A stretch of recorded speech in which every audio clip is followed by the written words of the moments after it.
National Lampoon Christmas Vacation film. What beer is Eddie drinking when he's emptying the RV tank into the sewer? 215-263 WMMR. We are going to Rihanna for the answer. Rihanna, good morning. Good morning. All right, Rihanna, do you know what beer Cousin Eddie is drinking when he's emptying the RV into the sewer? Yes, class 16. It's Meister Brow. Meister Brown. You are correct. Yes. Rihanna, hang on a second. Pair of tickets to see Bush, the special guest Candlebox, Friday, February 7th at the Ovation Hall at Ocean Casino Resort in Atlantic City. Tickets are on sale now, and you can text concerts to 39333, and we'll send you a link to the concert calendar for more information. You want another fun fact about the movie? The Yes. Griswold's home is the home used in Lethal Weapon 1 and 2. No that kidding. Danny Glover lives in. Okay. And in fact, when they got on set and they started filming the movie, there was a toilet in the hedges, and that was from the scene where they pull him off the toilet. The bomb? Yeah. No kidding. That's awesome. That's pretty cool. All right, we got this news late in the show yesterday, and we were stunned by this. And you may have seen it by now, but Stephen Twitch Boss has died by self-inflicted gunshot wound. He was 40 years old. According to the Los Angeles Coroner's Office, the Ellen DeGeneres Show DJ and co-executive producer died from that. It was he took his own life. He was found by a hotel maid inside the Oak Tree Inn in Encino, California on Tuesday after he missed checkout. In a statement to People magazine, his wife, Allison Holker Boss, said that it is with heaviest of hearts that I have to share. My husband, Stephen, has left us. Stephen lit up every room he stepped into. He valued family, friends, and community above all else. And leading with love and light was everything to him. He was the backbone of our family, the best husband and father, and an inspiration to his fans. So, wow, that one took us by storm, because talk about somebody who seemed like an uplifting, happy guy. Yeah. We had him here in the studio. Marissa's has a video. I remember this. I was watching it earlier this morning of him dancing in our studio, and Casey came out and danced with him, and he just seems like a ball of he was fun. Everything you saw, reflecting on looking at some of the videos, some of the tributes from other stars, and everyone seemed to have a quick phone video of something that they did with him. Yeah, constantly positive, good, turning people's lives around. Ellen, who people say can be very difficult sometimes to work with, this was kind. She looked to him to center her. It's just staggeringly horrible. Yeah, this one hit me really hard, and I couldn't figure out why. And I was thinking about it yesterday. I mean, I actually teared up when after I heard this and heard the details. And I think it's because so I follow both him and his wife on social media, and they, like you said, always looked so happy. It's that they do these dance videos, and they're always smiling, and they bring their kids into the videos. So you see them, you see their family. So I think after hearing it and hearing the details and what happened, I knew those faces. I knew the people that, not personally, but knew their faces of who were directly affected. By this. And just thinking of those little kids and, his beautiful wife who's always smiling in these videos, like I just had their faces in my head and was like, God, that little 3-year-old's going to go, where's daddy? I know. I think what catches, I was trying to figure out why it was catching me that way. And I think a little bit of it has to do with how was there was not one sign. How could I, and it's a stupid thing to think, see that somebody might have been suffering. I wasn't with him 24/7 or whatever, but it makes you question your ability. How many other people around me might be putting on a similar happy face and could be suffering? And that throws you off. It's like, oh my God. I even took a different take on that, which is like, if if someone like that can do that, what in my life might happen that might make me go, there's no turning back? I mean, it's just, it makes you question a lot of things. And the big question is why? Yes. And we don't know. And no one will ever know. It's as we as people just want to know that type of thing, and we may never know. I don't know. That's why, like, suicide notes and stuff like that. Like, I feel like they're important, at least. I don't know. Is it okay to be, like, mad at him for doing this? And that's honestly a lot of the surviving children and spouses of people who now they love the people that obviously gone. But there is anger. Yeah. Why did you have now consigned people in your life? Well, and it'd probably be if you could probably bring him back and say, think about what you're now consigning your family to forever. But the people that you forget about is like the lady who found him, Yeah. right? She is just, doing her job, cleaning rooms, doing, whatever, like busting her ass. And then she opens this and she has this thing implanted in her mind for the rest of her life. By the way, that hotel apparently was walking distance from the home. Well, yeah, that's why I read that the wife ran into the police station saying she couldn't find her husband and that he had left his car at home, and that's what kind of tipped her off that there was something wrong. I guess he had walked there, but I think you can appreciate the fact that he didn't want his family to find him. Right. I understand that, but somebody has to find you. Somebody commented on what I posted, and I think it was a she, said that she was in that position, and somebody stopped her, and she is so thankful that they did. But that you have to remember, it is a sickness. Mental illness is, it can be so severe, and if you don't suffer, you don't. A lot of people don't understand, and if there's anybody out there, that feels that way, just know that there's help. There is the suicide line. There's anybody. Just turn to somebody, because this really shouldn't be. This is not the answer. That's a great. There might be something that can help you. Even though you feel you've exhausted all of your resources, there may still be something out there that you can find that will help you in your suffering, because that's what it is. They're suffering, and they may think, well, why should I suffer anymore? Why should I just hang in and suffer so people aren't mad at me? Well, and but there might be something out there that you haven't tried yet that is the answer. That could fix it. Fixing it. So you or almost at want to least say, make a deal with yourself before you go to that last step. Try talking to someone, but you don't know what Preston, was this I just need to take a breather? I'm going to go to the hotel room. I'm doing it. An overwhelming sensation. Well, and a lot of time they think, because we're saying, the family, the wife, the kids now have to deal with this. They think they're going to be better off. Like that's what they think in their mind. That's what the sickness does to them. Well, anyhow, you can reach out. 8988 is now the suicide prevention emergency code number. It's like 911, but it's 988. So call it if you're having thoughts. By the way, Ellen did post on Instagram writing, I'm heartbroken. Twitch was pure love and light. He was my family. I loved him with all my heart. I will miss him. Please send your love and support to Allison and his beautiful children, Wesley, Maddox, and Zaya. By the way, I thought her message was a little bland. I thought she would have given more. She might have been. Well, listen, judging by the video, I know. Like the video when the show was wrapping up, and she called him over, and she was getting emotional immediately, and then she had this. Then they had this footage of her talking about him. She couldn't even finish that. That's how much he meant to her. I know. I said to my cousin, maybe she's so distraught she couldn't write anything. Maybe someone else wrote it for her. Whatever it is. I understand Listen, that. people, they mourn in different ways. She maybe didn't even want to post anything at all. Right, I know. Because personally, it's too hard to do that. Yeah. Like I can understand that. That's why I don't do these vomitous, over-the-top birthday celebration things online. I'm like, yes, I love this person and I want to wish him a happy birthday, but then I have to scrutinize exactly how I did that and make sure that it's perceived the right way. And think about that times 10 when it comes to the death of someone who you really, really love. You want to do it right. You want to do it right. Yeah. And so, listen, we can't, it's not time to point fingers. But anyway, he had, as Kathy was saying yesterday, he came up on So You Think You Can Dance. Yeah.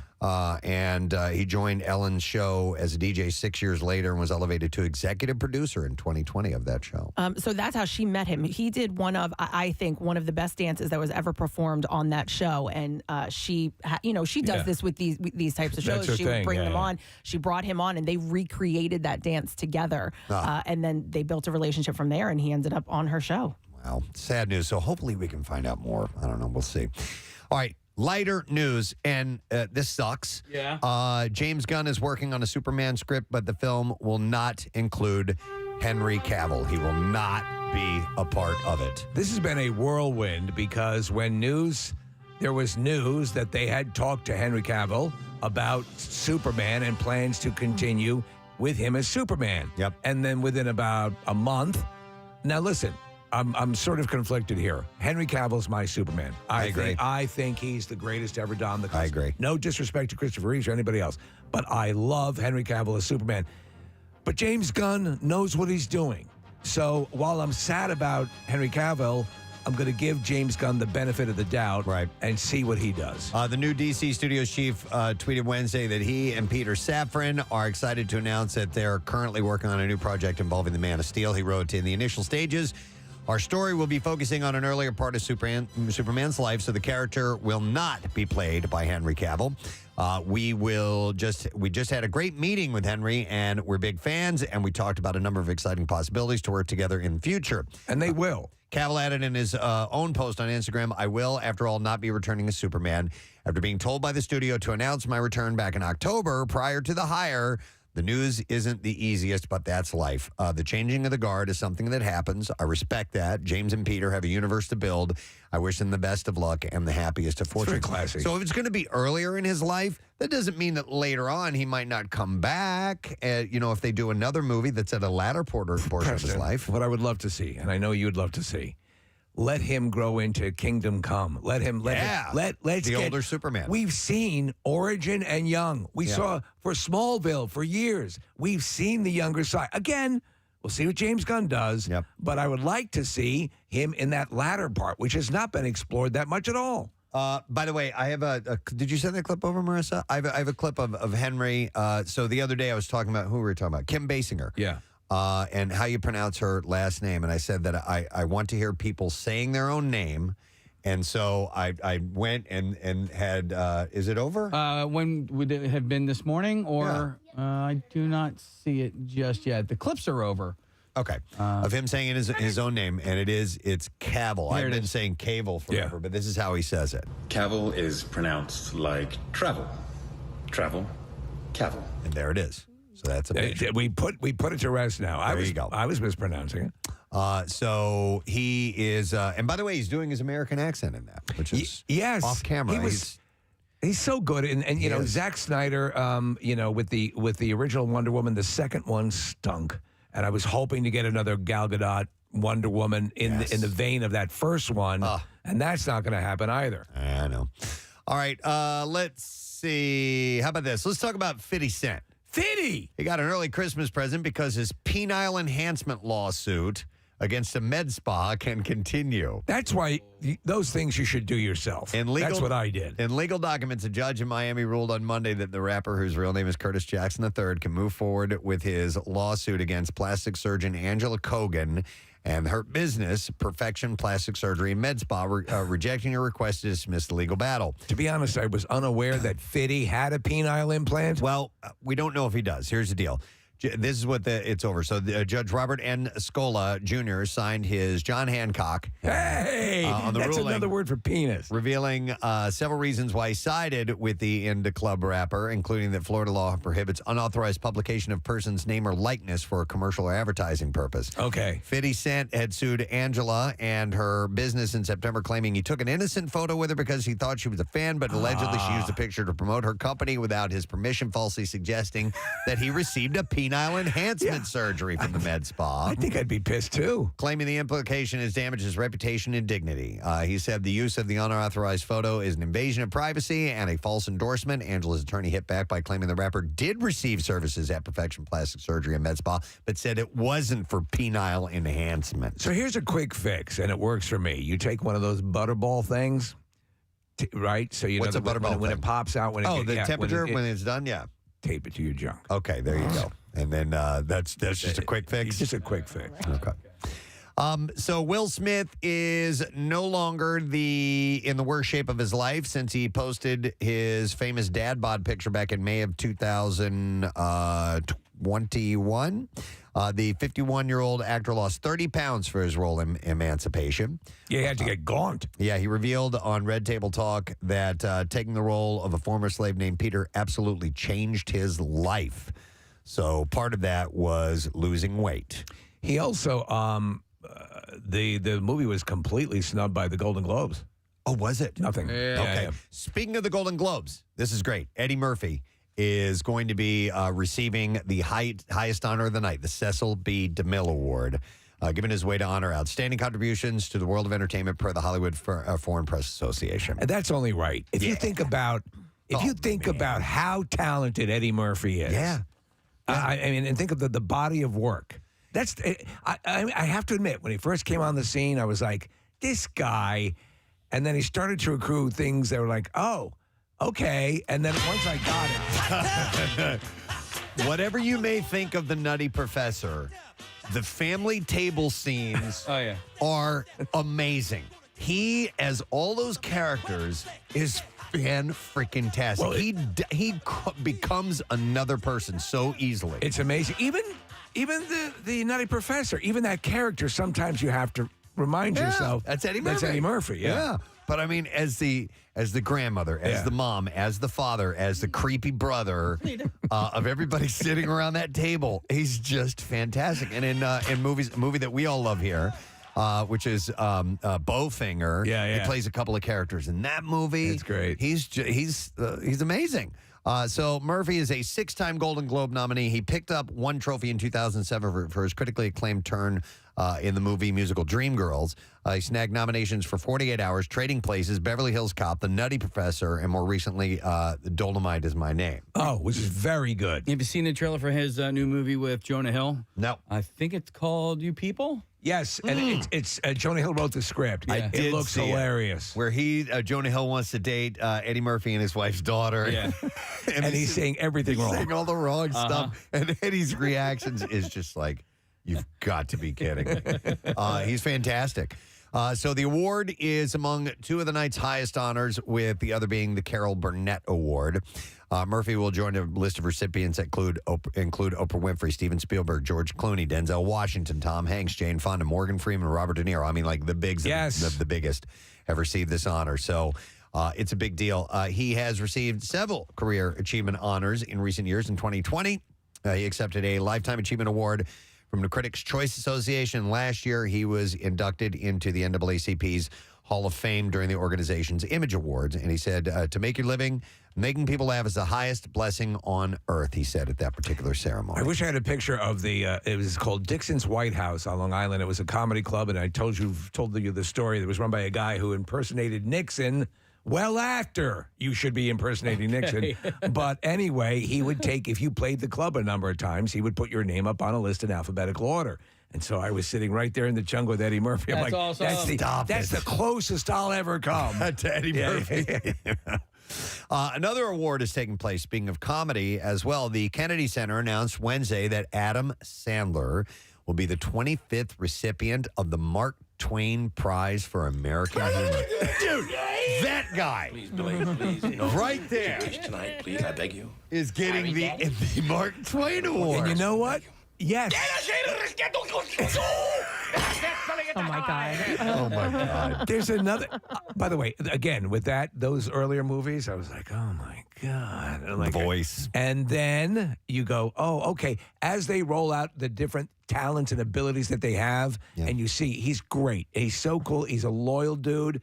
As a producer, there's tons of guilty pleasure Adam Sandler moments. Well, and as far as, I know he's getting the comedy award, but as far as the drama goes, the first time I saw Rain Over Me, oh my God, I'm like, he's good. This is fantastic. Like, this isn't just pretty good. This is really, really good. It's a very sad movie, but it's it's uplifting in points, but he was amazing in that movie. Dude, I'd give him a lifetime achievement for Little Nicky.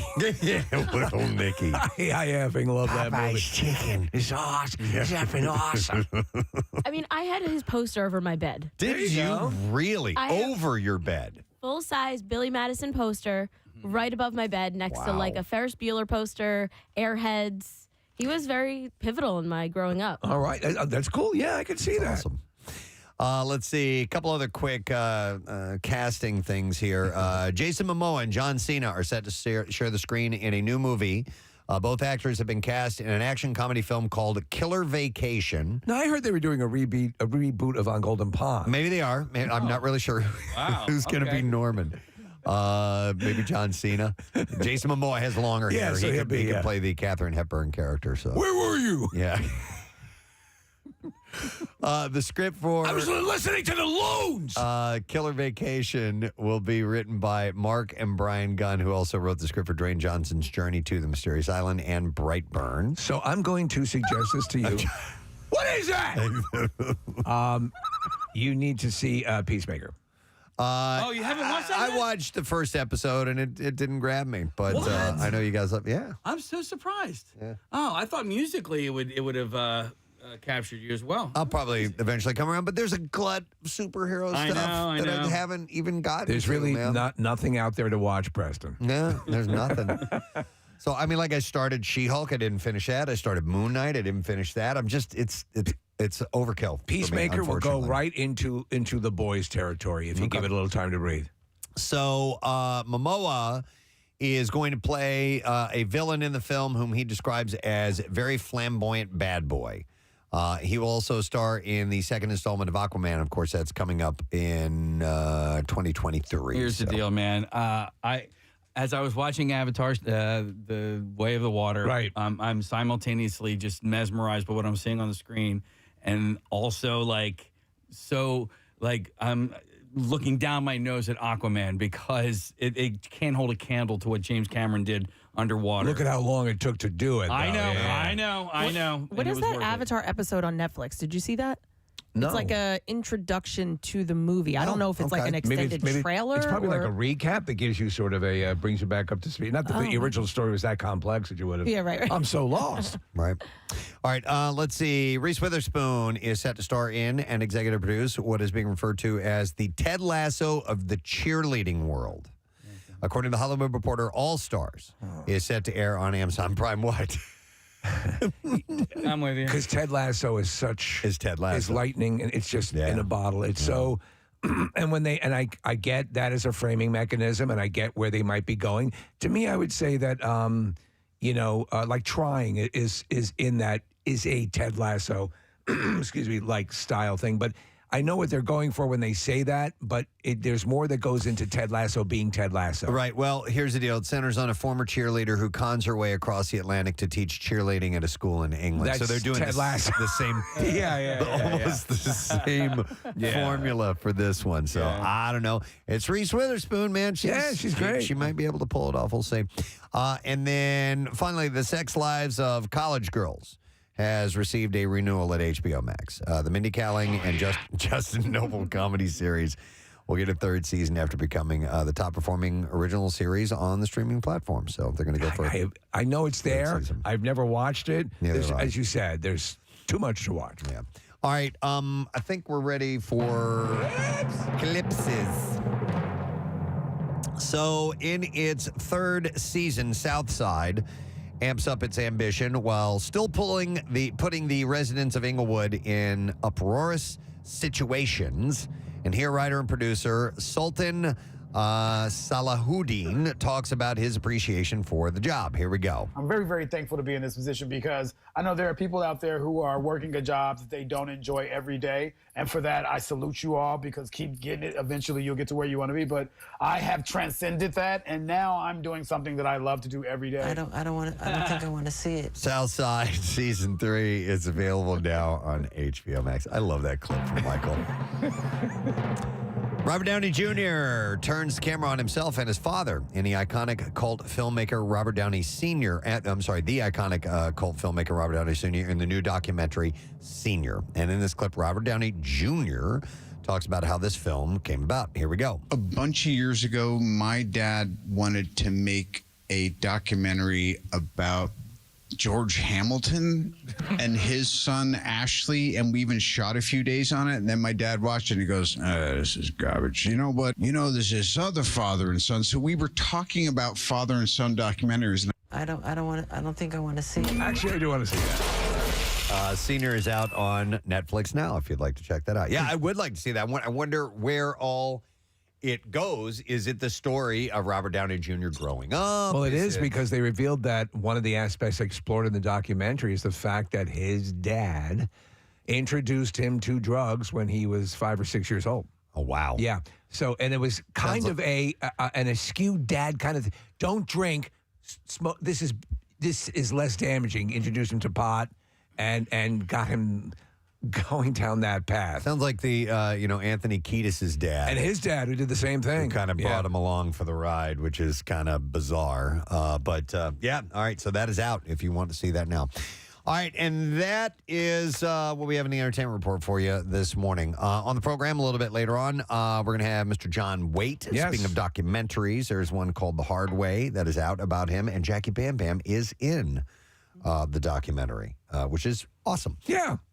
And here's what I'd like to do. We are less than a week away from the Christmas Miracle. Let's give away some passes to that event. Christmas miracle. We, that particular morning, give away some of our greatest gifts of the year. It's kind of like the Word of the Week prize, but like 15 of them that we give away. A couple yesterday that blew my mind. Yeah, we're excited about the prizes that we have a chance for you to win. And we like to do it to our loyalist of fans, people who've been with us through thick and thin and know a thing or two about this program. So we ask questions in a trivia game about our program to see who has the know-how to get those prizes. So we will take callers 10, 11, and 12 right now at 215-263-WMMR. It's next Wednesday, Parks Casino in Ben Salem. You're going to have to get up nice and early like we do and be there for the whole thing. We'll be in the Excite Center, and you have to be at least 21 years of age. And yes, the bar usually opens at some point while we're there. It does. We're going to have live music. Wofat is going to be performing for us, which is really cool. This big brass band. Yeah. So we got a new dimension there, and we have a variety of prizes for you and your guests to win. Only you can be qualified to be a part of the trivia game. But your guest might win. And wear an ugly sweater, because Miller Lite sponsors that, the Miller Lite Ugly Sweater Edition. In fact, there is a chance for you to win. So we'll take those callers now, 10, 11, and 12. But if you go to the Post at Sierra Garage tonight with Brent Porsche, you'll have a chance to win passes there, too. He'll be there from 8 till 10 p.m., and they've got specials on Miller Lite as well. It'll be raining, but we're not getting snow, so you know, just be careful and have a good time. Yep. All right, let's take a break. Come back in just a second as we get ready for this kind of messy commute with this wintry mix coming in. We'll be right back. Stay put. Preston and Steve on 93.3 WMMR. Video that was released from Pastor Jesse Duplantis. Our favorite, the jet and pastor. That is absolutely correct. And, he still wants his new private jet. But he wants to make it clear that he's not actually asking anybody for money. Listen to these verbal gymnastics that he's doing here. I think even he's surprised at how much this caught on, because it just sort of swept across. It became a viral meme. And where these guys, it'd be easier to get away with this stuff maybe 10 years ago. And now it was just all over the place. It was on the national news. He was asking for his $54 million jet. Yeah. And we played audio of him walking down the hallway of his establishment there, his church, for whatever he calls it, pointing to the different jets he's owned. He has had three before. He needs this fourth $54 million jet that carries a lot of fuel, so he won't have to stop as he's spreading the word of the Lord. That's it. So here's a couple of clips, and let's see what he has to say about not actually asking for money. He didn't ask for money. Here we go. I'm not asking you to pay for my plane. The Lord said, I didn't ask you to pay for it. I asked you to believe for it. I don't dupe nobody. I've always been honest. 40 years I've been preaching this gospel, and I've never had a scandal. And this is not a scandal. I'm not discouraged. I'm not distressed. In fact, I am excited. I've never had this much press in my life. Well, that's negative. It don't make no difference. And it's negative. It don't make no difference. Don't make no difference. So he's asking. I am excited about all this negative press painting me as a money-sucking prick. Yeah. So he said, I asked you to believe for it. Believe for it. Not to pay for it. Now, if your method of believing involves your checkbook, I'm absolutely happy with that. He had said, I never raised money for the plane. I put it in our magazine and said, believe God with me. He said there's a vast difference between believe in God and asking for money. He's a Journey song, Preston. Don't stop believing. Yeah. In the earlier video, I'm just a small-town preacher Duplantis, living in a lonely world. He could turn it around. Yeah, I could turn it around. Yeah, he used to take the train everywhere. Yeah, but I took a $54 million jet going anywhere. So without further ado, WMMR presents Foxco versus Delco. Here we go, gang.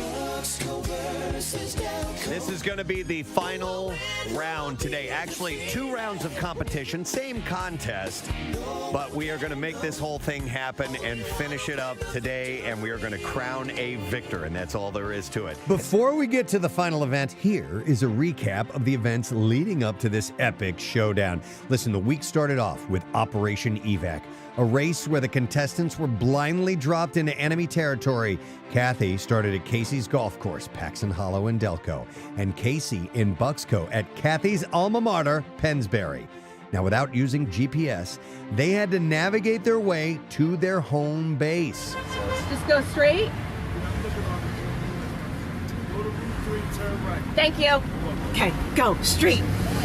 Peel wheels. I feel like there's probably another route this way. While Casey was stuck in 170. Casey is leading in the competition so far, so I defer to Casey to decide who gets to go first. Ladies first. All right, So ladies first is what we're going to do. So, Kathy, taking a look at the categories, which one would you like to begin with? Geography and transportation, sports, entertainment, schools and education, shopping, landmarks, history, or food and drink? I guess I'll go shopping. Shocker! I know. And how much would you care to wager in that particular category? I'm going to go 50 points. Kathy, what outdoor shopping area between New Hope and Doylestown hosts a place called Giggleberry Farm? New Hope and Doylestown. I'm going to say Peddler's Village. And that's correct for 50 points. I don't know what giggles whatever is, but... Casey, it is your turn. What category do you want to go with next? Let's go sports. Sports. And I will go sports for 60. All right, sports for 60 points. Here we go. Casey, your question. In Newtown Square, a famous heir lived on a large piece of land where he hosted a wrestling camp for Olympic athletes. What is his name? DuPont. Yes, that is correct. Well done. Okay, let's go schools and education for 50 points, Preston. All right. Schools and education for 50 points. All right. Kathy, what is the Council Rock North mascot? Oh. Council Rock North mascot. The mascot one would find at that school. I don't know. The Rock. Okay, so you're going to go with The Rock? I'm going to go with The Rock. That's incorrect. They are the Indians. I did not know that. Go, Rock. Go. What year did the Springfield Mall open? Oh, Jesus. I mean, why couldn't you ask me what year He didn't. Target opened? Just ask it. Just answer. Kathy's very supportive. This is the history of your county, man. I know. And Target opened in 2005. But, you know, well, can you use that? Wanamaker's closed in 95. Hex opened after that. You did study. You lied to me. No, my mom quizzed me last night. We were eating chili, and she asked me lots of trivia. We're eating chili. We're eating chili. Yeah. Meet you in the basement. I'm bringing a pen. I mean, the first Wawa opened in 1964. Okay, yeah, let's get to the I ball. will say. If you got this right. Yeah, I'm just going to throw out a number there. I'm going to go with the year I was born, 1975. Oh, my God. No, it was 74. Dude, you were so close. All right, you call no fair on that because it was before you were born? No, I'm not going to call no. It was just that's a difficult question. This historic restaurant is located along the Delaware River in historic Bristol Borough and has hosted both kings and presidents. Yep. I've been there. Once again, this historic restaurant located along the Delaware River in historic Bristol My mom is going to kill me. Borough. That's a weird name for a restaurant. And has hosted both kings and Oh, my God. What is presidents. it called? No, go to your happy place. I know where it is. I know where I sat last time I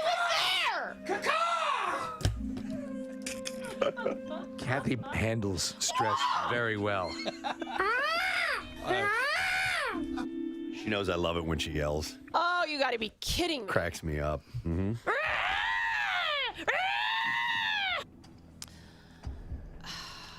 All right, think about it. Think about it. Work from your seat Yeah, backwards. it's like there's like a little hill when you walk in. It's a little railing outside, statue. Miss Romano is here. Welcome to. I don't even know if this. I'm gonna say Georgine's. Georgine's? Yeah. That's incorrect. You're going to kill yourself over this one. It's King George. Yes! It is! I have a gift card in my wallet for that place! King George the what? The second. King George the second. I've not been. Yeah. So have you been there? We should just carry on the discussion. I've been there!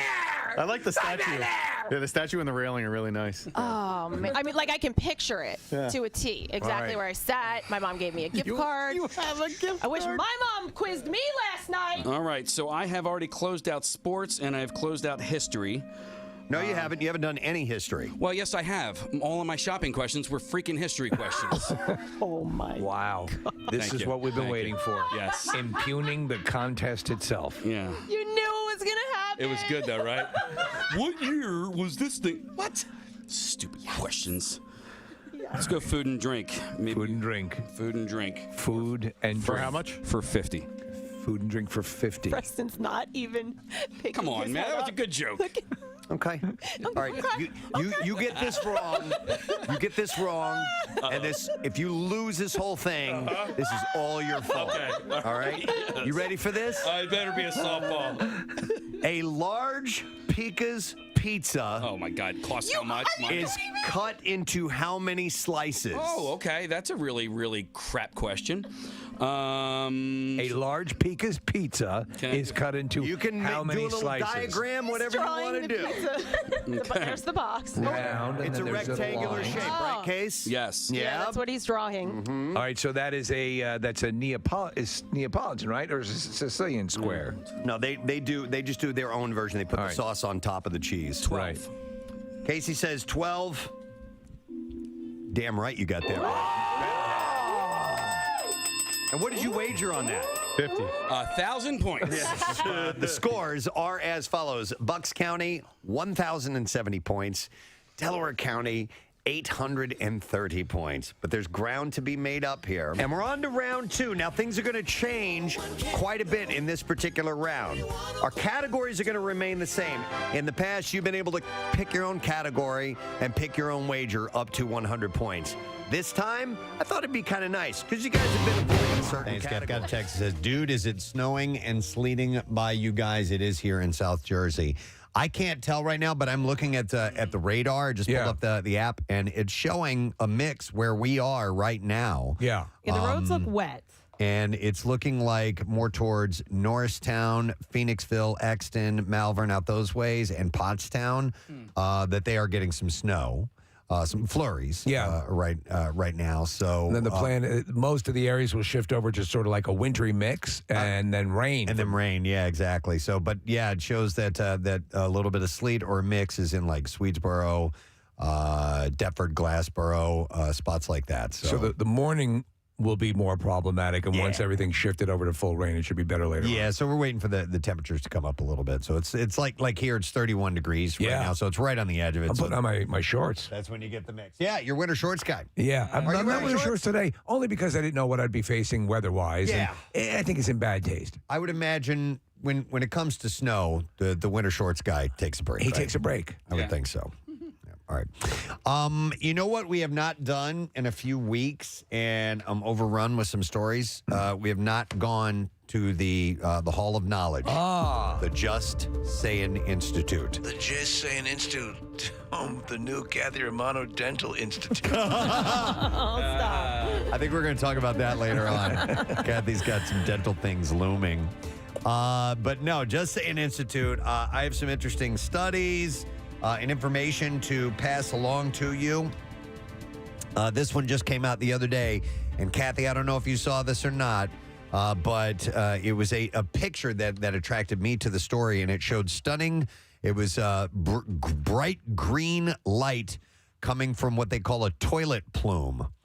particles highlight an invisible phenomenon that's easy to ignore, but many that might deserve more of your attention. So the University of Colorado Boulder engineers studying the spread of fecal pathogens and health hazards associated with flushing pointed laser lights I know. at a lidless public restroom toilet, the same kind commonly seen in North American public restrooms, to illuminate rapid spreading tiny water droplets. And the picture will terrify you. Did you see it? You know this is why I hold my breath when I flush the toilet and leave and run out of the stall. You hold your breath. I've told it, and There are people who Nick laughed at me. I almost got angry at me because I do that, and I was like, I don't care. I don't care. By the way, our toilets will flush automatically. Yeah. So you could just simply walk out and leave that big steamer right there. So I'm Yeah. Yeah, so you didn't have to I'm worry running about it. out. Yeah. And here's the deal, Yes, like- my sister-in-law actually told me this years ago, and she showed me. It wasn't this picture, but it was similar. And she's like, "Oh my God, look!" And like, because it was when we had, when the kids were little, and you're in there, you're like, crushed in the stall. Everybody's trying to go to the bathroom, and and so she told me that she holds her breath and runs out, and I was like, "That's not a bad idea. Yeah, I think I'm going to do that." You're like a gymnast when you're in there. I would say this, there a lot of times diseases and things can be transferred through bathroom particulate fecal matter, and so that's part of the deal. But yeah, it is a terrifying photo. This is going to set a whole bunch of people off. We're going to be like, I knew it! Yeah. I knew it! So listen to this. John Cromaldi, who's the lead author on the study, and he's also the head of the Ecological Fluid Dynamics Lab at CU Boulder, said, we had expected these aerosol particles would just sort of float up. But he says, and I quote, they came out like a rocket.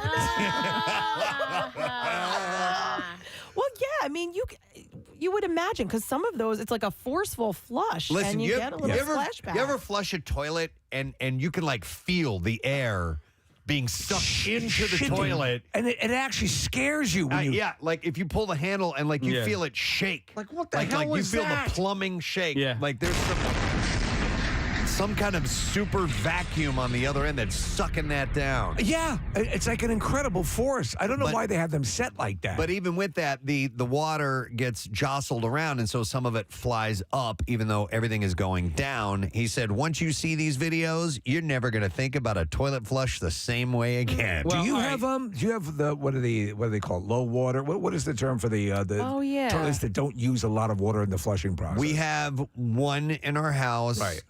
And the bottom line is if you just push the flush with the handle down, it will just flush a tiny bit. Right. The more you hold it down, the longer the flush. For a 1 and 2. Yeah, exactly. Yeah. And there are also some that have two different little buttons on top. Yeah, but I never know which is which. The little one's for pee, the big one's for poop. Yeah. Hey, Kathy, real quick, when you're sometimes they're made that way, Kathy, where one is a little bit larger than the other, and so that's what it is. Kathy, when you're at home and you have to flush the toilet, will you put both toilet seats down first? The lid? Yeah. Okay. You guys don't? No, and listen, I want to say this. No, I actually hold my face down and waft it up. By the way, your own fecal matter is not going to cause Yeah, but I don't want problems to for spray you. all over the bathroom. Okay, all right. She's a lady. She's just thoughtful. Yeah. What were you going to say, Case? Nothing. Okay. Yeah, we've moved on. So until now, no one understood that what the airborne particles above flush toilets look like and how they land on the surrounding surfaces. In what a school news release called a spur-of-the-moment experiment published in the Journal of Scientific Reports on December 8th, the research made a big splash, providing the first direct visualization of a plume. Researchers hope the study will lead to improved disinfection and ventilation strategies or toilet and flush designs as well. Yeah. Yeah. Okay, so we've had lengthy conversations about what we like and don't like about toilets, and if they could fix this a little bit, that'd be nice. I wonder, did they have any indication as to how much of this spray they believes leads to unhealthy situations? Well, fecal matter, along with various pathogens and water particles, can blast through the air and on surfaces after flushing the toilet without the lid on. Understanding the way these particles move is important in mitigating risk to exposure from pathogens such as E. coli, C. difficile, and neuroviruses and endoviruses. Steve, they said that energetic Airborne particles from the plume made unpredictable movements, but mostly traveled upwards, rising to the lab's ceiling. Wow. Backward towards the rear wall and outward, spreading forward from the ceiling and into the room. They say, Kathy, that in a lot of cases, the vapor actually follows you home. Right. The goal of the study was to capture dynamic visuals of these smaller particles, which are hazardous because they float in the air for longer and can easily escape nose hairs and reach deep into one's lungs. So your nose hairs are actually supposed to stop stuff like that. That's why it's there. That's why they're there. That's why They don't need to hang out of your nose. Yeah, though. no, you can You can trim them some, but they do have a. I hate that look of the. I know, I do. Little tribbles hang. Yeah. My dad, like he's of an age where he just doesn't care. Same. It's disgusting. I Just bought my trim it dad- back at least flush with the edge of the nostril. I gave my dad a nose trimmer, and I remember looking at him one time, and I went, "Where is the nose trimmer that I got you?" Like, he goes, "Oh, it's in my top drawer." I'm like, "Well, use it." It's not funny, but I hardly use it. So If it doesn't bother him, then let it go. In case they hang out, like it bothers everyone else. Okay. I don't need anything else to think about when I'm in a bathroom. I already went from an episode, I looked it up, in 1996 of pop-up video, Jules, Who Will Save Your Soul. It told me that the first stall in every public bathroom is the cleanest stall, and I've always used... Jules told you that? Yes, exactly. VH1 told me that. Oh, okay. Wait a minute. Why? Why does no one go into that first I don't stall? know. I Is don't it too know. close to the door? No, because the perception is that's the most used stall. Well, and I think typically it's the handicap stall. No. No. Yeah. So I think that you pass by it. At least I do. I don't use the handicap stall if I don't have I to. use the handicap stall a lot because I like to bring a charcuterie board in with it. No, please. No, but I think it relates directly to this, Marissa. The perception is that is the most frequently used, and so people bypass it. So it ends up being the not often used stall. Okay. You know? Interesting. All right. Well, they recommend you close the lid, but even if you close the lid, some of it still gets Goes out out the anyway. sides. Yep. It says, in fact, in a 2021 review of aerosol generation in public restrooms, published in the American Institute of Physics, found that closing the lid led to a decrease of bacteria, but did not eliminate them from air samples completely, which suggests that droplets can still escape between a toilet cover and seat. Let me ask you, in your family, Kathy, are you the most germaphobe? Or is are you neck and neck with your mother? I'm not sure. Okay. No, I'm probably a little worse than my mom. Okay. But that's where it The comes. student has become the master. But you know that's where it comes from. Yes, you know, absolutely. Yeah. All right. I have another bit of scientific study that was done. This one I found very interesting. Snakes. Yes. Are best known for, their venomous bites and things like that. But I have some interesting things about snake genitals. Like, you hardly even think about snake genitals. You don't see any genitals on them. You don't. I'm still wrapping my mind around the toilet. By the way, the male genitals are called hemipenes. And female snakes also have some unique parts of their genitalia. Anginas. No, there are two of them. Actually, you're gonna love the name. They're hemiclitoras. Really? Yes. All right. Wow. We can say that. Yes, we can. Because we have hema in front of it. So they have two of them. Believe it or not. Is it hema or hubba? Hubba clitoris. No, hemiclitoras. Yeah. Is what they have two of them. It's also the picture for the angels. No, it's not. A first of its kind study published on Wednesday in the Proceedings of the Royal Society B provides the first anatomical description of female snake. And I'm not gonna say the word. I can't. Bill will have a heart attack. So I'm What gonna does it start with? Though? I'm going to paraphrase the Seinfeld episode. The female snake Dolores. Okay. Oh. All right. Oh, that's her name. Yeah. Remember? Yeah. It finds that at least 9 snake species have not one but 2 of them. So that's why they call them hemiclitoris. So the snakes have a Dolores in. Okay. They have 2 of them. There's 2 of them. There's 2 of them. Of course. And where are they aligned along the body? Oh, I don't know. Across the animal kingdom, female genitalia are overlooked in comparison to their male counterparts, according to the study and lead researcher Megan Falwell, who is from the University of Adelaide in Australia. She said, our study counters a long-standing assumption that the that the hemiclitoris is either absent or non-functional in snakes. But a team of scientists from Australia and the United States contributed to the groundbreaking research that examined female genitalia in adult snake specimens from 9 species compared to adult and juvenile male snake genitalia. Well, okay, so besides the hemiclitoris, do they have hunts? I don't know if they have hunts. So based on the CT scans of the species in the study, Where is this study from? Australia. You found it in the bathroom. It's at the University of Adelaide. Yeah, they do a lot of good snake work there. Because I can't find anything about it. How are you spelling it?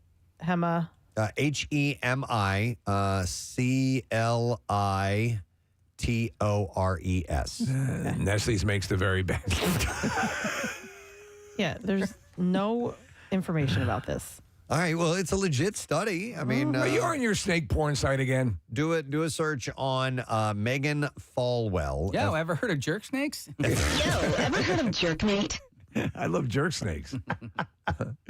He's trying to correct the word to helicopter. Yeah, see, it's a fairly new term. Or just do a search on snake genitalia. I did. So, Preston, something that is, and I wasn't quite realizing this. This had been a long, elusive thing, right? And you probably projected that, and I didn't pick up on that. The only thing I found that says the female equivalent of a hemipenis. Kathy, here, look up on the monitor. CBS News has it. The Guardian has it. CNET has it. So, yeah, this is a legit story. Yeah, I don't know. Let me ask you. You don't know. So, sex in the animal kingdom is primarily a perpetuation of the species thing. We don't believe that there's pleasure. The snake is like, you totally missed my spot. And there's 2 of them, too. And you didn't get either of them. I need twice the chance. Yeah. Okay. It says, if more research confirms that this functional thing exists in these ladies, it could challenge the assumption that sex is coercive in snakes, right? And could advance the study of female genitalia throughout the animal kingdom. So it's horny snakes, yeah. But or in it just for the like casual snake sex. So the team found that like the 2-part hemipenes in male snakes and lizards. Females have sensitive nerves. Their unit, their equipment has sensitive nerves and erectile tissue. However, unlike in males, the female's hemiclitoris does not have hooks and spines that are believed to assist in mating, which male units do. You have a hook and spine. Yeah, it's next to my butterball turkey thing. No, but we've talked about like cats that get stuck together and ducks and things like that. My dog Chelsea and our neighbor's dog got locked. Yeah. They did? Yeah. How did you get them apart? It's a hacksaw. No, you have to wait for everything to disengorge, I guess. Were you friendly with the neighbors? Yeah, we started my friend Rick and his dog. Because that would be awkward if you didn't. Yeah, so if you didn't really know them, you had to stand there and wait. We had to stand there and wait until they. They were both fixed, but it was funny to watch it. Oh wow. The study, by the way, so it said the study allowed the team to provide accurate descriptions and labels of the genitalia of female snakes and can better our understanding of reproduction, evolution, and ecology in all snake-like reptiles, lizards included. Ladies and gentlemen, I have some great news about snake sex. Yeah. They have 2 men in the What? body. Yeah. According to this, I thought that was very interesting. That's so. All right. I wonder, in general, were you? Do you think most women would vote for 2 if they could? Yes. Where would they put that second one? I don't know. There's too much going on. I would. down there. I would align them vertically to make it look like an elevator. Oh my God. Right? Steve. What floor do you want to go to? Yeah. Would you vote for the bottom? I'm not gonna ask Dolores Kathy. takes you to Cho's. Right. In our basement here. Yeah. I don't know. Why not? If you could have 2 penises, would you? No. Yes, but I would just attach the second one to my current one for length. For length. Just a show off.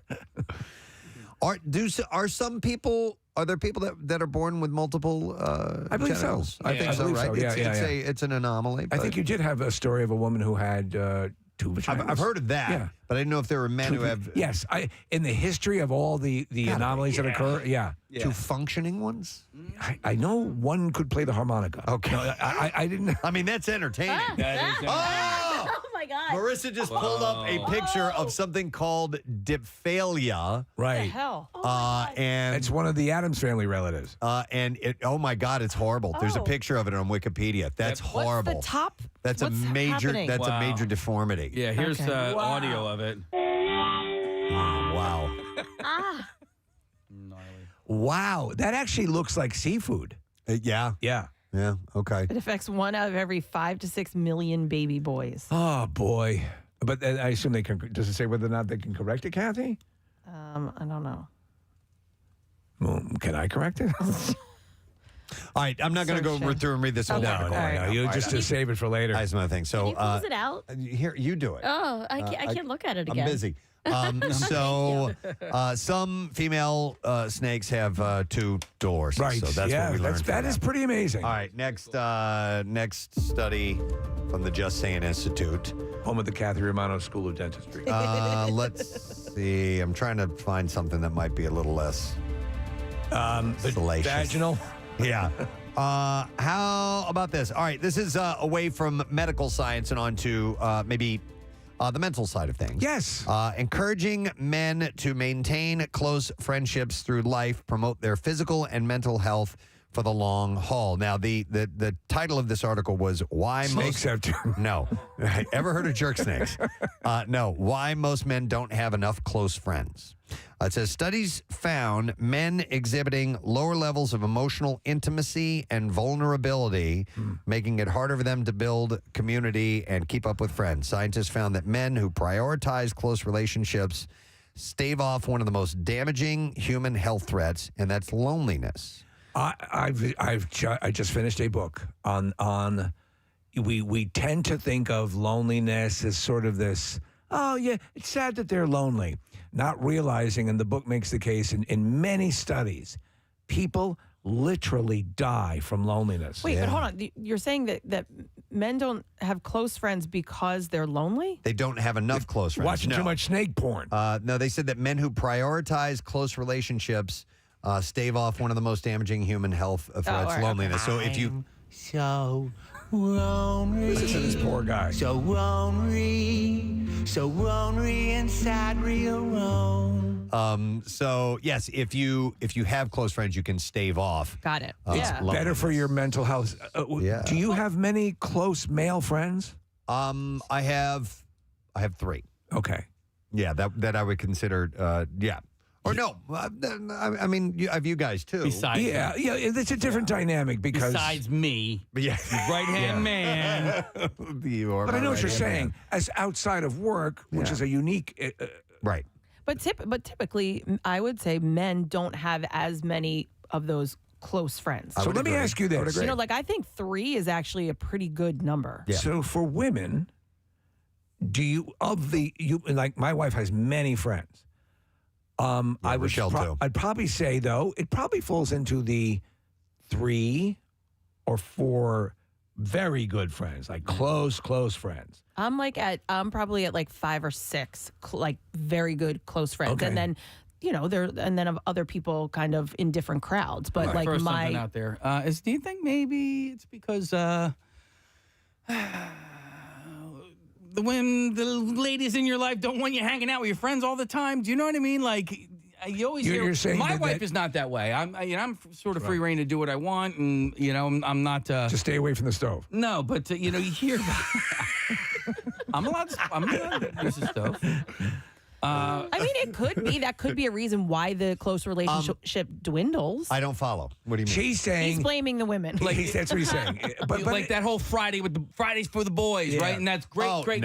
And then after a little while, and it's like, no, listen, man, you have responsibilities here at home. You can't go out with Stan tonight. You got to stay home. It may be that way in some cases, yeah, but not in mine personally. No, that's what I'm saying. Not mine either. Yeah. And I have just a small couple of very good friends, and that's and that feels right to me. And I don't feel that there is a joy to having that in your life. And I can understand what they're saying about this, Casey. You're very fraternal, and you have guy friends. Would you say close male friends 3? No, I'm more than that. Okay. Yeah, more than that. Casey's And, more like, social than we are. But also, I mean, listen, I'm also living where I grew up, right? That's a good so, point. like, I'm literally 1.5 miles away from my one best friend and a 10-minute ride from my other best friend, you know, and then I've made, friends along the way as well. Side topic. Yeah. What percentage of people that were born in Delaware County do you think never get out of Delaware County? Oh, my God. 70%. That's Well, why they is it- have is to it have also- that close cult thing going on?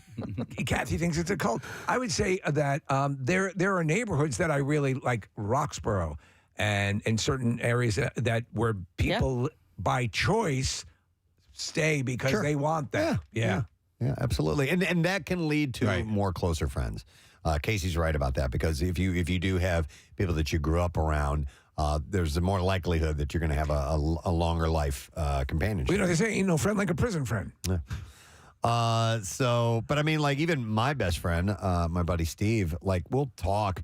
We'll go through stretches like once a week. We'll talk, but then it may be a couple months. Yeah. You know, I mean, it's not like we're every day on the phone. He listens every day, though, man. He does. He does listen. He's a every good day. friend. He's a good friend. Yeah. Yeah, I like that guy.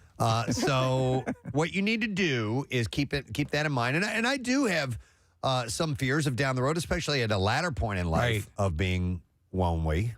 Right. So won't we? So won't we? It's inevitable. So It all depends on how your life plays out. So You know what though? Make sure that you understand the importance of hugs and the family and encountering people and all that. It does it. Time and time again, science has proven that it is a physical reaction. It's something you need in your life. I'm going to bear a little bit of my soul right now. Oh, my if God. you don't mind. And one of the reasons I'm hesitant in meeting new people and maybe forming new relationships is fear for finding out something about them that I don't like. You know what I mean? Is that irrational? Is it because there's a lot of on what level? That they're a pedophile or? I'm not down with that. What's with the wine coolers and rubbers? I don't know. Something about them that fundamentally is of my tenets in life. That they may have an opposing view, and I'm like, I'm not down with that. An opposing view on something wouldn't be a deal killer at all for me. Absolutely not It at all. can be for me. Yeah. I mean, unless you're talking stupid stuff like you're talking as someone a racist. Right. Yeah. But that I have found out a couple times. I'm like, whoa. Okay, we're not. there's obvious ones like you have something that is societally considered reprehensible. Right. But I mean, if someone has differing opinions on the nuances of life, whether it be politics or religion or so on and so forth, but they're accommodating, I'm completely fine with that. Okay. Well, they're saying that men don't have enough close friends, and that's something you may want to try to work on. All of us can work on a little bit. All right. Let's get to another one. We'll have time for one more, and then we will move on. There are a lot of things that I haven't gotten to in quite a while. I have several stories that involve poop. Are you going to have to open up another institute? We might have to down the road. A satellite JSI? Let's go with... Listen, poop is a common food and poop. All right, how about this? New science suggests that walking in a winter wonderland actually makes you feel more comfortable in your own skin. I agree with this. Polish researchers found that levels of self-appreciation increased after strolling in the snow. Wow. While hanging out in nature has been proven to boost ideas about body positivity, this is the first time a significant connection between snowy environments and positive self-image have been observed in humans. I will tell you this. Interesting. For the years that I hike, and I miss hiking with my dog. My dog Chelsea passed away, a while ago. But every day we'd go out and hike for an hour and a half and we'd hike these trails and we'd watch them change through the seasons. And when you were out there, and even if it was snowy, we'd go out and hike for miles. Yeah. And I believe that 1,000%. It seems, I do have to admit, when walking in a winter wonderland, it seems a little quieter. It's awesome. You know what I mean? It's awesome. There's something about it that is special. If you can get past the freezing cold part of it, if you're bundled up enough, it's pretty magical. So if you're hiking again, like the first 10 minutes, oh man, but once you're moving and everything, you'll be fine. And once you're out there, Preston, you again, with a little bit of snow or a lot of snow, whatever, there is that quiet, that blanket sort of feel that is there. And it is really the epitome of a Zen experience. And I love it. I love it. And just, you try to take a picture of it and it doesn't do it justice. You have to just enjoy it. We had a kind of an ice storm for like just a small part of a day. And I'm like, oh my God, this is beautiful. I'm going to go get out some great pictures. Didn't capture it at all. No. I felt so bummed out. Hey, Steve, now we're talking about walking in a winter wonderland. Instagram knows what I like, and they have these rubber crampons that you just because I know you're a crampon guy. I like 3 or 4 pairs of them. Are they rubber? Awesome. They just go right on? Absolutely. I ordered them from Amazon, and I've had those.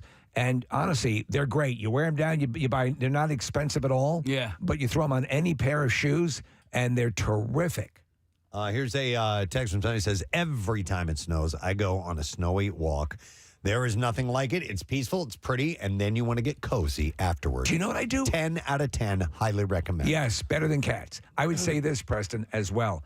On Christmas Eve, I like to go out for a walk in the evening and look at the lights. Oh, that's a good idea. It's Rochelle's family used to do this, and they had their grandfather had a convertible, and on Christmas Eve, they would grab all the blankets they could get, and they would do like a nighttime ride and go look at Christmas lights. That's with the awesome. top down. Yeah. That's and cool. so, in case you have a Jeep, we bought a Jeep. I'm thinking about doing that, about taking the top off of the Jeep. Listen, right now with going out for a Christmas Eve ride. That'd blanket be pretty technology and I mean your thick blankets or whatever. They have the heated blankets and the lithium batteries or whatever. Yeah. You can go do it and you'll have a fine old time. My town growing up, they still do it. Rutledge, they do those luminaries, I think they're called. Yeah, where I it's love just that. Candles in the bags. Yes. I love that. I do too. Yeah. I thought about maybe setting something like that up, but sometimes you see the bags are blown over. Yeah. Do you have Or like the one house that doesn't do it. Well, what so is my town everybody did in the neighborhood supposed to do it? Well, yeah, like I think like a note is sent out and it's like, hey, we're going to do this. And or we'll burn your house down. My town did it. I feel like the fire department went and set it up and did it on their own. But, Press, do you have an HOA? No. Okay, yeah. Sometimes like the HOA will be responsible for that. Yeah, like sometimes they'll provide the bags. You just have to go pick them up and set them up or whatever. But you drive through the neighborhood. There's always one house that doesn't have it. Do you know that Miracle on 13th Street? If you buy a house there, you have to like sign a contract that says that you will participate. Well, some of them were split up. Explain what this is. So Miracle on 13th Street is in South Philly. Right. It's a block of South Philadelphia. It made your list, It right? was years ago. I had put it on there, and I actually just went on Friday night, and it's just one block of lights, and it is really pretty. And I did hear something about the families moving on there, moving on to the block, but I did notice not every house was completely decorated. But you're sort of compelled to agree to participate? Yeah, as far as I know, maybe it's just like lore or something, but you have to it's in a contract that you have to sign when you buy the house that you'll participate. I think they just want to keep the tradition alive. Sure, it's beautiful. And they have a big party at the very beginning of it, like for a lighting ceremony, and I think they collect money that night for charity and to pay the to pay electric that? bill. Yeah, it's probably true. Is it one night in No, particular? It's all season. It's all season long, yeah. Well, look at the picture. It's awesome. And what the rule is, you have to decorate? Apparently. Okay. Yeah. I mean, you would if be. You don't celebrate, you don't have to, Yeah, right? but on this block, like you would be an outcast if you weren't decorated. I think they do. I'm an outcast. Yeah, but people like all right, Grinch. the guy who says he doesn't have any friends. I didn't say that. I said I have 3 friends. I know. A-hole.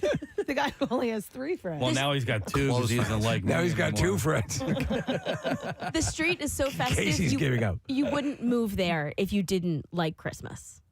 And because there's constantly people coming down the You street wouldn't and move there looking if you at didn't like Christmas. What if you found the perfect place for your price and your home you For wanted the other- to live? for Yeah, Preston, it's days like of that the house year. near the pet cemetery.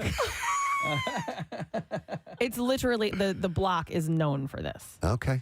All right. It'd be like moving on that windy stretch of road in San Francisco and not enjoying the sound of squeaking brakes. Lombard Street? Yeah. All right.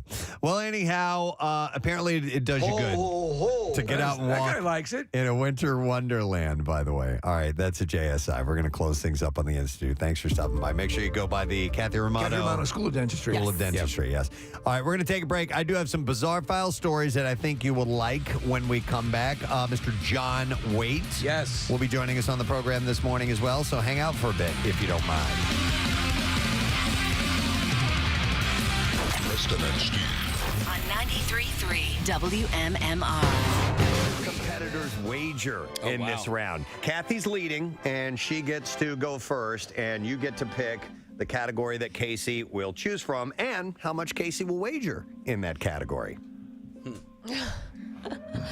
Okay, I'm going to go history Okay? Of course. for 50. All right, history 450. All right, Casey. Delaware County was formerly a part of which other Pennsylvania county? I believe Chester County. Your answer is Chester County, and that is correct, sir. Wow! Delaware County split off in 1789. Interesting. After the great Battle of Chester Hill. They were originally together, and therefore Casey gets 50 points in that particular one. All right, so for Kathy, I'm going to go with. This is hard. I'll go with sports. Of course. For 100. Sports for 100. All right, So sweet. Kathy, here's your question. Yeah. Who was Neshaminy starting quarterback in 1990 and current Penn State head coach? I don't know. God, I know you're going to say it, and I'm going to recognize it, but I don't know it. Okay, so you don't have an answer, or Well, you just say a gonna name. throw a name out there? Say your name. Say your name. Ryan Fitzpatrick, although I think he's a representative. No, that's incorrect. Casey, do you know who it is? Franklin. Yeah, James Franklin is the correct answer. So Kathy gets docked 100 points. All right, I'm gonna try this, but I'm gonna go shopping for. What's the difference here? You are at 970 right You're now. up by Casey's at 90. 880. All right, I'm gonna do 50. Okay. Keep in mind, these questions came from residents of Delaware County. People who live there. They want you to win. Yeah. But these are the only questions that I had to go off of, Casey. So no complaining, please. Well, no.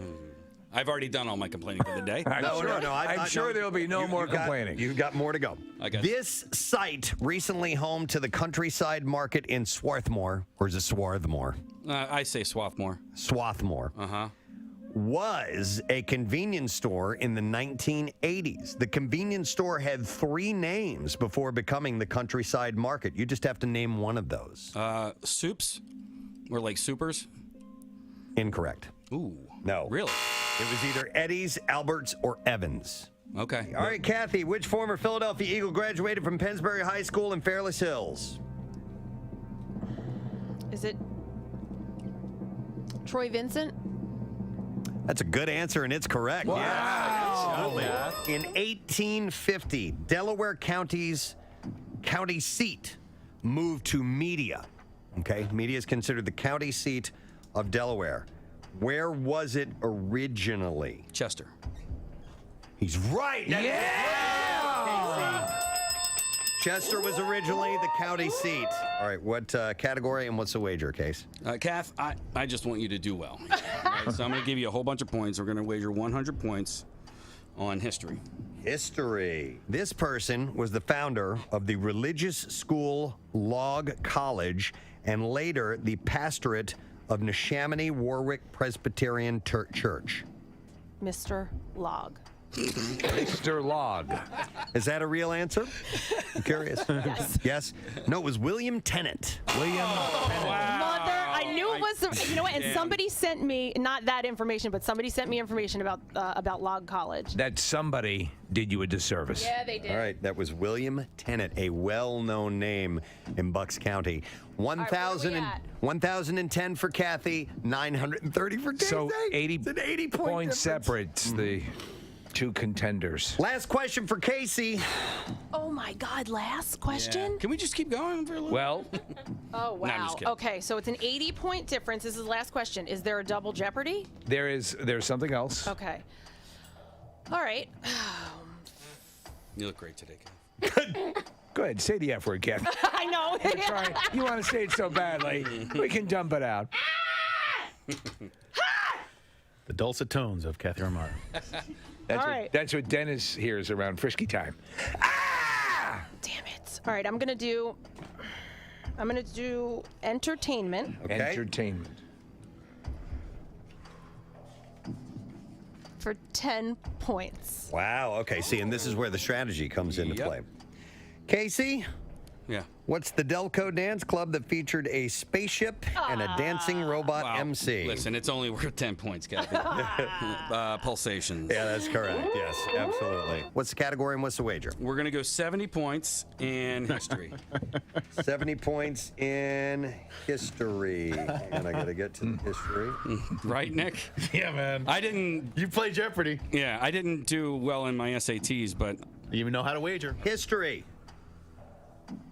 What Foxco town was named after George Washington's famous crossing of the Delaware River to take Trenton by surprise in the Revolutionary War?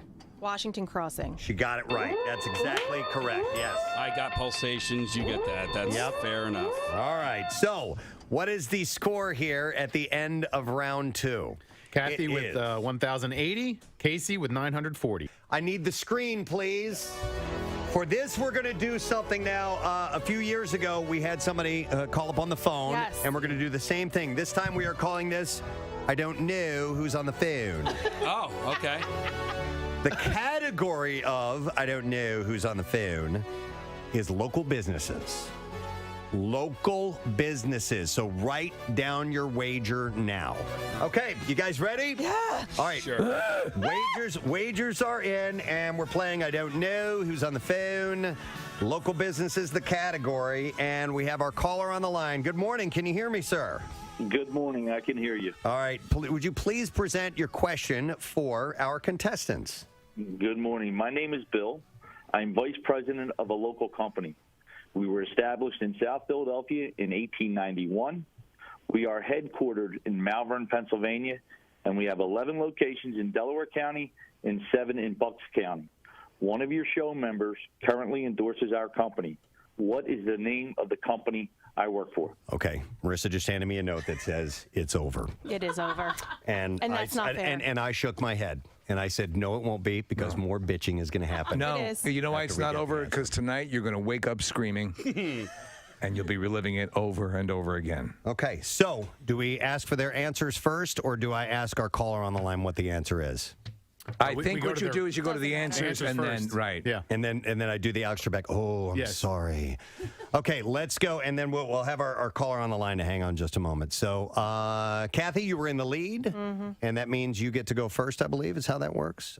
So, Kathy, what is your answer? Dunkin' Donuts. Dunkin' Donuts. And that is incorrect. I'm sorry. What is your wager, please? 300 points. 300 points. And, Nick, what does that total bring her to? 780 points for Kathy Romano. Casey?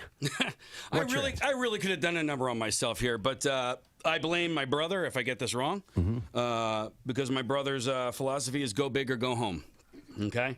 My answer is Horizon. Horizon. That is also incorrect. And your wager? 940 points. Oh, my goodness. Let me go to our caller. Bill, can you tell these people what company you work for, please? I work for Acme Markets. The official supermarket of the Preston and Steve Show. Casey, Kathy wins! Kathy wins! Oh, my God! Oh, my freaking God! Foxco versus Delco.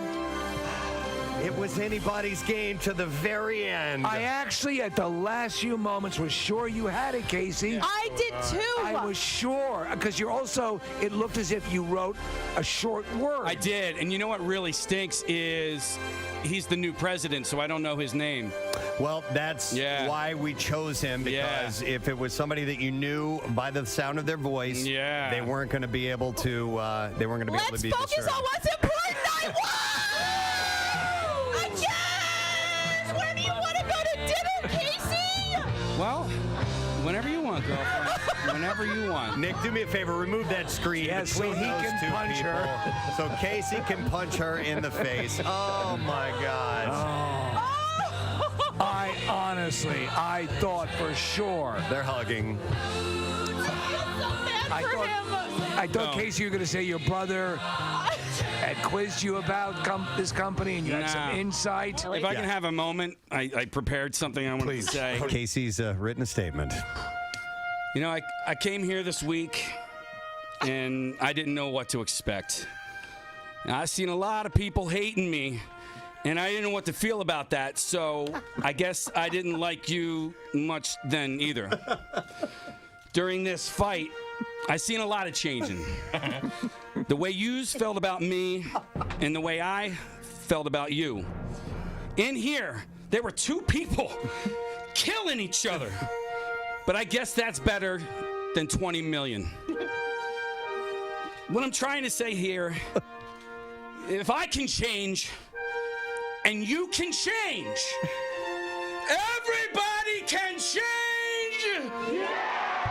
I just want to say, to my kid who should be at home cleaning, don't forget to scrub the toilets. I love you.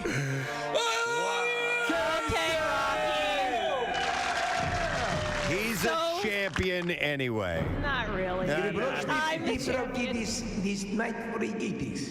Here's the thing. What's great for you guys is, because what I was thinking is if Casey won, then the whole competition would have been evened out and we had to do it again. Now, I'm clearly Now there's no the grudge winner. match. There's no grudge match. 2-0. No rematch. Ain't gonna be no I rematch. win.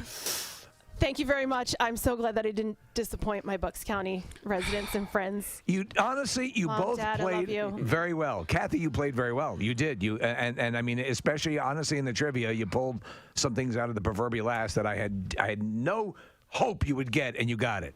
Thank you So very amazing. much. Oh my God, this was so fun. Thank you guys. Of course it was fun. This No, was it great. sucked, I What think, a for everybody. fair contest you guys pulled off.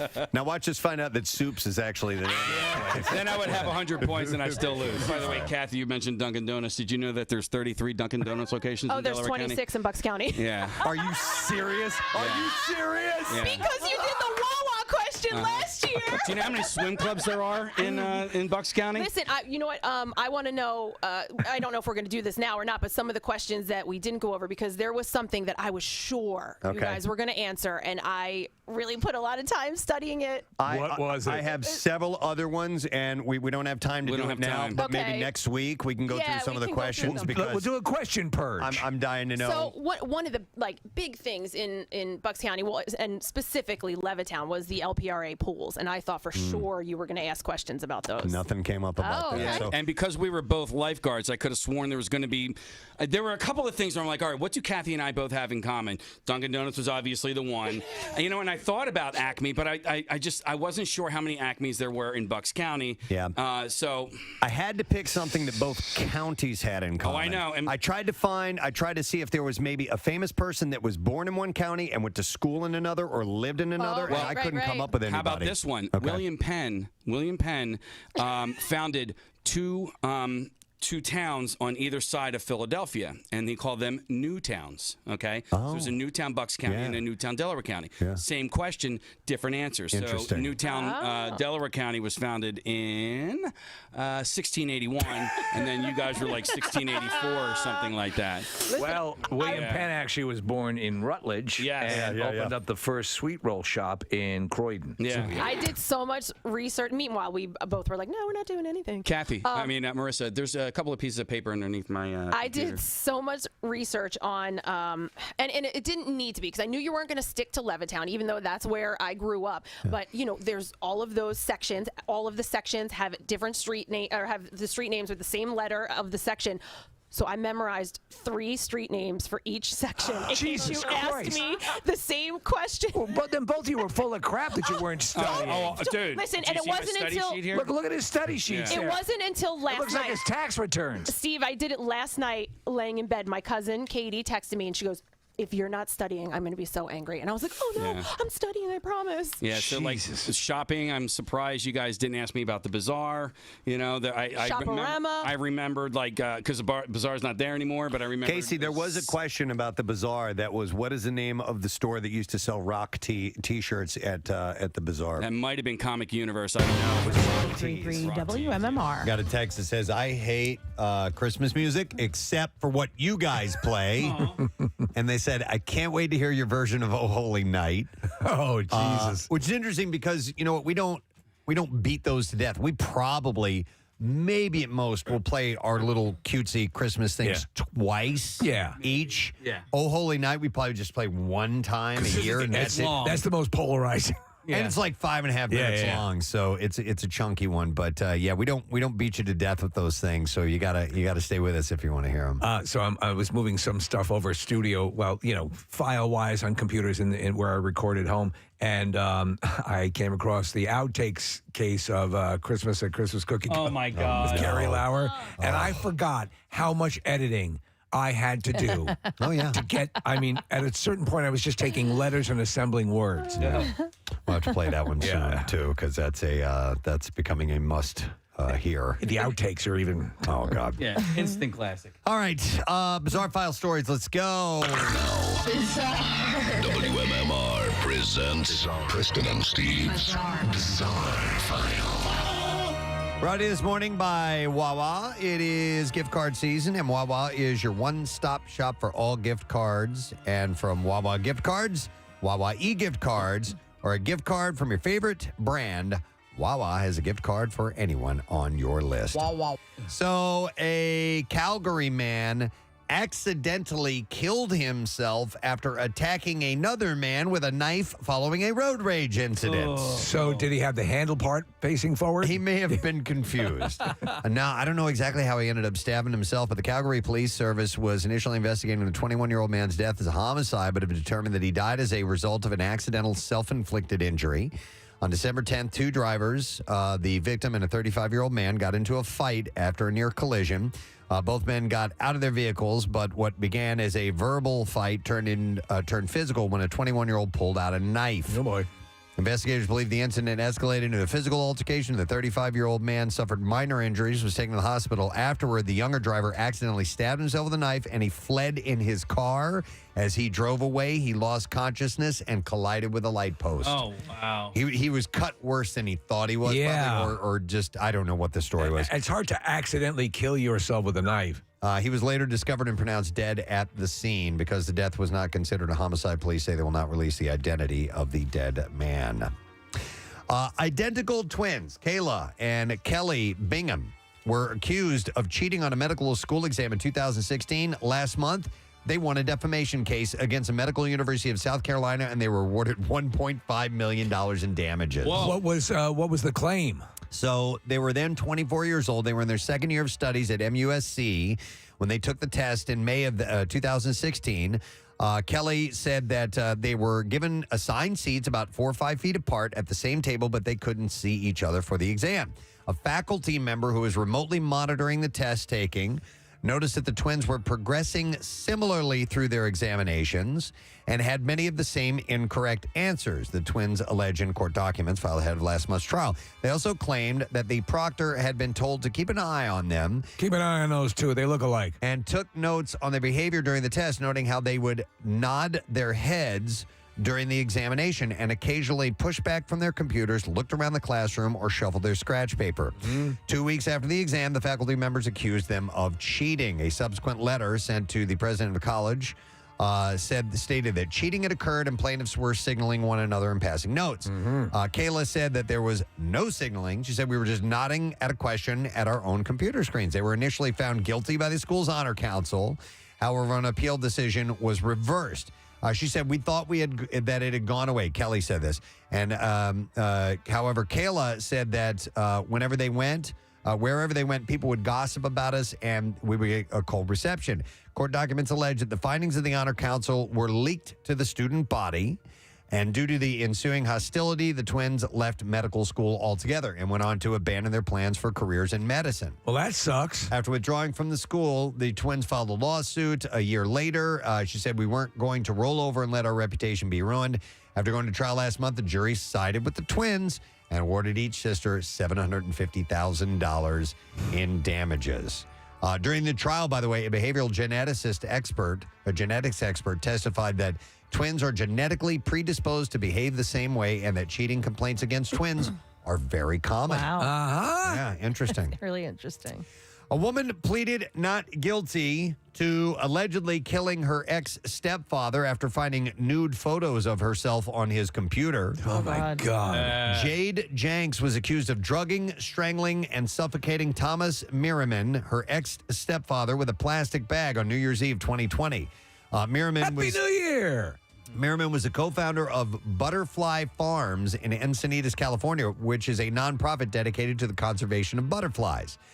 Jenks, an interior designer, allegedly found explicit photos of herself on his computer while cleaning his room after he was hospitalized for a fall. So he ran the butterfly farm? Yes. Reports say Jenks sent the photos consensually to her old boyfriend, and she says somehow or another this guy got a hold of him. The guy was found dead under a pile of trash in his driveway in January of 2021. Prosecutors say that the discovery deeply disturbed her and led her to planning and committing his murder. Jenks was close to Miriam through her mother, though her mother was no longer married to him. She allegedly confessed to killing him to her friend Adam. Adam Siplak is his name, according to his testimony. She reportedly wanted to make the death look like an overdose because he abused alcohol and drugs. And according to the prosecutor, during a text exchange between Jenks and Siplak, she said her stepfather's body was in her car and she needed help moving it. And the prosecutor read several texts that she sent to Siplak that said, I just dosed the hell out of him. He's waking up. I really don't want to be the one to do this. I can't carry him alone, and I can't keep a kicking body in my trunk. I'm about to club him, she said, on the head as he's waking up. I'm not strong enough. He's very aware, and now I'm on my own. Prosecutor said that Jenks also confessed the murder to a fixer, but they never went to the scene of the crime. So That's a bad fixer. She faces life in prison if convicted. It's all kinds of weirdness in that one. Man. So the pictures ended up on the dad's computer. She was not underage in these pictures? Nope. Okay. Yep. And there's no indication that he was doing anything other than he just had the pictures on the computer. According to what I read, yeah. Right. And you can't kill people for that. You can't kill people for that. No? Yeah, exactly. One last story. A co-principal at Punxsutawney Area High School has been arrested for the third time in the last 4 months, according to criminal dockets. So what does that mean? Are we going to get more winter? According to the criminal complaints. Phil? 45-year-old Paul Hetrick was arrested in September for DUI, was subsequently arrested in October for violating a protection from abuse order, and was then arrested in December for violating the protection of abuse order again. The principal got arrested for drunk driving again. It's going to be a long winter. When asked for comment, Punxsutawney Area School Board president said the school district is following the necessary policies and procedures regarding personnel matters as this situation unfolds. The next school board meeting is scheduled for January 5th, so they'll see if they do something about might be time to move on. The principal who's been arrested 3 times in the last 4 months. And there you go. That's what I have in the bizarre file for you this morning. All right, we're going to take a break. I'd like to give something to our friends listening this morning. You know what? Yeah, give me those. Well, I'm going to give you beer. Okay. All right, I got a case of beer. We can do that. We'll take caller number 14 at 215-263-WMMR. And we have a case of Victory's Dirt Wolf, one of Philly's favorite beers. Your Dirty Wolf. A big and bold, delicious double IPA on the prowl at 8.7%. Oh, wow. Find Victory Dirt Wolf near you. So call number 14. It's yours. Got to be at least 21, 215-263-WMMR. We'll be back in a moment. Preston and Steve on 93.3. WMMR. Want to see something funny? Interview with me a while back, but he sent over like a fact sheet on Bucks County. Really? Do you know what the population is in your county? You know what? I didn't go there because I thought we kind of covered that yesterday. Yeah. What is it in Delaware County? 562,960. I know there's 17,311 homes in Levittown. Oh my God! Ridley Creek State Park is 2,600 acres. There's 191 square miles in all of Delaware County, 184 of which is land. Driftwood Water Adventures operates out of Tyler State Park and Falls Park. Yeah, Strathaven High School is actually named after Thomas Leaper's hometown in Scotland. And by the way, I'm going to start a petition now because the Strathaven mascot is the Panthers, and because it's named after a town in Scotland, I feel like their mascot should be the Griffins. Okay, the Griffins, fair enough. right. Start that petition. Nick Murphy, also from Bucks County. Did you know that there was an East and West Levittown? I did not know that, and it is split by Edgeley Road. Yes. Wow. What's the oldest library in Bucks County? Oh, you know what? I think is it gone? It's gone because the library that's there now is new. Do you realize you're providing questions for when we do this again in 30 No, years? we're not doing it again. I win. The first library, I think the oldest library in the country is in Delaware County, Casey. If it is, then it's Darby Library because that's the oldest in the county. And then the longest tenured mayor in Delaware County, he's been mayor for 44 years. Frank Kelly in Collingdale. Okay. Shout out. Bob Casey, Pat Toomey. Yeah. Well, Bob Casey's for Brian both of us. Fitzpatrick. Do you know who your city councilman chairman is? No, or I didn't do councilman. I just John did the Senate and House of Representatives. Bob Brady. That's what else do I have? The 7th congressional district is vacant right now. Levittown's 22 square miles. Felicity alum. Felicity. Tonight on a powerful Felicity. Felicity shows up late for a chemistry class.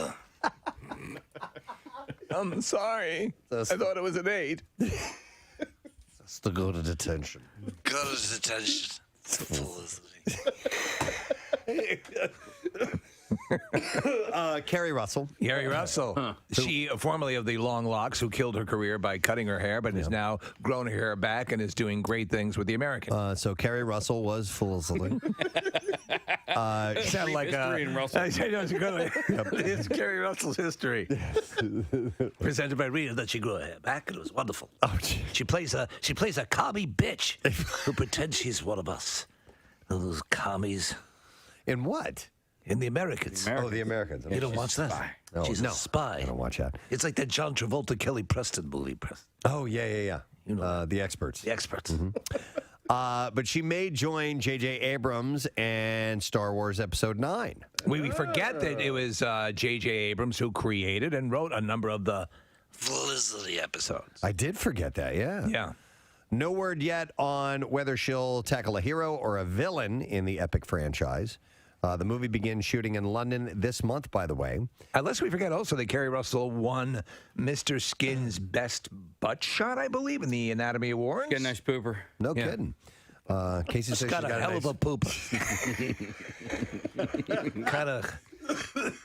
kind of butt you want to spend a weekend spelunking at, if you know what I'm saying. Yeah, we are back from vacation. We are. So the. Oh yeah, this is nice. It's good stuff. Look, there's some soccer players in there from Thailand. So the kids, I'm gonna help you out. You guys all right? Wait, I see light from the badge. Oh, God. We can do this. Wow. It's a new survival story unlike any other. Walk this way, kids. We go.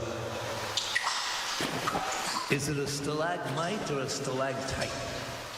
The tight or from the ceiling stalactite hang on top, and the mites are. You know that? Yeah, that's the old stalactite. It's tight. It hangs tight. on, and stalagmite might make it to the ceiling if it keeps growing. So. And all of this is taking place in Felicity. In Felicity's butt. Okay, yeah.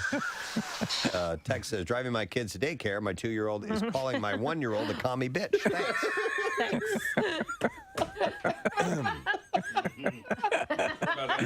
Sorry about that. Sorry. Well, they're learning about a time in our history that was very important. Yeah. Hey, I noticed a few things. Oh, my God. Yes. I did. I absolutely positively. He's back. Yeah. You know what he does? He notices things so you don't have to. Yeah. You're too busy sleeping 3 hours a day on your job. Yes, it's true. He's out there noticing. Hey, you know what I noticed? I noticed that my penis looks a little bit bigger in the summertime. Is that right? Yeah. And I think I know that's why is that? You tend to be trimmer in the summer, don't you? No, actually, this is something that was on Reddit, and I just used me as an example. This is not true, but apparently there's something called a summer penis. And the living is easy? Or summer penis makes me feel fine. So on Reddit, one user asked if others experienced a, quote, bigger D in the summertime and smaller in winter. Bigger D. I'm paraphrasing. Winter's coming. Winter's coming. Smaller D's for everyone. Men said soaring temperatures cause their junk to appear larger. And when they're happy, so to speak, when they're at attention, clap your nuts. Apparently, it's better. When you're happy and you know it, clap your nuts. Squish, squish. Ow. Dr. Dudley Danoff. Dr. Dudley Danoff does not exist. Author of The Ultimate Guide to Male Sexual Health says that hot temperatures cause blood vessels to widen. Yeah. And you may swell a little bit. Oh, yeah. I'm swelling right now. Urologist Dr. Jamin Brambot. Stop it. This is fake. There's not even, yeah. This isn't Dudley real. Jamin. Dudley Danoff. And his nurse, Katrina Thunderrod. This is urologist Dr. Now, I'm probably pronouncing this. It's probably Yamin, Jamin. I just said Yamin. Like You Jamin got better. yourself a big penis there, man. Brambot, which is Brahmbhatt. Maybe it's Jamin, and his real name is like Benjamin, but He changes it instead of going by Ben, he goes Jamin. It's quite possible. Well, Yamin Brahmbhatt says that men's penises always remain the same size, but adds that blood vessels near the surface may contract to maintain heat, and that hot weather may cause those blood vessels to fill to the max. We're not talking about, obviously, we're not talking about a 1.5 foot increase. We're talking perhaps just a general. Now, Just however, a general though, fullness. when you lose weight, it does appear to be larger. Correct? I would think yeah, so. Stands to reason. I would guess so. Yeah. So yeah, that's. But I mean, yes, in the engorging process, perhaps. But also, Bill loves all these words, by the way. Don't you feel like your fruit hangs a little bit lower during the summer just because it's sad? Not necessarily that, but it's just it's warmer. So I think so. Things right? are looser. For Yeah. proper child production, the baby batter must be cooler, right? That's why your testicles are the way they are in the body's configuration. They always say loose and cooler. Well, is the you guys have kids? I don't know. I didn't look that much into it. You didn't chill them up before you got it on. But it is sophisticated. Spray them with some CO2. It is sophisticated equipment that is meant for the purposes of of reproduction. Yes, and therefore it maintains to a certain temperature so that your equipment Your will work McDLT. properly, and you're cool on the cool side and hot on the hot. Anyway, we'll move on to something else. I just liked it because the headline was "Heat Waves Lead to Summer Penis." Oh yeah. From the noticer. Thank you. Makes me feel fine. Blowing into jasmine across my sack.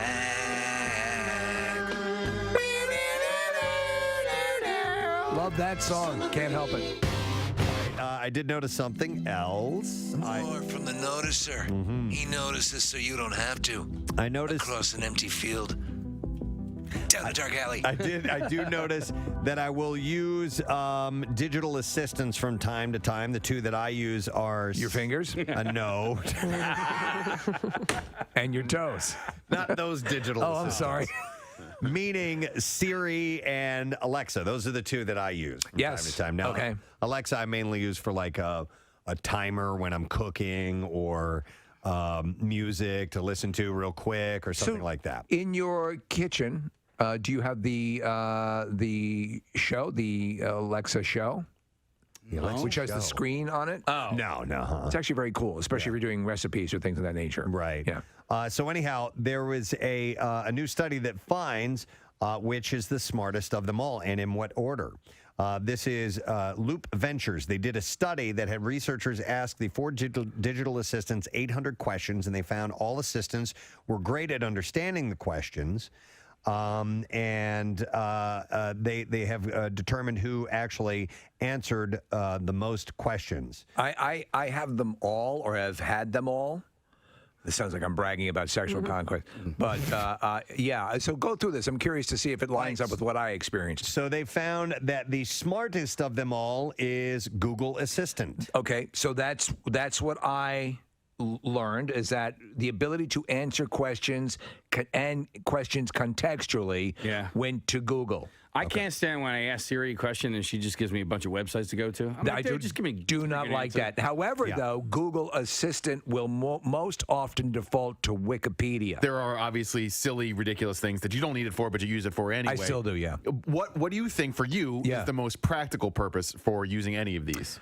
Well, honestly, for the when I'm sitting, for example, if I'm sitting and I'm setting up something for the media, you know, I'm watching TV or whatever, and I'm looking down at something, or I need the lights on, or I'm turning lights on and off. Okay. Playing music, playing I think that's the radio. What I would use it for. Playing. I walk into a room. I constantly use it for weather. I constantly use it. I'll get a quick news update. Yep. So I'm interfacing it with that. And if you look at if you find out on your app on your phone, it'll tell you your last 70 requests, and mine are always sort of the same thing. Okay. You know? I mean, it records everything, so you can find out every single request that you've asked. I am using them all the time throughout the day. But you know what? Like, you're busy, Steve. I know somebody, Nick, who can probably come over to your place, who I think is in between gigs right now.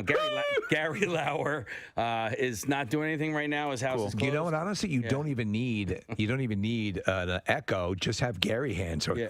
It's pretty hot out there. Just have your own Gary. I'll turn it on for you.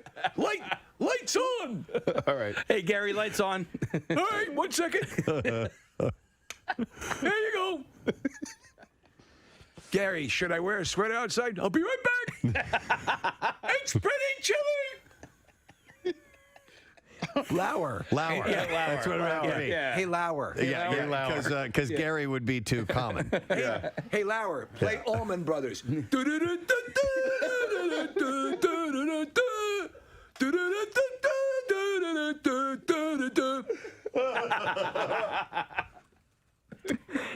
Lauer, switch to Skinnerd.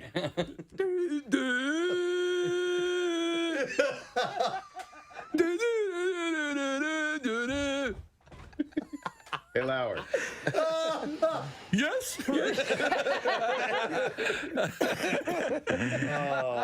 Switch to Killers. Somebody told me.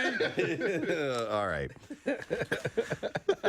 Hey, Lauer, play MMR. Well, don't you have to kind of have like a bing bong prompt? Yeah. You know.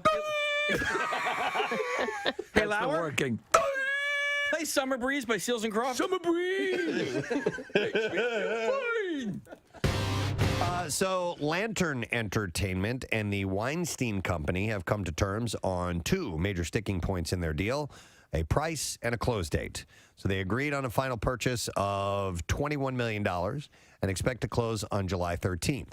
A bankruptcy court hearing is scheduled for July 11th, and Lantern also agreed to make numerous payments to creditors to avoid a lengthy court battle. All right, so and they're obviously going to not use the name Weinstein, right? Oh, no, yeah, they're not. I don't think they're going to do that. Charles Manson Productions. So they're going to. They figure it has a better reputation. Hell yes. So they're getting closer to. And then you can have Manson instead of the MGM Lion. Wouldn't that be awesome? His face in that circle logo. Right. I love it.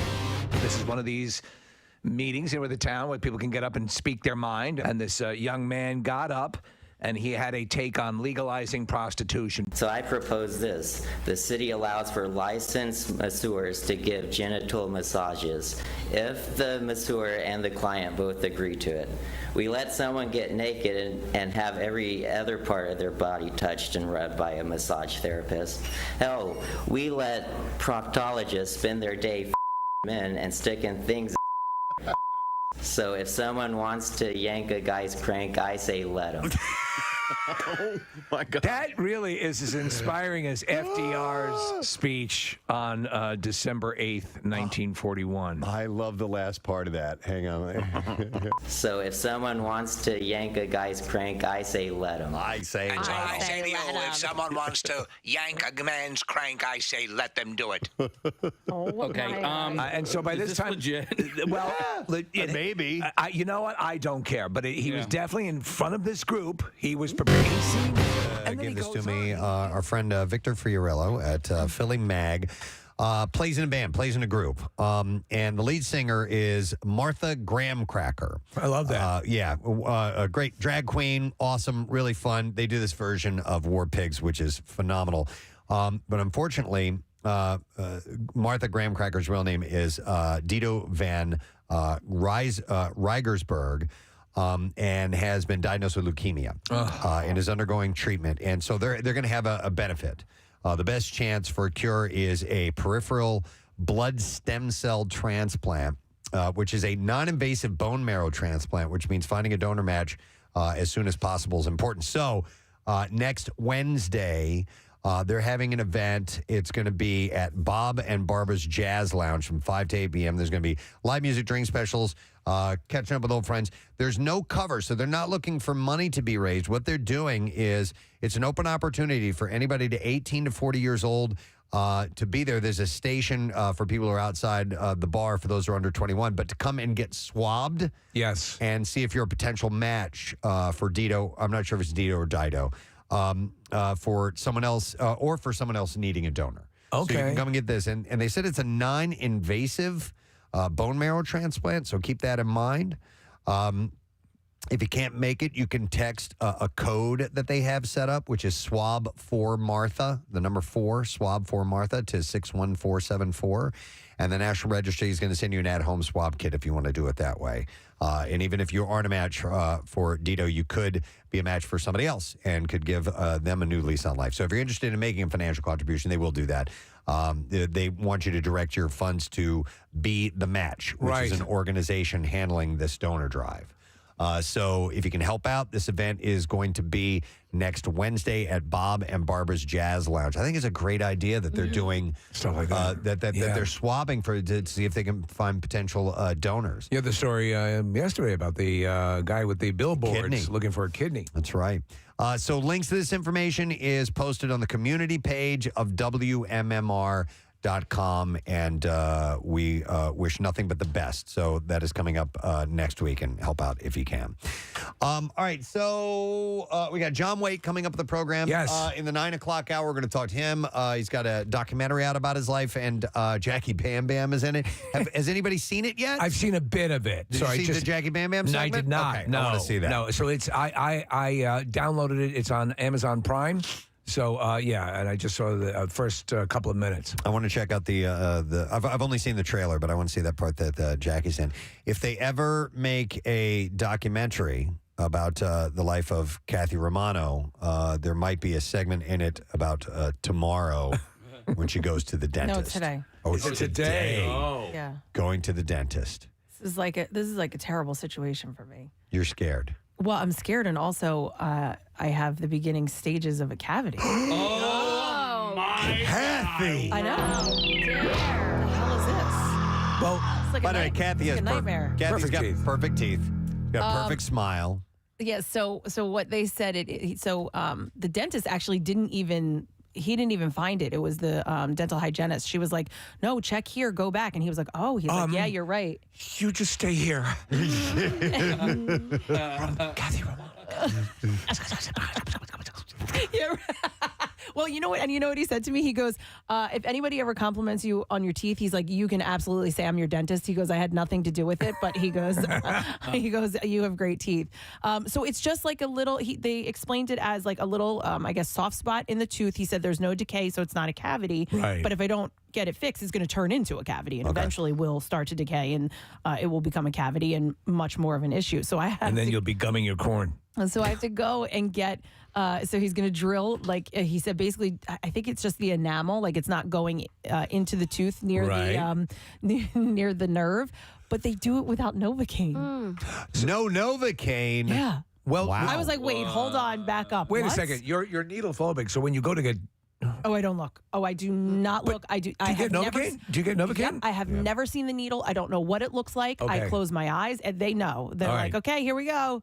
Close your eyes, Here comes the honey. choo-choo. Yes. Yeah. I'm like a little kid. We're like, whatever they tell the kids, like, oh, we're just gonna put a little something in your mouth.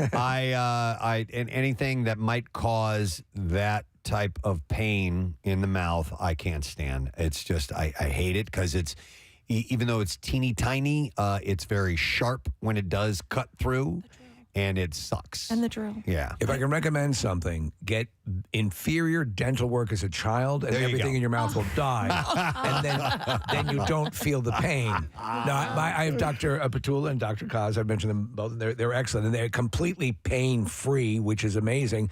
And but that for so many people, and I've heard this from so many people, it's not the actual dental work they hate. What they hate are the cleanings.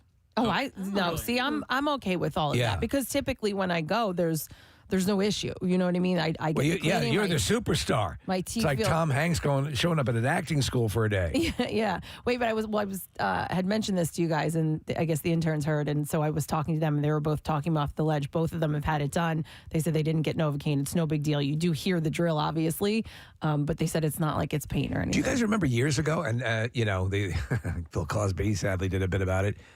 When they would drill and you would see smoke coming out of the all that stuff. Oh my God! Well, yeah. I'm just afraid they're going to get close to the nerve, and then I'm going to feel it and jump, and then the drill will go through my mouth. Yeah, probably.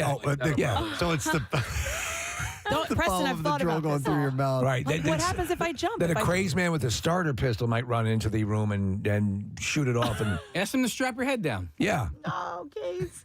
But I do like the idea of not getting the Novocaine because then once you're done, that's it. Like there's Yeah, no... you don't have to deal with that residual numbness for the next couple hours or whatever it is. And also when I get the Novocaine, I get nervous because I'm afraid I'm going to swallow the little like The whatever swab? like the thing they put in your mouth so that you don't bite down. Oh, really? Yeah, I always think I'm going to choke on it. I have all kinds of fears. Must be wonderful living in terror. Seriously. Yeah. Constantly living in Have you ever fear. fallen asleep? Did you ever get the gas?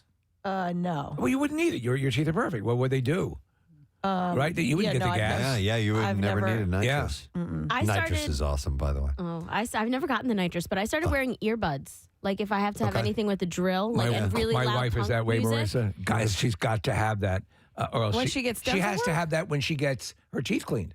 She doesn't want to hear the scraping or anything. Yes. Yeah, it's those sounds that just like give me the heebie-jeebies. Right. Yeah. Yeah. No, the scraping is something I don't really like to hear either. But, what you going to do? But I'll tell you no what, one I've been, flossing for a few years now. I was on Where a did big. I get Munson? I was not a flosser, and there's a notable difference since I started flossing. Oh, yeah. Like with my cleanings and the exams and stuff, it's been noticeable. I have had little to no dental issues. Years ago, several years ago, I had gone to the dentist and I'm like, yeah, my gums are bleeding when I'm brushing my teeth. What's going on with that? And they're like, do you floss? I'm like, no. Well, you need to floss. That's why. Yep. And I started doing it, and I'm like, sure enough, it stopped. Yeah. So my toothbrush has a built-in water pick, so I can put it on both settings, which is pretty cool. Yeah. And it does. Oh, so you can brush and water pick at the same time. Oh, wow. Yeah.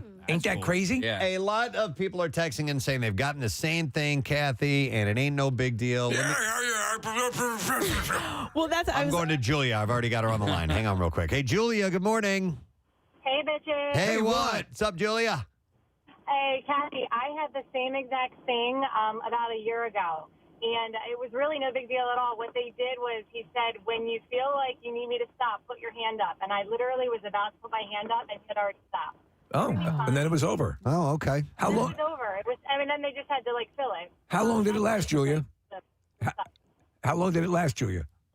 Like, not even a minute. I mean, like, a few seconds. Okay. All right. Less than 30. All right. See, you speak comfort to Kathy, right? That's not bad. Yeah. You will be fine. It's going to be fine. Over before you know it. Okay. All right. Thank you, Julia. I mean, listen, I had a cystoscopy done with like no anesthesia. In your mouth? No. I'm just saying, like, no, the cystoscopy, that's the camera in your wiener. And I had that. I can relate. What? I had no anesthesia for that. So, I mean, if I can go through that, you can go but through. here's the deal. It hurt, didn't it? It didn't tickle. Okay. You know, and that was the thing. Like, I was given the option, and the doctor's like, he's like, you know, your pain threshold. He's like, it only lasts. He lied though, dude. He was like, it only lasts like, you know, a minute. I was like, 5 minutes in, I was like, dude, You said a minute. Can we cut for commercial? You know, like- yeah. I went in for a hearing check, and he put a camera in my penis. Yeah. Yeah, and I was like, well, that certainly can't be part of the invite. Some have their own approach. But my buddy Jeff, his dad never gets Novocaine. Why? He just doesn't. He doesn't want it? Doesn't want it. Wow. Well, remember What my if it's a friend needle thing? who the Novocaine doesn't work. Is she a for her. redhead? No, she is not. Right. That's weird. And it doesn't work for her. So she has to, like, any dental work she has to get done, it's without Novocaine. No, shoot me up. Give me the Novocaine. Numb it up. I don't want to feel that stuff. I hate it. I fall asleep all the time in the chair. Oh, my God. And I'm just using Novocaine. I but don't. they How numb can it you the be F so up. relaxed? Well, I play my cello. I ball my hands up into fists. Do you? I clench even my toes. I'm just, and it's not necessarily that I'm feeling pain. I'm just anticipating You it don't like at it. some point to happen. And more times than not, it doesn't happen. But I get all worked up about it. You know what I mean? Yeah, I'm going in pretending like it's fine, like I'm fine. It's no big deal. Like that woman said, Julia said, it's going to take a minute and that's it. So hopefully Get that your works. Botox shots while you're there. Stop, no. How many times have you taken a swing at that one? What? Yeah, well, you fled the office? Yeah. Oh, no, I fled a couple of times. Yeah. Different offices, different doctors, different. Yeah. Yep. I just posted a video. Got my eyebrows done, just waxed, and I get them King of done. brows? And somebody commented, and she was like, "Oh my God!" For a minute, when I started watching the video, I thought you were going in for Botox. I was like, "No, I wasn't." What's the worst mouth pain you've ever had? Me? Yeah, anything. Not necessarily the dentist. Anything. Probably like bite your tongue or like the side of your cheek or something. Right.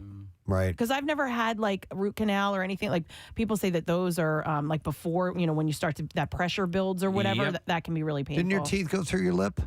When I was a kid, yes, but that wasn't. Yeah, I guess. Which Belinda Carlisle song took you out on that one? No, I was sleeping and I walked down bunk beds face forward instead of using the ladder the correct way, and I fell forward. So yeah, I guess that was probably it. Okay.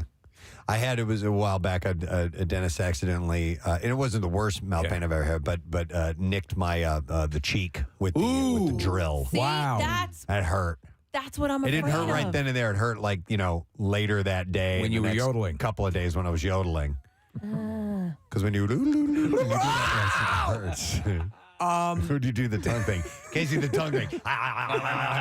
When you're doing that. Apparently, wait, we have that. It hurts. Yeah.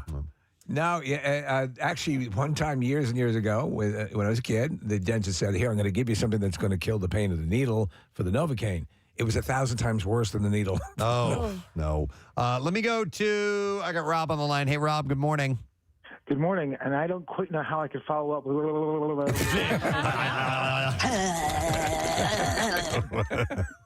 No, I'm one of those freaks when it comes to dentistry. Don't Novocaine me. Don't do anything. Just get me in, get me out. I don't Why? care. I have no idea. It's freaky. I've had teeth pulled. I've had fillings taken care of. But there's got to be a reason why you don't want that, Rob. Yeah, I'm a freak. It doesn't bother me. Do you have? So you have a very high threshold for pain. Exactly. Now, mind you, only in my mouth. I get a paper cut. I cry like a little girl. You're like Bill Murray in Little Shop of Horrors.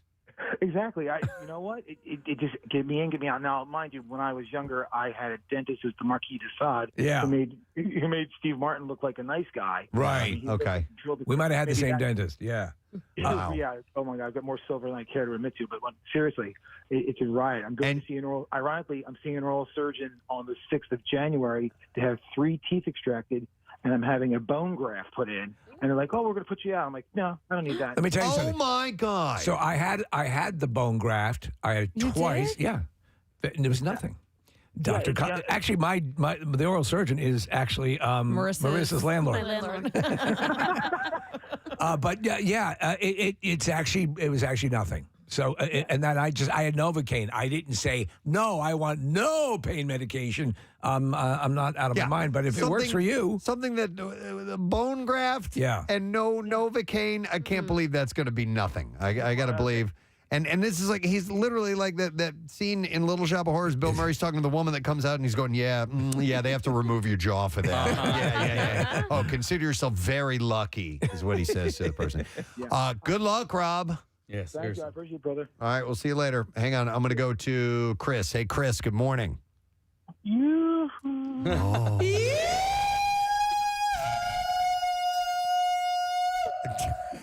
You got an extended one on that. I figured, what the hell? What's up, Chris? Hey, so I was like 20 years old. I didn't have dental insurance, and I had this cavity. My tooth was like killing me.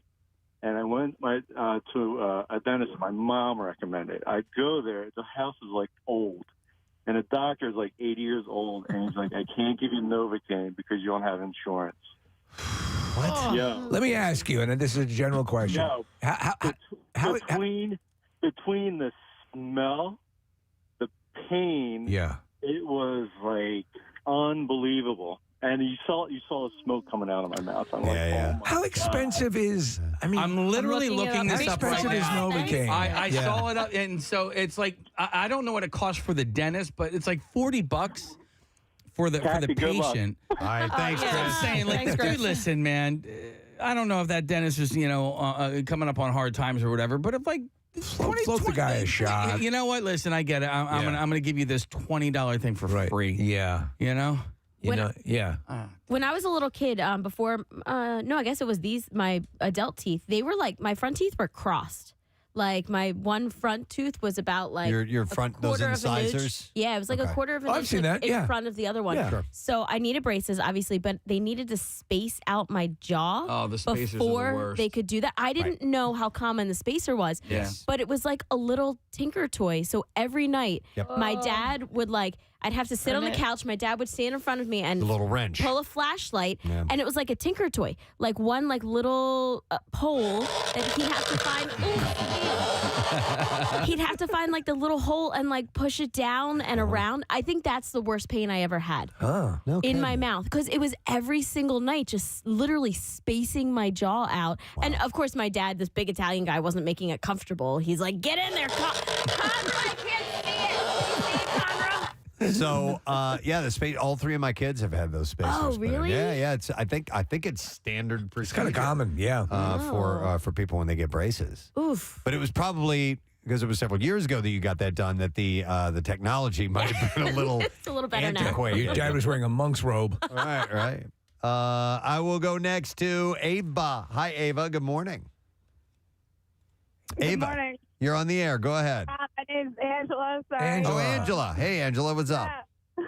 When I was 16, I had to get maxillofacial surgery, or like also called double jaw surgery, because I had an open bite. Yeah. After I got braces, it was so bad I couldn't bite sandwiches. I couldn't bite anything. But after that, I couldn't eat for like 2 months. I had to drink smoothies. I had to I couldn't talk. My face was like giant. Like I looked like a cartoon character.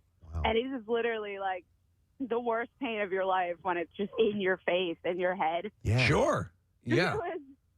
I've also, when I was 5, I bit a hole through my tongue. I've had more root canals I can count on my hands, and I just have like a terrible dentist phobia now. Angela, so have you noticed though over the course of time? I mean, again, between what it used to be and what it is now. I mean, again, I'm stunned at how pain-free it can be. Are you in a better situation now?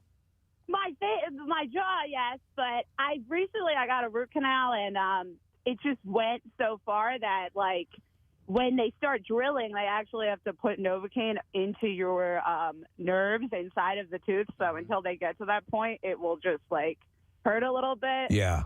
And they have to put more in. And also, my dentist doesn't have nitrous. They have to give a me license. Yeah, I know. Not technically a Novocaine, dentist. but no nitrous. So. No nitrous. Yeah, my dentist doesn't have nitrous either. Some don't want to screw with that. Yeah. Wait, how come? I don't know. I haven't asked. They just use a mallet. Well. See, that makes me think it's dangerous. Thank you, All right, Angela. we'll start the root nitrous is canal. dangerous. Why don't all dentists use it? Somebody, a few people are texting in, Marissa, about the apparatus that you had. It may have been called a palate expander. That makes more sense because it was on the roof of my mouth and it was actually like spreading both sides of the jaw outwards. Wow. Like making it wider. Oh, Yeah. Ugh. that sounds uncomfortable. Like a hammerhead shark after that. Yeah. I mean, they do it on like kids these days are getting braces younger and younger. Yeah. In the you know, womb. Yeah. Well, when I was coming up, you usually didn't get braces till like 8th or 9th grade or whatever, and now they're getting in like 4th, 5th grade. Are they really that young? Huh? They are. So they do need to extend the palate. Yeah. Because you don't want to. They're so expensive. You only want to do it once. I want to go to Kevin. We got to take a break in just a second here. Hey, Kevin, good morning. Good morning, Gadzooks. Gadzooks. All right, Kevin, you've had a lot done, right? I have had an entire complete mouth redo. Genetically, my family has soft teeth. So from the gate, I was like, 10 years old getting root canals and just terrible, absolute terrible. And my life took a turn for the worse. And, I got into drugs and then all the teeth decided to fall out of my head. Okay. Yeah. 8 years clean now. Nice. Congratulations. But I was finally able to go to Clear Choice and get that whole mouth restoration done. So in one day, I went in there looking like the worst raggedy person you could with a mouth. And in one day, they did 27 extractions. They did the bone graft, and they actually had to do a sinus lift because when they put the implants up into the upper part of my jaw, the sinuses are somewhere in there. I don't really know the ins and outs about it. I just know that commercial that says a healthy smile in one day is a crock because it hurt so bad. Yeah. I mean, that's the kind of thing that actually you've got to take your time with. There has to be healing stuff. And well, where do you stand now? What's the condition of your mouth now? It's $62,000 later. I have one of the most beautiful smiles. Oh, my God. God almighty, yeah. Oh, nice. And here's the thing. It's not – I will give them all the credit in the world. I'm not trying to plug them, but it's not like some people, when they smile, you can just go, oh, my God, those teeth are fake. Right. Like it looks like toilet seats on your mouth. Right. These are actually natural-looking teeth. You'd never know it. Ever. Well, man, So- you went through a lot to get them, but I'm glad I'm sure you're glad you have them, right? Oh, absolutely. I mean, complete game changer. Mouth pain. I couldn't eat food for 10 years. I mean, I ate, but I couldn't enjoy food. Yeah. I had hot wings the other night. I had sauce all over my face. I looked like a kid. Yeah. But I was so happy. You know? So do you have no original teeth in your mouth? Are they all implants? Nope, no original teeth. So I have 4 posts on the top and 4 posts on the bottom, and the teeth actually lock into them. Like I can't take them out. Right. I can go back and get them taken out, but I can't take them out myself. It's funny with and thanks for the call. The hockey players will appreciate it, Kevin. I was reading about how they don't do the implants because why are you gonna do that? They're gonna get knocked right back out. So you Not wait until they retire. You wait till they retire, right? That makes total sense. Wow. I think you're going to be okay. Did you already say that Jace had this done? So he had the exact same thing. He had like they said, oh, it's just a little soft spot. We need to get rid of it. And they said, no, Novocaine. That was the first I'd ever heard of it, literally like just a couple of weeks ago. And they asked him and he was like, no, I'm okay. And he did it. So now I feel like I need to stop being such a baby when my 11-year-old son did it and he was fine. Because you're his hero. Hey, Kathy. Oh my gosh. That sound. It's so little it could go through my cheek. The worst. All right, well. Thanks for the support. Yes, of course. And please update us on how things go. All right, we need to take a break because we are going to have Mr. John Waite joining us in just a little bit, and we're looking forward to that. By the way, if you want to win Christmas Miracle Passes, you can do it tonight. I'm going to give some away before we're done with the show today, but Brett Porsche is going to be at the Post at Sierra Garage tonight. He will be there from 8 to 10 p.m., and he will have your chance to win passes to our Preston and Steve Christmas Miracle live broadcast next week, the Miller Lite Ugly Sweater Edition at the Excite Center. And they're going to be having $4 Miller Lite drafts and $14 Miller Lite pitchers tonight with Brent Porsche, so make sure you join him. Your chance to win. We'll be back in a second. Preston and Steve on 93.3 WMMR. 93.3 WMMR. Yeah, examples. Yeah, some context. Some context to it, yes. Here's clip 2. Picture this: a big old sweaty fat guy would get with your hand actually be that much worse than giving him a full body massage, getting up in there under the folds of fat, or being the proctologist sticking your finger. Holy hell. If a grown adult wants a job, another grown adult is willing to give one for money, then let them.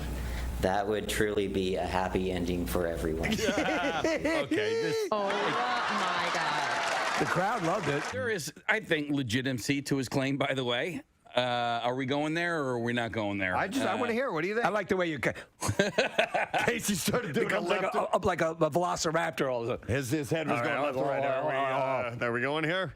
Well, yeah. I mean, like, dude, why is that illegal? Rub and tugs? Yeah. There is that. This is an age-old question about the. In fact, right before the Magna Carta came into being, there was the rub and tug. I mean, there is a separation of church and state, right? So, is morality a church thing?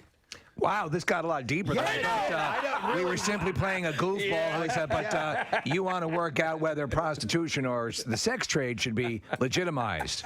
Well, maybe we should put them in malls. Let's talk about abortion. Yeah. Let's lighten things up a bit. How do we want to proceed into the next thing that we're going to do? Well, I think we should. Where did Bill go? Oh, Bill, could I trouble you to come over here? I got to ask your opinion on the air about something.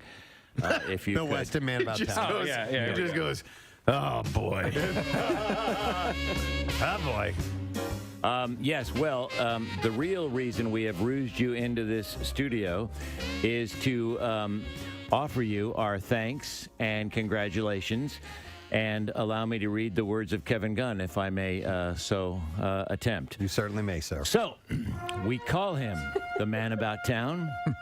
We kid him about his kitchen cleaning, dashing wardrobe, and how he presides over meeting after meeting after meeting after meeting. He's always open to ideas, but he often reminds us that, quote, this is not a democracy. Probably a good thing, too. Can you imagine if the Preston and Steve show, me, Jackie Bam Bam, Jackson, Brent, and the rest of the MMR staff were left unchecked to their own devices? Or if there was no one to say, let's think this through? Or have you considered what might happen if, or the building might not go for that? Or... are you out of your freaking minds? You want to do what? But there it is. Bill Weston, the adult in the room. He is our leader through a business that is open 24/7, 365 days a year. He has to deal with the creative types, the executives, the sales staff, the accountants, the consultants, the concert promoters, the bands, their managers, countless live events, listener comments, office demolition and construction, and it is quite a job. He does all of this with a measured demeanor, self-effacing sense of humor, and a wealth of experience and wisdom. This year, he has also taken up the additional task of overseeing MMR's 50th anniversary celebration, and has done so, might I say, with limitless energy and incredible savvy. So, in addition to being the man about town, Bill Weston is also the man about music, the man about programming, the man about administration, the man about meetings, the man about sometimes saying no. In short, the man who's all about this radio station. And that is why, and probably to his chagrin, we, his staff, award him the well-earned and long overdue recognition as the Rock of MMR.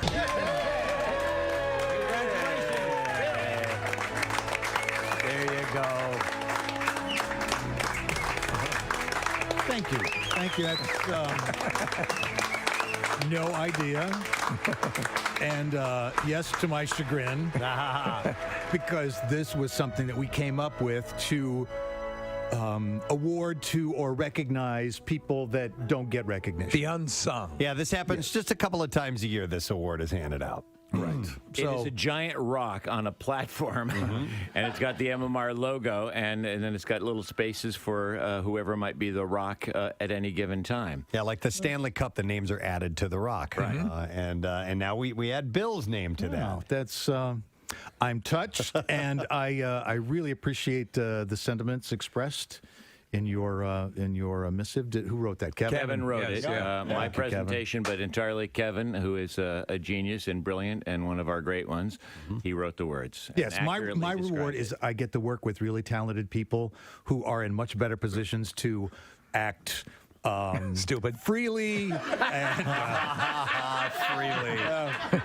Well, the idea, the words that Kevin put in there, you want to do what? Which mostly applies to you guys. Yes. You want to light a refrigerator on fire in the parking lot and then add 7 cars to the mix and see if we can cause a giant mechanical explosion? Yes. That's I a mean, good one, consider what we have done in the last 15 years to just imagine what he has said no to. Oh, yeah. Well, then tolerating a pony coming in. Yes. Well, he didn't know about that one. Yeah, never. Some things you beg for forgiveness. You just don't apprise him of. I thank you very, very much. That's like I said, my reward. I was just came back from a long motorcycle trip out in California. Right. Actually went through Petaluma, Pierre, and I was telling these guys that I was hanging with, just regular guys, retired cops and plumbers and whatever. I said, I still love my job. I am blessed to be able to work at WMMR with people who care, and actually their first response to something that needs to be done isn't that's not my job. It's to how can I help? Right. And it's that kind of atmosphere that we have, and we involve our listener because they're an integral part of that radio station. It's a great thing. So this is very cool. I appreciate whoever took the initiative. A complete surprise, would you say? Yeah. Yeah. Yeah. No, I had no idea. I was over in engineering looking at floor plans. And Chuck says, we need you in the studio. I said, they need more time off. What are they going to ask for, more vacation time? Preston's complaining about too many live reads. I'm like, oh my God, what is it? But the thing is, every one of us has worked for insane program directors at various times, and I think the nature of the job drives people over the edge, and for some reason it has not done so with you. You've retained this balance that even if you're pissed at us, you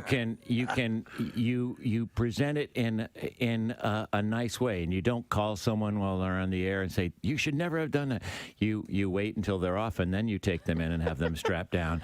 And you truly have this balance and this calmness that is in a frantic group of madmen and women that we are. You really are a father figure that doles out a lollipop when needed and sends you to your room when needed, but does so in this balanced, calm, and reasonable and nice fashion. Thank you for saying that, Pierre. There's really something extraordinary about it.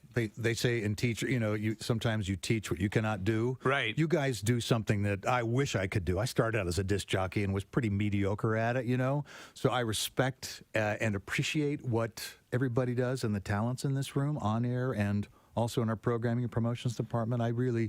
I appreciate that, and you get a parking spot now too. Yeah, that's right. It comes with a parking spot. And one other thing, he's worked so hard on this 50th anniversary. Yeah. Oh yes. He's pulled out. He's found archive selections I didn't even know we had, and I've been here for a long time. I mean, he found America singing a horse with no name. He found. We had to steal that back from the guy who stole the tapes from us. Really? Yeah. Oh yeah. I mean, he's found so many cool things, and gotten really worked the Foo Fighters Riders thing and the Bon Jovi thing for these special 50th parties that we've had, and U2 and all these other things. And he's just on this 50th alone. He's really and the fact that so he much. forged on even after learning that it's the 49th. Right. Right. Yeah.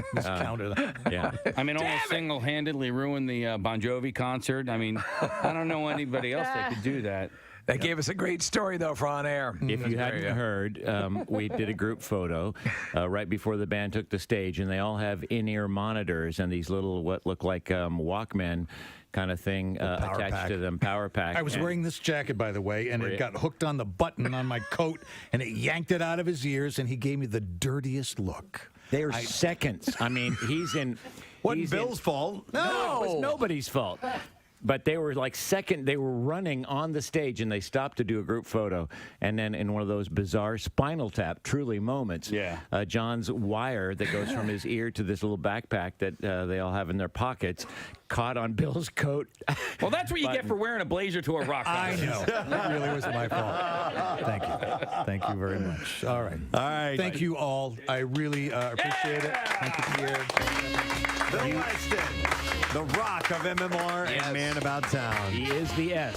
Yep, absolutely. The ESPYs are stupid, but I didn't see it. Marissa, you watched it. How did Danica Patrick look? She was hosting it, right? She looked good. You know who looked really good? Pretty much all I'm concerned about. What? Kate Beckinsale. Kate Beckinsale. Kate Beckinsale Of course came she out. would look great. Why was she there? Yeah. Is she a wife of someone? She presented, I don't know if she's promoting something maybe, but she presented Best Championship, I think, which went to like Best the Astros. Championship.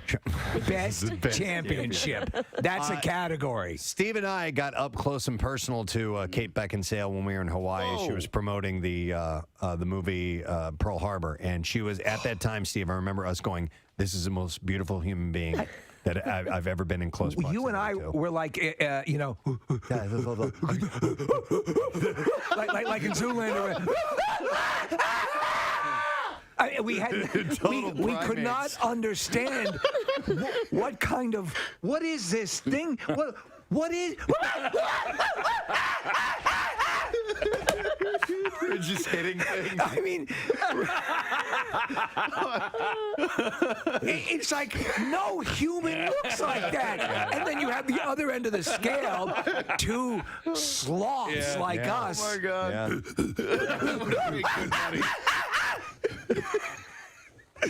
She comes walking closer. We just start bouncing up and down a little bit. It's okay. It's okay.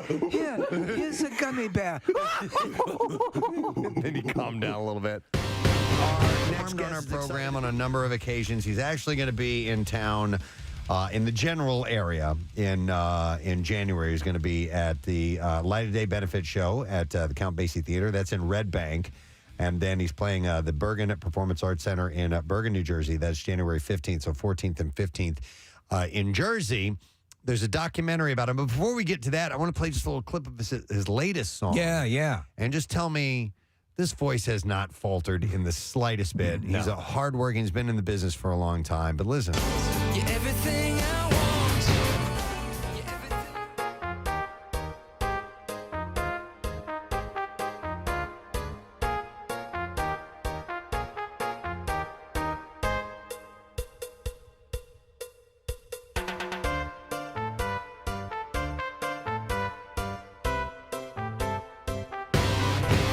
And it is the unmistakable voice of Mr. John Waite, who is on with us this morning. Hey, John, good morning. Good morning. Great. Preston, Steve, nice to have. Thanks for having me on the show. Dude, any time. We love having you on. You've been very kind to us through the years and come by and performed. And we saw a little teaser the other day for this documentary called The Hard Way, and you can get it on Apple TV. Steve, you got it through Amazon Prime, yep. And so we're like, we should get John on and talk to him and see how things are going. But this documentary, I have not had a chance to see it. Steve has downloaded it. I want to check that out. Had this been in the making for a while, or was this a recent, hey, let's do a story of your life, John? Well, I know a friend of mine in Portland that I've known for like 30 years since I was on Epic with Bad English, and I called him up because there was the Black Lives Matter protest that became a riot. There was time to burn down Portland. So I rang him up and said, hello, how you doing? He's still around, you know? And we got talking for like an hour about just being on the road and my life and what we'd done together years ago with Bad English. And he said, you know, you'd make a really great documentary on your life. And I'm going like, yeah, you know, that, you know, and I'm thinking, sure, you know, who's going to do that, you know? And then he came back about 6 weeks later with backing, like major money and a full budget. And he wanted to do it. And so I committed to like 4 days of interviews, and he went off across America looking for archival footage and calling people up and interviewing people like Neil Giraldo and Diane Warren. Those are heavy hitters, John. Yeah, I mean the fact that they agreed and wanted to be a part of it is got to be flattering. Honestly, I mean I couldn't understand what all the fuss was about. 'Cause at this point, you know, we're just touring and you know making up for the gigs we had rescheduled because of COVID. And we had Holland coming up. We just got back from Holland. It was one of those things where, like, you know, well, if you really want to do it, I'll jump in. You know, you're a friend of mine. But the only condition is that I didn't want to see it. I didn't want to have any input on what was used. I didn't want to have any input on the edit. What you see is what you get. I drop the F-bomb every 5 minutes. Like, you know. Well, so are we to understand that? I assume you've seen it now, correct? Oh, yeah. All right. It took me 2 months. They sent me a copy, and I just refused to watch it. I was like, you know, and then one night I had a couple of glasses of wine, and I thought, well, you know, come on, you know. So I watched it and went into sort of shock. And then the next day I watched it without the glass of wine. And it hangs together, you know. It's one man's point of view on who I am. So you know, you'd have to see it to believe it. But it's pretty gritty. It's pretty much the truth. Now, John, in not wanting to be a part of the creative process, is that because I don't want to go back and see all that stuff and go? Well, then what was it? No, it was just, I think if somebody's going to make a movie about it, I didn't want it to be one of those things that comes out of Nashville, like, you know, this guy's a great guy and his records, you know, have been up and down and he's coming out with a new one, so get ready. You know, I didn't want any of that, you know. Okay. I just didn't want that. If you're going to talk about being 5 and then sort of like, you know, buying your first guitar and, you know, all the stuff that happens and coming to America and all the success and then the downtime and then the success and then the downtime. I think it was best just to stay away from it. I mean, I like films, you know. I like films that are honest. And if I'm watching a documentary, I want to see something that's edgy. You know, I didn't want it to be soft. You know, I want it to be true. You got it. I mean, I started watching, and you know, and listen, we're huge fans, and you've had that kind of career, and it's not all roses. That you know, I mean, I'll tell you some of my takeaways so far, and reading interviews with you, you know, concerning the project, is that you live for the performance. And a lot of artists will say, I'm energized when I'm in front of an audience, but it's really in your DNA. And then it was, now we all went through COVID, we all went through the pandemic, but it was a singular, jarring thing for you, especially since you feed off that stage thing. Yeah, no, I mean, it's like, I've been very lucky to have that kind of expression where I can like go out in front of people, whether it's 200 people or 2,000 or 20,000 if you're playing a festival, you know. But there's that exchange that happens. You write songs to share with people. You don't write songs to keep in a vault and look at occasionally, you know, on the holidays. You know, it's like you really are trying to communicate to people, and they lean forward. When you sing, you know, they lean forward, they're invested in it. And, you know, it's like a conversation that's going on through the music. People have lived all the same things that I've lived. We've all got older. We've got kids, or we don't have kids, or divorced, or whatever it is. But the songs are the glue, you know. And I think once you take that out of the loop, it's just difficult. I mean, that's what I do. I mean, I write, and I take it to the people. And I don't mean that like it's a huge message of whatever. I mean, it's just I'm trying to share my life and sort of have that conversation. And once that disappears, it's weird. It makes sense. It makes complete sense because honestly, we were talking before, Preston and I, and Isn't It Time is a song that is throughout my life. I've loved that song and the message, and I've listened to that in times of where I wasn't feeling quite missing you. Obviously, change all the songs that you have been responsible for that still live in my mental songbook that I call upon now and then. So as an artist, you would naturally want to share that with an audience. And how now on this side of it, as things are at least in a better way, how do you feel you did throughout that time? Give yourself a letter grade. Wow. Well, I think I got an A+ because I mean I hung in there. Yeah, I hung in there through thick and thin. But it isn't like you hang in there. It's like, you're not going to be doing this for the next year or whatever. You've got this thing that you're doing. It's kind of like it's your reason. And I see it as even when things have gone wrong, you've lost a record, you've still made that record, and people are listening to it because of the internet. And I think, looking back on it, it just looks impossible. Some of the stuff that happened with the Baileys, and then making the first solo record in New York City and living there and making that my home. And, you look back on it and you think, man, I did that really? I mean, I can't listen to Ignition, the first, without being back on 72nd Street, sleeping on a mattress on the floor. I mean, it's like these are snapshots of your life. And, I'm very, very lucky to have that because it's like having a diary. Yeah. It takes you back into your life, And so I can make sense of my life. I can't believe some of it. And some of the success was astronomical. And then it went away, and then it came back. Right. But that's how it works, Right. So, John, let's go to the night that you're giving the first viewing of this. You're sitting back. You're a couple of glasses of wine in. You're watching the documentary, and then Jackie Bam Bam appears on the screen. Well, we love Jackie. He's like the fifth Beatle. He shows up. He comes on stage with us, and he's been there from really 15 years ago when I first met him. He's been an integral part of our East Coast experience, and we're friends. He's like just the guy that's always there. There's this bright light.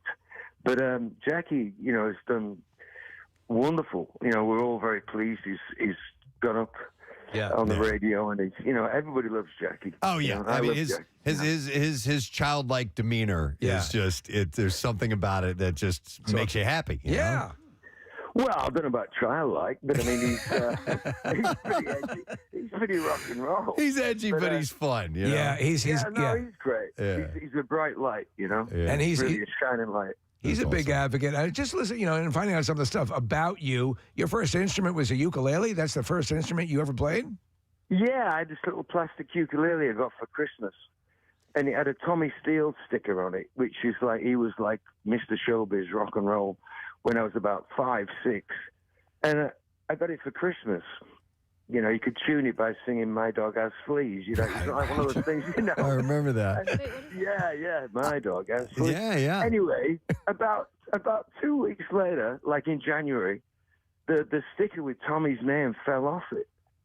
It was Tommy Steele and the Steelmen, and it was like black and red, and it was like Tommy Steele, Yeah. And it fell off, and I looked at it, and it was in the shape of Mickey Mouse. And, what I'd actually bought was a Mickey Mouse ukulele with a Tommy Steele sticker on it. It was my first experience of the music business. Oh, my goodness. I was off to a flying start with that. Yeah. That's wonderful. That's hilarious. And you were, and singing, if I remember correctly, kind of came secondary to you. Like, you didn't start, how did that, wasn't it like, well, we need a singer, I'll try it? It was that type of thing? Yeah. Kind of, no, well, I was in a couple of bands before that, and I always sang a couple of songs, but there was always a main singer. And I was a bass player, I loved the bass. I liked everything about it. And I like cello and all the bass instruments. I was born to be a kind of bass player, you know. So I looked at myself like a singer-songwriter that played bass. But with the Babies, when we finally got a core band together, nobody could write songs apart from me, and nobody could sing apart from me. And I wasn't being coy about it. I just hadn't thought about it. It wasn't like I saw myself as that. You know, you visualize who you are before you become that. Right. And I didn't visualize myself as being a singer.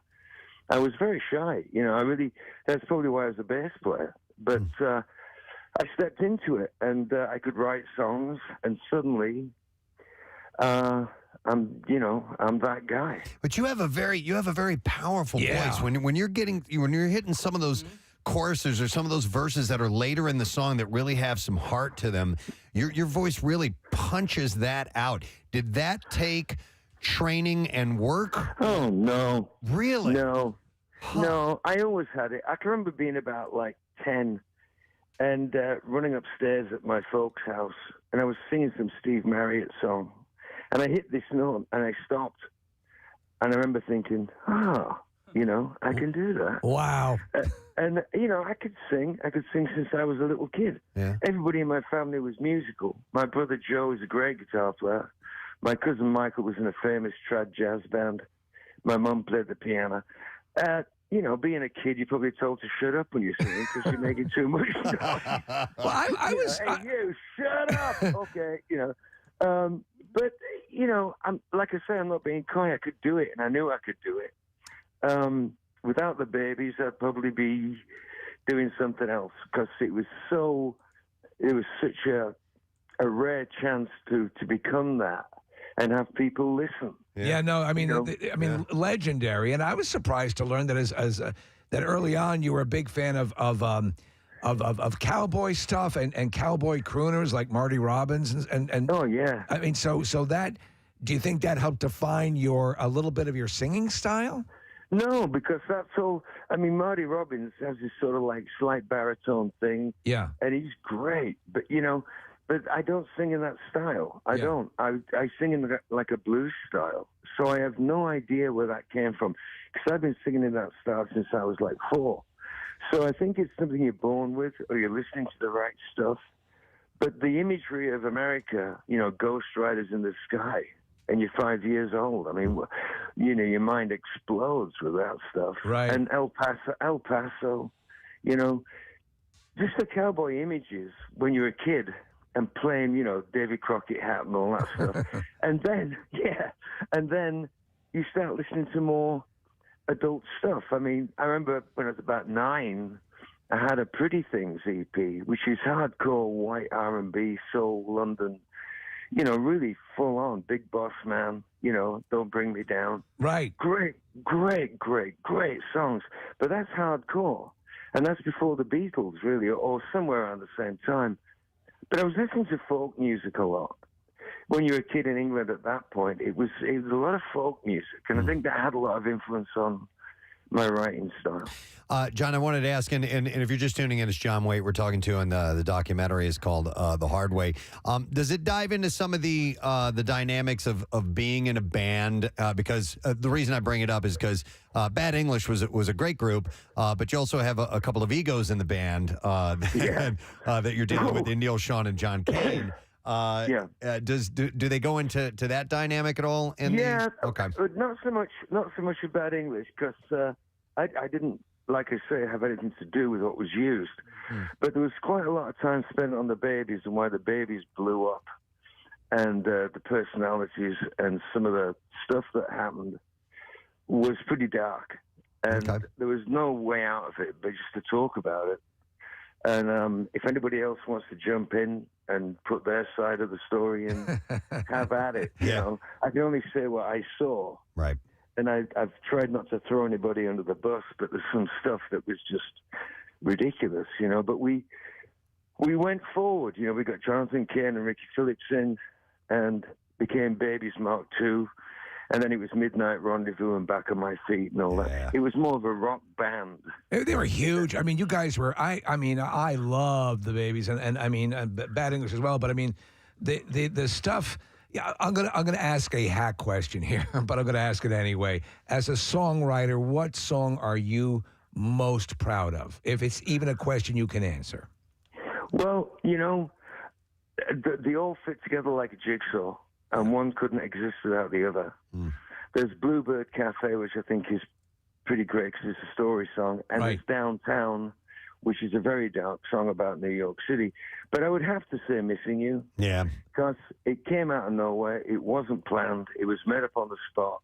Very unpretentious and was just stark, And it sort of ticked all the boxes for what people thought was going to be a hit. But I had no idea what I was doing. I was just making it up. But I would go to that because it represents that kind of flow that happens when you close your eyes. And that's where the best songs come from. Yeah, I mean, again, I don't know how many hours and days of worth of listening to songs you've written. I can pick out particular points in my life, and as an artist for you, and it's conveyed in the movie, in the documentary. That's your juice. That's what keeps you going, and it's an interesting sort of insight. Again, I just started it, but it's just an interesting insight into how somebody at your level as a musician works and what this all means to you and them. Yeah, well, there are bands like where you sit around trying to write songs, and I'm not prolific. If I got like a deadline of like 2 weeks, I'll write a record because I have to. And I walk around looking at stuff that people don't seem to notice. No, I'll see a song in it. But I wait for that kind of moment when I keep notebooks all over the house, and I make up melodies in my head when I'm having conversations. But until it comes to, push comes to shove, I don't do anything. I'm kind of like a lazy bastard. Hey, you say you're not prolific, man, but to a young man and hearing that line, "It's my heart that's breaking down this long distance line tonight," that was pretty damn prolific to me. Yeah. Well, I didn't. But I made that up on the spot. I made up the whole first verse and first chorus without stopping. I started the song. I was making it up over somebody else's chord changes in the studio, and I sang Every Time I Think of You, the Baby song, just to get me rolling, Okay. And then it all came out of nowhere. And then at the end of the song in the studio, I sang I Can Lie to Myself, which is obviously the punchline. Totally. But I didn't expect to sing that either. There's something happens, man. There's something happens when you just, you as Keith Richards said, you're a conduit, and you can take credit for it. But honestly, when I've written something that I think is pretty great, or I've managed to get where I wanted to get to, I'm always surprised. I'm always, did I really want to do that? Is it? Oh yeah, it's quite. Yeah. It's just how I operate. Yeah, it's very cool. Yeah, that whatever that autopilot thing is. Yeah. Sometimes it can be pretty magical. Yeah, absolutely. Wow. Very exciting. That's awesome. We're so thrilled that this movie's out because it's a great way for people to appreciate you again, and of course you never stop touring, which is also a benefit. Yeah. Yeah, we just got back. We've been working all year, playing to some huge crowds. We did the Rick Springfield Men at Work tour. We had half an hour in the beginning, and we had a tiny drum kit because they didn't want us to play drums and bring out a kit. And we played acoustics, and Tim Hogan was on electric bass from Philadelphia. And we killed it. We absolutely killed it. And then we finished with a whole lot of love at the end. And people are kind of just like standing there with their mouths open. But we did, I know. But we did 5 weeks of that. And then we went back on the road, and we were touring before that. And we just got back from Holland like 2 months ago, and then picked up again and started touring. So there's been the Anything EP release.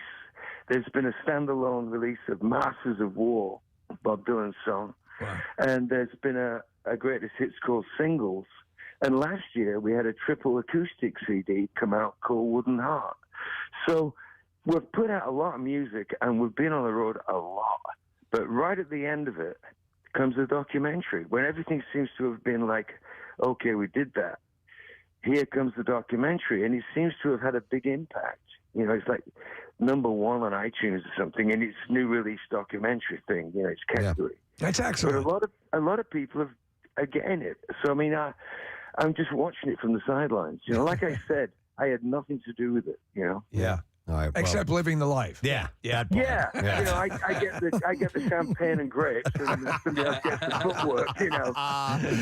That's the best way to do it. Excellent, man. Yeah. Well, listen, John, it's great to catch up with you, and you too. Yeah. I mean, Philly is such a great town, and MMR, and you guys, and I'm, you know, the rocking rabbi. I'm sorry to see him not being with us anymore. Yeah. But MMR is a great station, man. It's probably the only rock and roll station left in America. One of the few. We do have a great relationship, and I'm thanks for playing the record. Absolutely. But we got Jackie. We're going to see Jackie in New Jersey. He's going to get up and play with us. Oh, that's awesome. Excellent. Oh, yeah. Yes. I mean, it's like a real connection. So we made a live album there a couple of years ago. So we really have a lot of connections in Philly, and it'd be great to get back in the neighborhood, even though it's Jersey. Yeah. We'll definitely look for a chance to get you back in the studio sometime. Yeah, when you do end up back in the city, we got to have you back by here in the studio for a sit that'd be down. great. Excellent. I look forward to it. Yeah. John, have a great holiday. Congrats on the documentary, and of course the song that's out, Anything, from the EP. We're just happy that you're still doing what you're doing, bud.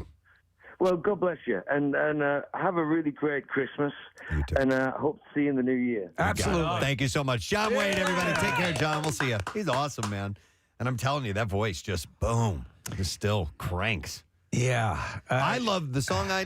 My favorite of his, of his solo stuff is Change. Oh, my God. Like, I still crank that up. I listen to it every week. Yeah, it's a great song. It also, not only is it a great song, it actually had a pretty solid video attached to it. Do you remember? The girl is on the ledge, and she's going to jump, and it actually speaks to, it's okay. It's only change. It's what happens in life. And at the end of it, he's the bad guy in the video is John in disguise, and he rips off the mask and everything. Yeah, that was height of MTV for that stuff. So very cool. And I want to see Jackie in this in the doc. I want to see where he pops up. Speaking of concerts and touring and everything, StubHub announced their most in-demand touring acts of the last year. So we get these year-end and I dig them. List, yeah. And number one, the biggest one was Elton John. Oh, wow. Now, this doesn't necessarily mean biggest grossing concert tour. They're saying these were the most in-demand tickets. On the secondary market. Through StubHub. So it was days after trade publication Polestar announced that Bad Bunny had the highest grossing North American and global tour of this year. So so with Elton John, you had a case where he was his final tour. Yep. Then there was that pause, and then he was making good on dates. Yeah. And so that hyped people up even more to like, I've got to see him. Yeah. I've got to see him. I think he's kind of boring now. Elton John is? Yeah. I haven't seen him in a number of years, so... Last time I saw him was not all that, he kind of just sat, so I can't imagine. In fact, he changed one of the lyrics to the song. I guess that's why they call it the snooze. Yeah. And then he said, I'm still sitting. Okay, yep. He's changed a few lyrics. I really haven't moved. I really haven't moved at all. I love the Billy Joel Elton John show that I went to in the early 90s. The Piano Men. Mm-hmm. Yeah, it was that great. was I went to that too. Yep. And it was fantastic. They did it a couple times, right? Yeah, so a number of times. Yep. There was a whole, again, Elton John was part of, it was a one-man plus a percussionist concert. I've talked about it many times. The longest concert I've ever seen in my life, it was almost close to 4 hours. And it was at the Beacon in Manhattan. And it was astonishing. 4 It was after hours? he had that, he had those polyps. He had that issue with his throat, and was not sure he'd ever perform again. This was Elton? Elton, yeah. Okay, It was and he did a amazing. 4-hour show. Close to 4 hours, Crazy. John had been on his farewell Yellow Brick Road tour. Is done and finished completely. You guys are making signals back and forth. Just it was about traffic. We're good. Okay. We're going to do All it right. later. That was the most in-demand act internationally, according to StubHub, which based its rankings on cumulative ticket sales on StubHub North America and Viagogo. And it was followed by Harry Styles, Coldplay, Bad Bunny, Motley Crue, Morgan Wallen, Billie Eilish, Garth Brooks, Adele, and Justin Bieber, respectively. So those were their top 10 of most in-demand acts internationally. The Harry Styles residency in Madison Square Garden, that was a huge... Avery went... God, was that the end of the summer? Doesn't matter, but... I think it was like September, wasn't it? Yeah, it was somewhere towards the end of the summer, maybe even into the fall, but... I mean, that is in that level, like it's little kids, like young teens, and then like full blown adults that go to that show. It's interesting because I saw a breakdown, Preston, and I sent you a YouTube video. A guy, Rick Beto, who you were familiar with, and he is a producer and plays tons of instruments, really knows music in and out, and he has a YouTube channel that's pretty fascinating. And even to a neophyte, and I'm not a musician, but I can still connect with what he's saying and what he's pointing out on his site. And he actually, in a very, I think, thoughtful way, breaks down why music is, well, a lot of times you're seeing older artists pop up on lists and so on, like an Elton John or whatever. And he talks about how music, the levels of complexity of music and how it draws us in and how something transcends sort of a white noise level, and how it's popular and ephemeral, and how it's popular and long lasting. And he makes a case that you're not seeing a lot of inventiveness. You're seeing a lot of in what works approach. Don't fix it if it's not broken approach, and not a lot of taking chances and trying different things. And I think he makes a solid case. There's a lot of formulaic stuff that we know this works. Let's keep doing this. Just keep doing this it. sells records. This makes the industry continue forward. Right. But as far as there's another documentary, and I'll find out the guy's name. But it was all about the Beatles and why he said he's a classical composer. Why he felt the Beatles saved classical music, believe it or not.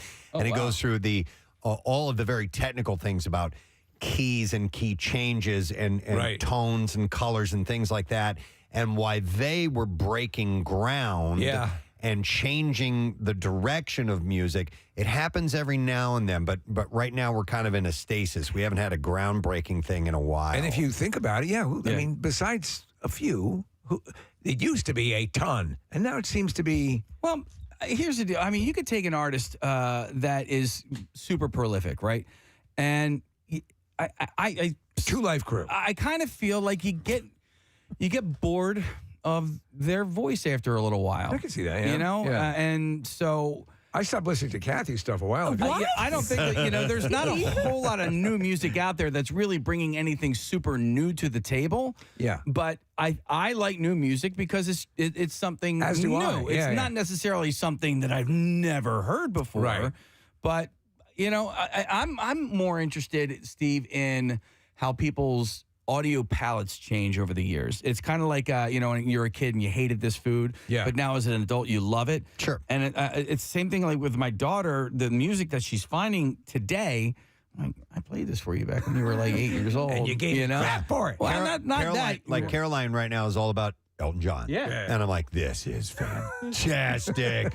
I love it. But she's also turning me on to these indie bands that I've never been familiar with. And I'm like, all right, I'm all ears. I tried to introduce Elton John to Jace. Well, something came on. He was like, who is this? And I was explaining who he was. And he was like, can you turn it off? I was like, did you whip out can. Benny and the Jets? No. That catches people a lot. No, I did not. By the way, that Harry Styles stint at Madison Square Garden, it was 15 shows, and he sold out every single one of them. Yeah, not Trey, but Fish did 13 in a row. They called it the Baker's Dozen and sold every single one of them. I mean, it's a huge thing. So who would win in a fight? Would it be Harry it's Styles funny. or Fish? Well, it was a record-setting run, they said. It's record-setting, yeah. And then, but like Avery turned it into this competition. Yeah. It's like, well, Harry sold out 15, and Harry's concert was louder. I'm like, that's great.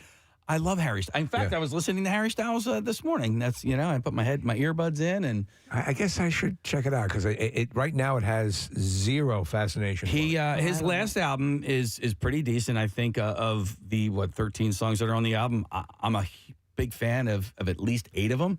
Okay. And I would like to see his show. Like I eventually would. I didn't jump on. I should have gone when it was in New York because it was 15 shows, and although it was a difficult ticket, you probably through StubHub could have gotten one, but I would like to see his show because I would imagine he puts on a pretty damn good show. The ear-piercing sounds of the girl screaming. I mean, you need to put some. Preston, you could never. You could No, never. the high squealing Head would sound. explode. I wouldn't be able to handle that. How's your Taylor Swift? Are you any luck?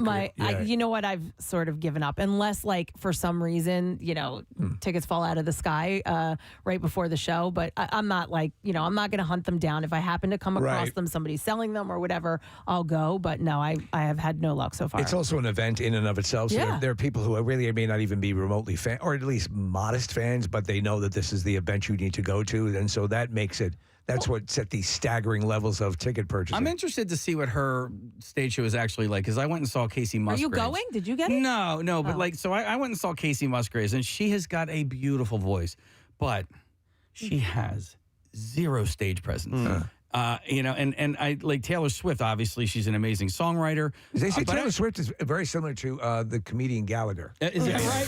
Oh, okay. He does the sledge-o-matic. That whole the first 10 rows got to bring some ponchos or whatever. Case, I think she puts on a bit of a show. Yeah, you have to. With that type of music, you need to have like a spectacle around you to sort of fill it all out. And I just Casey let my Musgraves- axe do my talking. Yeah, Case, you that's do how I that. felt about Kings of Leon.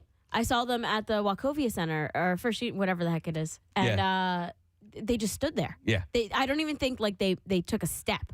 Like they stood there, heads down, playing beautiful music. Sounds great. So Fish but in doesn't move at all either, but their Yeah. light show is pretty amazing. There you go. Right? Yeah. So there are some other things that are going on around that sort of help feel it and fill it out. But that's kind of like Red Hot Chili Peppers at the ballpark this summer. Like they have such an amazing light show and like all this trippy art moving around them. And otherwise, it's just Anthony Kiedis running around the stage. Right. Everybody else is just standing there playing.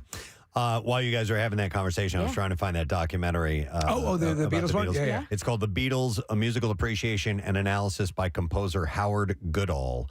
And it is really worth your time to check it out. It's 48 minutes long, and it's very, very cool.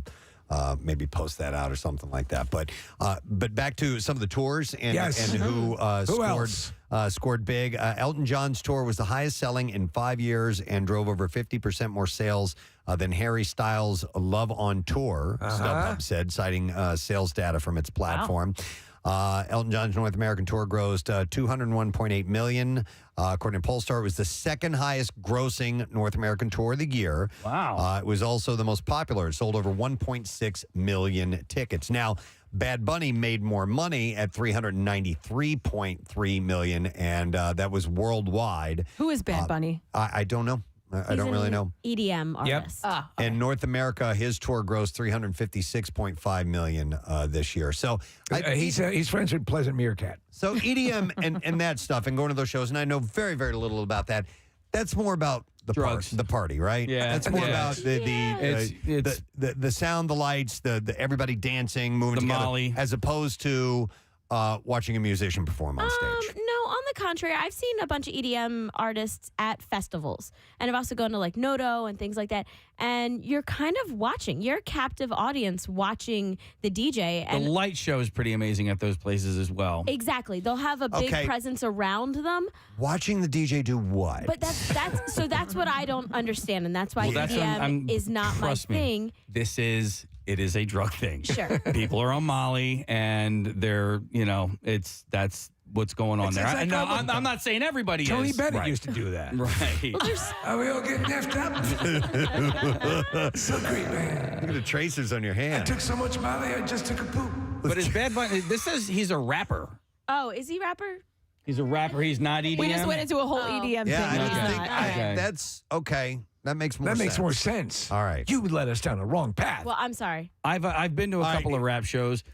Bad Bunny is a Puerto Rican rap artist. Okay. Sorry, Marissa. My bad. Well, I Okay. was going to defend Steve Aoki does throw cakes at people. All so right. You that's might have been fun. thinking of what was that? Dead Mouse 5. Dead Mal. Yeah, I saw him at Noda. I saw him Dead with Mal like 5. 500 people a couple weeks ago. What were you going to say, Case? Not Dead Mal. Yeah, Dead Mal. When you hear Bad Bunny, it makes you think of Dead Mouse 5, who is he's an EDM guy, right? Yes, Dead All Mal. right. Dead man. So following Bad Bunny on Elton's... Bad Bad Bunny was here. I'm so sorry, Preston, That's okay. to interrupt there, but no, I do remember because my son's friends were all going to that show. Tech? No.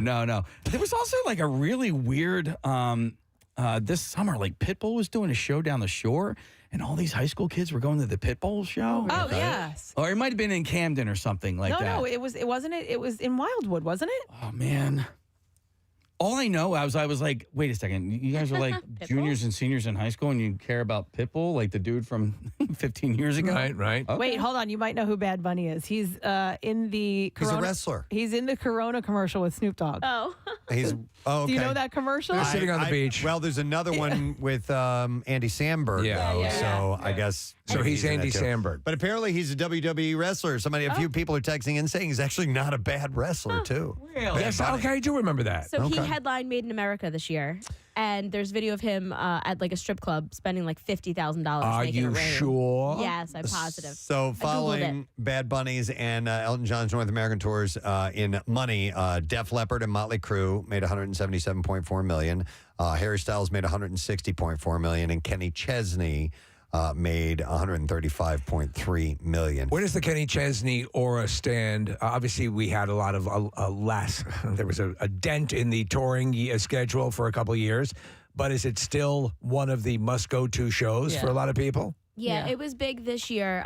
Florida Georgia Line played their last concert together the same night. I'm looking at Connor to make sure I'm right on this. But I think they played the same night in Wildwood, and they were supposed to be on the Kenny Chesney tour, so it like divided that audience. Okay. By the way, they're predicting that Taylor Swift's tour, if it, the Eras tour, if it comes together, there's a possibility of it crossing the unthinkable $1 billion mark. Oh my. Yeah. Yeah. That was when, how did Charlie Sheen's Torpedo of Truth tour? Where'd that land? It was just under $1 billion. It never quite made it. It was a there. billion off of $1 billion. Thanks for coming, everyone. It's freaking amazing.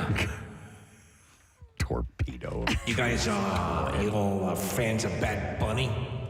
I saw it twice. It was so bad. Saw it twice? The second time was better, right? The second time was better because he brought Jeff Ross on. He thought that he could go on stage and just talk for 2 hours. Why did you see it twice? Why did you see it once, let alone twice? At the time, I wanted to see it. I was It was everything. Yeah. You remember how that just dominated the news? That Charlie Sheen meltdown. Freaking Charlie Because Sheen. he went so off the rails. Yeah. Or did they go completely on the rails? I hated him. He was doing rails. That's a long line of cocaine, by the way. So I had to do rails of coke and then get social diseases. By the way, what do you guys think the most in-demand sporting event of 2022 was, according to StubHub? The most in-demand sporting event of 2022, according to. Yeah, so we did I'm the gonna concert. say according to Pornhub. We did the concert tours, but what do you think the most in-demand case sporting event of 2022? I am thinking. All right, so quick hint: does it have anything to do with Philadelphia? Goddamn right it does. World Series. Yep, Yeah. World Series. How about that? Yeah. I mean, usually, the World Series is not necessarily all the big rage, but this one was huge. I'm So- glad to see that. And listen, again, as we've said many times before, however it worked out, it was still an amazing run. So much fun. Yeah. It was so much fun. It was so exciting. Believe They were me, killing it, man. if the tickets that I purchased, if it wasn't through, I got it through a friend, I would have sold those things. You know what I mean? Like they were in such high demand, and you could have gotten thousands of dollars for 2 tickets.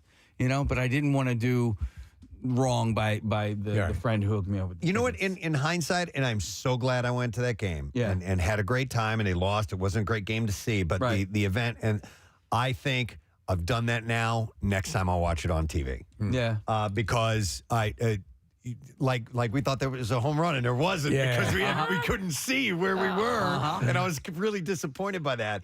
And I got to be or just go down and hang out around the stadium. Yeah. And then either go over to Xfinity Live or go somewhere where you can watch it on television Absolutely. and soak it in, because the tickets are going to sell regardless. They're not going to miss my tiny little drop in a bucket, one itty bit. And we came up short, but I will but say I've done it, and it was awesome, and I was glad I was there. Wait, and don't the almost home run that was just as disappointing at home. So don't worry but about we that. cheered for a while. Wait, what? Yeah, and then I see him just, stopping between first and second. I was like, why is he doing From that? our angle, it looked like it went out. But I will say, having I went to the NFC Championship game that, brought us to the Super Bowl, being in that environment, and I don't have to go to live games. That was so electric. There were so many moments in that game that were just palpable. Like the interception that ran back for a touchdown in the beginning of the game. I'd never heard a stadium that loud. Yeah, it's amazing. Yeah, it was great to be a part of that. By the way, for the text coming in, we know that Dead Mouse 5 is actually pronounced Dead Mouse. It was kind of a joke because I mistakenly called it Dead Mouse 5 years ago. I like Dead Mouse 5 better. I do too. All right. Anyhow, we should take a break because we do have some bizarre file stories to share with you. But let's give away a miracle. I have Christmas miracle passes. It's a Christmas miracle. Yeah. Yeah. Caller 19 and 20. You can go. That's right. Yeah. You're invited next Wednesday. We're less than a week away, and we want you to join us. Callers 19, 20, 215-263 WMMR. You have to be available next Wednesday to go to Parks Casino in Ben Salem and be at least 21 years of age. And be there early. All right. And wear your ugly sweater. It's the Miller Lite Ugly Sweater Edition. And we'll get you those tickets if you are those callers right now. We have to take a break. We'll come back in a second. Hang in there because we won't be gone long. Preston and Steve on 93.3 WMMR. And they got to hang out together. Bo Allen was like ecstatic. Ladies and gentlemen, Pauly Shore is here with us. Thank you. Good to see you. It was like Bradley Cooper against Mark Wahlberg, right? Is that what the vibe was? Exactly. Oh yeah, absolutely. Yeah, hilarious, right? It surely was. Yeah. It was great. And Mark, I was so happy for you. First of all, congratulations. And I'm not just saying that. I love sports. I'm obsessed with sports. So I was really into it, and I was so happy. I like that pass that he did. Yeah, the side pass. Oh, the Philly. Right in their face, dude. No, that was like straight up right in your face. Yeah, they pulled out a trick play there. Yeah, it was right in their face. Out. Belichick's like, what? He starts sweating, and then the big Samoan guy threw his headphones on. This is crap. What's going on here? You know what I mean? Yeah. In LA, because here the sports celebrities they're the biggest celebrities. Yeah. It's like the sports guys, and then like your news anchors and stuff like that. Right. Like, who's bigger out there? It's funny. I was at there's an exclusive club called the Soho House. Mm-hmm. Have you heard of the Soho? I have heard of it, yeah. So they're like in LA, New York. I was there and I saw, this was just 2 weeks ago, I saw Carmelo Anthony hanging out with Russell Westbrook. And they were just sitting there and I freaked out. And, I'm like, I love it. Do they notice you? I mean, because you is there any? Yeah, they're like, man, keep that guy away from me. It's scary. Man, that dude is scary. Keep him away from me. No, they all grew up with me. Yeah, that's because you're there's like a connection there. Your life actually from the MTV days and from the movies and from the access that you had. You talk about access and about celebrities and seeing celebrities and living out there in LA and on the Strip. And the Playboy Mansion you were a regular at. I mean, you have got the kind of stories. I forgot about that part. That was the part that you carve out, those 7 years. You just carve them out. What was that like in the heyday? I just say the word heaven. I was very fortunate, very lucky, very blessed. My mom and dad gave me the most amazing life in the world. Yeah. And I grew up, right on the Sunset Strip back in the heyday. I mean, that had to be amazing. Awesome. Yeah. It was awesome. I saw every genre, every band. From Iggy Pop to the Pointer Sisters to, X. You seem a little, I don't know if jaded is the right word, but you're used to growing up with TV comedians, No, I'm actors. a fan just like you guys are fans of people. I mean, I'm obsessed with Sean Penn. You know, De Niro, all the great actors, Pacino, We'll see all these guys. celebrities who sort of blow that off or try to act as if that's not a If thing. you saw me like what people don't know, like I'm just a normal guy, dude. You know what I mean? Yeah. I just go home, I make my oatmeal.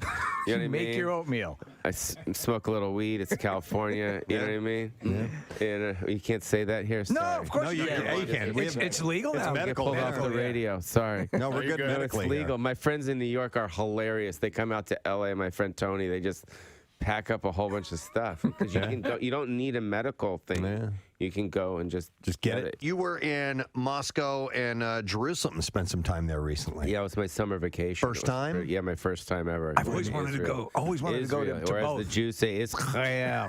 Israel. But it was weird going there because it was basically, every dude that I saw, I'm like looking at myself. Really? Yeah, because I'm Jewish. You know what I mean? These are my roots. So it's kind of like just going back to, I don't want to say weird things. 'Cause I get in trouble. Say weird things. No. Because I've always wanted to go to Israel. It looks fantastic. It's great. It's actually, it's not what people think it is as far as like being dangerous. You know what I mean? It's very... But I mean, the geography of it is very interesting. It's Israel, and then you got all these kind of Arab countries surrounding it. Yeah. Heavily, though. Yeah. And you have a lot of Arabs that live in Israel that are very pissed off and bitter, it's hilarious to me, too. Yeah. Because they're basically... So do you know what the name of the Jewish money is? Not off It's called shekels. How hilarious is that? Okay. I mean, that's so Jewy just to begin. Hey, can I get some shekels? It's hilarious. You know what I mean? But imagine the Arabs having to pay shekels. Give me your shekels. You know what I mean? Because they're on their land. Like in the Arabs people's minds, that's their land. The Jews stole their land. Right. Yeah. It's all about real estate over there and religion and stuff like that. That's the big kind of, thing where people are fighting all the time. But outside of that, it's known for incredible resort. Yeah, it's kind of like Miami, or Brazil. I hadn't been to Rio or anything but like that. But Miami, where people are on the beach, and it's like that's Tel Aviv. But then you drive about 40 minutes and you go to Jerusalem, which is the holy city, which is amazing, which is the center of the universe. And I didn't even know this, but this is where Jesus Christ was crucified. I didn't know that. I thought I'm Jesus Christ. I'm not thinking he's Jewish and in Jerusalem, and you know what I mean. I'm just like most people. Like, sir, did you know that? The Rick and Morty shirt. Come here. Did you know Jesus was crucified in Jerusalem? No, I did not. You didn't. Where did you think Jesus was crucified? Come here. I honestly had no idea. Yeah, me neither. Okay, go sit back down. Sorry about him. Because it's the Bible. It It's ruined the the Torah show. part too. I pretty much went there for my mom. I mean, that's why I went. My mom passed away. I was really close with her, and I wanted to just kind of like bring her to Jerusalem, and I wanted to be with her in Jerusalem because both my parents are Jewish, and they never made it. No kidding. They never made it to Israel. There's a lot of people that are Jewish that don't. Did you make plant it a tree in her name? Well, that's kind of an honor. I didn't know that. I screwed that up. Sorry. You can go back.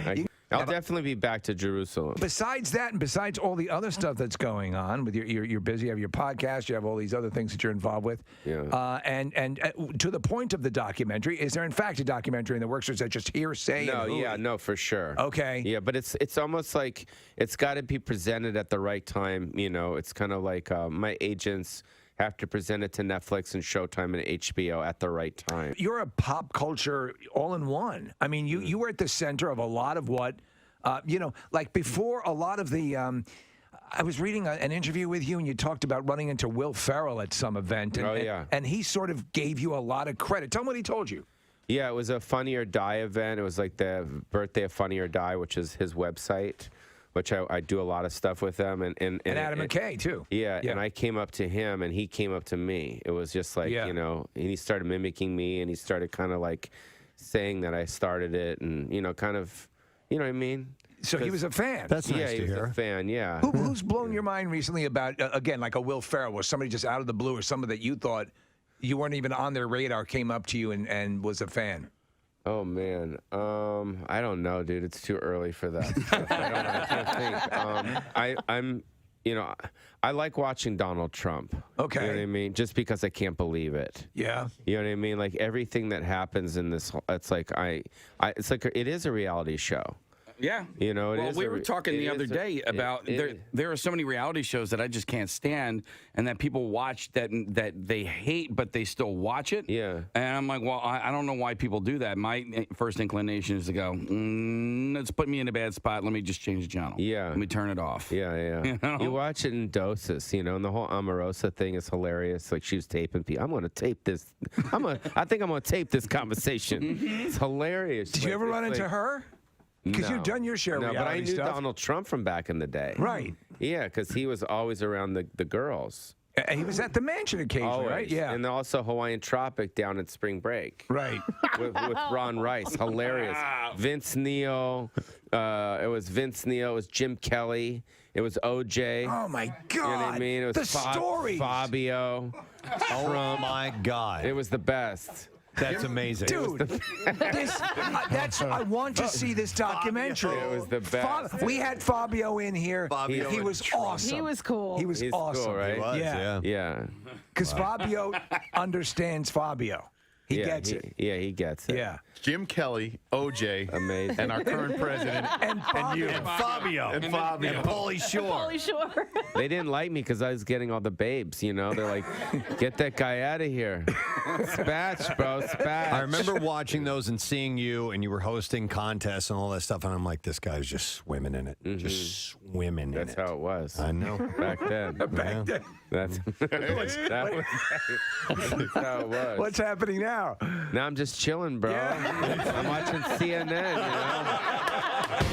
know? Once you've starred in a movie that's nominated for an Oscar, it's safe to say that you're famous, right? Yeah. Well, Saoirse Ronan, who is 24 years old, still doesn't feel famous, though. Yeah, she's adorable. Yeah. I love her and the accent. It's wonderful. She's just thinking. It's at a garden party, asking inappropriate questions to Meghan Markle. I love how they drop the G. Yeah. On ing words.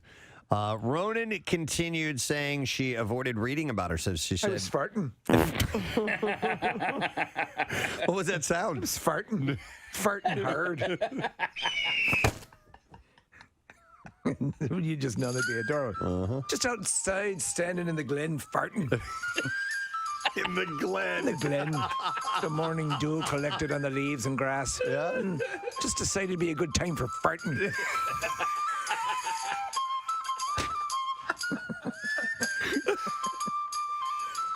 It does sound better, doesn't it? Oh, It does. oh, it needs to be a Where song. were you, Auntie Saoirse? I was outside farting, dear. Farting hard. There needs to be a song called "Farting in the Glen." Farting in the glen. You know what? I want to let Marissa vent for a moment because she posted something on Instagram yesterday. I got a lot of response. I thought it was kind of interesting. And there is a movement right now to phase out some plastics that we use in the world to maybe cut back on things that don't biodegrade, and they're clogging up. You know, they're getting out in the water, in the oceans, or they're filling up landfills and so on and so forth. I know they're actually in the UK. There's a big movement to get rid of the plastic tampon applicator. Yes. And going back to wood. No. Ow. Like George Washington's teeth. Martha Washington used wooden tampons. And they were not effective. Well, they were balls, though. They were very They were balls, a little absorbent. They left rings. But the applicator, the applicators, I saw Alice Eve, because I follow her on Instagram, had posted a video of trying to end that. So they would go with like a cardboard or paper or something. My thing with these floating garbage farms that are in the oceans is that and many times they kill sharks, Case. Oh. So there's some good we might be overlooking. Okay. That's what they're trying to eliminate, stuff like that. And I can get it.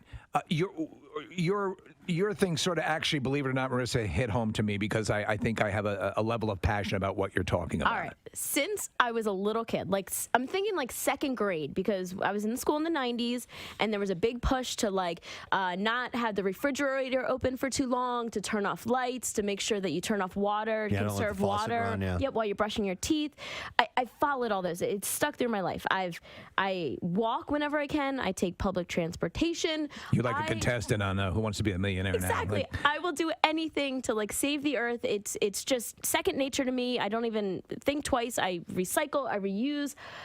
But when I drink a vodka water, I want to be able to mash the crap out of the lemon and lime that come in my drink. And with these gosh darn paper straws, they get destroyed.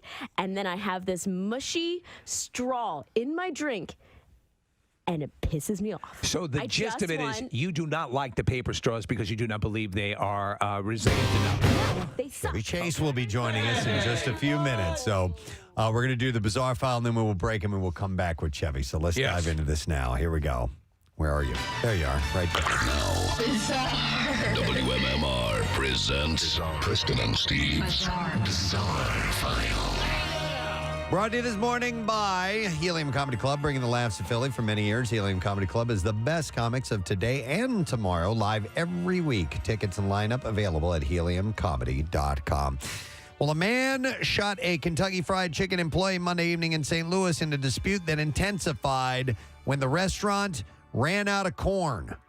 Ran out of corn? Yes. That seems almost inconceivable. The shooting happened on Monday. Investigators say a suspect was in the drive-thru of the restaurant when he tried to place an order, and one employee informed him that the business was out of corn. This is Agent Simmons. Don't disturb the crime scene. After that, the suspect reportedly made threats towards the employee from the speaker box. A short time later, the suspect pulled up to a drive-thru window with a handgun. 25-year-old employee went outside to talk to the driver, and then he returned to the restaurant with a gunshot wound. I bet if I shoot them, they'll have corn. Police said the victim is in critical but stable condition and is currently hospitalized with injuries. The suspect took off from the restaurant after the gunfire, and police are trying to find him. The great outdoors in Florida. Well, a man and his family were boating down the Silver River, and they didn't expect to see this in the great outdoors of FLA. Monkeys leaping from trees into the water right in front of them. Like a sort of synchronized swimming or something Yeah, like that? something like that. Matthew Like Busby Berkeley? Matthew Schwanke was recording a video on the Silver River when a troop of more than 20 rhesus macaques began jumping from the tree limbs, loudly splashing into the water below. Like Esther Williams. In the video, he's saying they're all jumping. You can hear a boy saying, "Dad, back up." Schwanke laughed. Schwanke was laughing. You know that Schwanke laugh. And he continued recording all while the macaques kept plunging into the water in rapid succession. They're amazing. And they just kept, it was like splash, splash, splash, splash, in front of them. And he said on the video, "It's raining monkeys." Hallelujah. Yes. Schwanke said that the incident was a result of a turf war between two troops of monkeys. I hope you're all enjoying the monkey presentation. After watching a confrontation between the two groups break out, he started recording the video. So that's uncharacteristic behavior, or do they just happen to be there for something that happens all the time? It's a good question. He said that the original troop was being run off by the rival troop from the other side of the river. And apparently it's not the first time someone has captured rhesus macaques leaping into the water in Silver Spring State Park. Back in 2019, Rod Gwynn was kayaking when he noticed multiple monkeys in the trees on the side of the riverbed, and he recorded video of the monkeys leaping into the water and then swimming across the river to get to the other side. Another turf war? He didn't say in this one if that was the deal, but hundreds of rhesus monkeys reside in the Silver Springs State Park. And officials said that they want to curb or even eliminate the monkey population because researchers said some of the animals at the park carry the herpes B virus. What'd you say? They have the herpes B virus. Thought you were talking about me. Which could potentially spread to humans. A Florida man is facing charges after he allegedly hit his wife with a Christmas tree. This is wrong. After she asked him for help with making dinner. So is that the response in some cultures? In Florida culture. Richard Atchison was arrested by police on multiple charges, including domestic battery. Stephen, he's got one of those mug shots that you're like, yeah, that's a person that would hit someone with a Christmas tree. Officers said the incident happened Monday evening. The two had gotten into an argument after the woman asked for help making dinner. At some point, the woman reportedly put a spoon in the sink, accidentally splashing Atchison.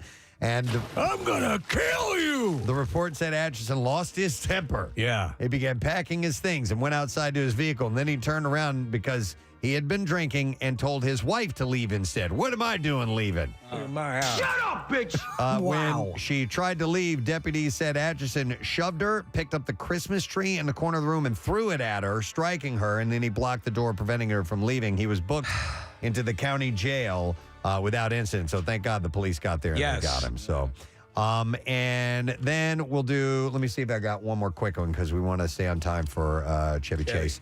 Let's see. We will end. I don't have any short ones here. Oh, man. With this one, a man is facing criminal charges after state police said they found a bomb in his car after stopping him for driving without a license. He was stopped around 3 a.m. after a trooper pulled him over for driving erratically, and they found his license had been suspended for years. During an inventory of the vehicle, police said they found a strange object inside that was later determined to be a device containing a road flare, consumer-grade fireworks, an amount of double base smokeless powder, multiple match heads, 6 .22 caliber bullets, and a ball bearing. So if you're drunk and your license is lapsed, drive around with a bomb. With a bomb, yes. It seemed like the thing to do. Now, he told police that he quote, picks up other people's trash sometimes, and he found that. You know that bomb factory? Yeah. And he stated that he thought it was just a road flare. And he stated he would never try to make something like that or harm anybody. No, I just like to drink and drive. Neighbors said they were a little rattled to learn that the man who lives nearby may have been making bombs. And that is what I have in the bizarre file for you this morning. All right, we're making that a quick one because we just found out Chevy Chase is going to be joining us in about 5 minutes or so. So we'll take a break and we'll come back and we will talk to Chevy and we'll get the lesson question, trash, and music news as well. So hang with us. We'll be right back. Preston and Steve on 93.3 WMMR. It's standing in the glen farting. In the glen. The glen. The morning dew collected on the leaves and grass. Yeah. Just decided to be a good time for farting.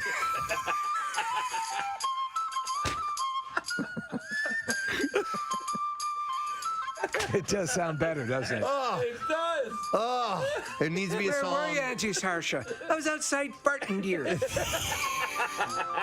Farting hard. There needs to be a song called Farting in the Glen. Farting in the Glen. You know what? I want to let Marissa vent for a moment because she posted something on Instagram yesterday. I got a lot of response. I thought it was kind of interesting. And there is a movement right now to phase out some plastics that we use in the world to maybe cut back on things that don't biodegrade, and they're clogging up, they're getting out in the water, in the oceans, or they're filling up landfills and so on and so forth. I know they're actually in the UK, there's a big movement to get rid of the plastic tampon applicator. Yes. And going back to wood. No. Ow. Like George Washington's teeth. Martha Washington used wooden tampons. And they were not effective. Well, they were balls, though. They were very They were balls, a little absorbent. They left rings. But the applicators, I saw Alice Eve, because I follow her on Instagram, had posted a video of trying to end that. So they would go with like a cardboard or paper or something. My thing with these floating garbage farms that are in the oceans is that and many times they kill sharks, Case. Oh. So there's some good we might be overlooking. Okay. That's what they're trying to eliminate, stuff like that. And I can get it. Your thing sort of actually, believe it or not, Marissa, hit home to me because I think I have a level of passion about what you're talking about. All right. Since I was a little kid, I'm thinking second grade, because I was in school in the 90s and there was a big push to not have the refrigerator open for too long, to turn off lights, to make sure that you turn off water, to conserve water. Yep, while you're brushing your teeth. I followed all those. It's stuck through my life. I walk whenever I can. I take public transportation. You're like a contestant on Who Wants to Be a Millionaire now. Exactly. I will do anything to save the earth. It's just second nature to me. I don't even think twice. I recycle, I reuse.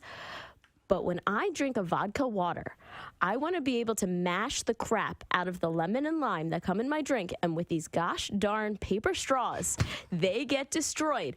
And then I have this mushy straw in my drink. And it pisses me off. So the gist of it is you do not like the paper straws because you do not believe they are resilient enough. No, they suck. Okay.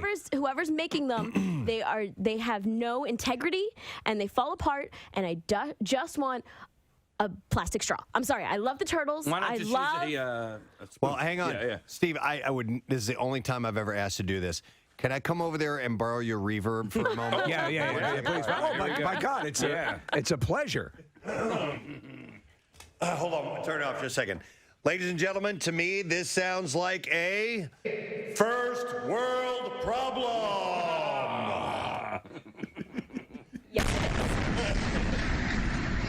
But we took a long journey to get to the point that Marissa doesn't like paper straws. I just had a realization, Preston. This is probably something that like I deal with 3 or 4 times a week. Is that more of a first world problem? Yeah.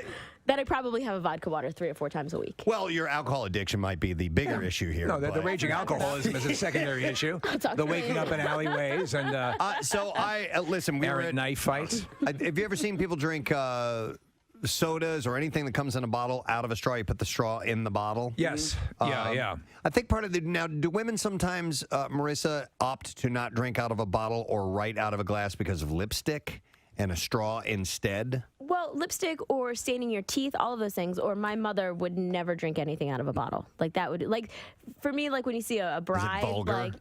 like, I don't know. There's just time and place for that, and I think.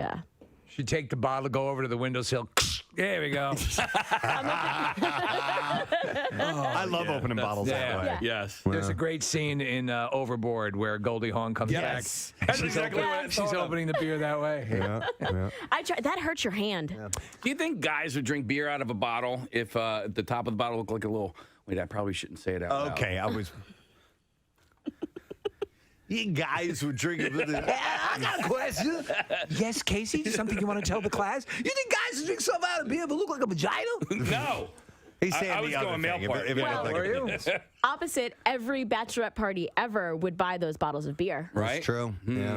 I'm sure there are things that are similar, you know. But they, you know, people get picky about the taste of the stuff in the can and the bottle if it affects the taste. You know. Yeah. And straws are just one more step. Those are things you think about, huh? Oh, it's just what you know. Dear diary, I wonder if men would drink out of bottles. Yeah, stop it. If it looked like penises. Somebody in this room had mentioned chocolate tampons earlier. Right? Yeah. So Well, I was trying to help the health industry. and there's an obvious cooperative between Hershey's and okay. Tampax. Well, Marissa has had it. I thought you would get more support on the phones, Marissa, to be Not a honest, one. on the paper straws, and it's not really happening. You're a complainer. I got a lot of hands up emojis on my Instagram, so I got. The hell does that mean? I don't know. People were Give like, up. praise. Yes, Give up. word. Put your hands up. Give up your stupid Give cause. it up. Bring Yeah. on the stuff. Praise. No, like word girl, we support you. Bird girl. Yeah. Oh my God. It reminds me of Pat Boone's first day in Compton. Word girl. Word girl.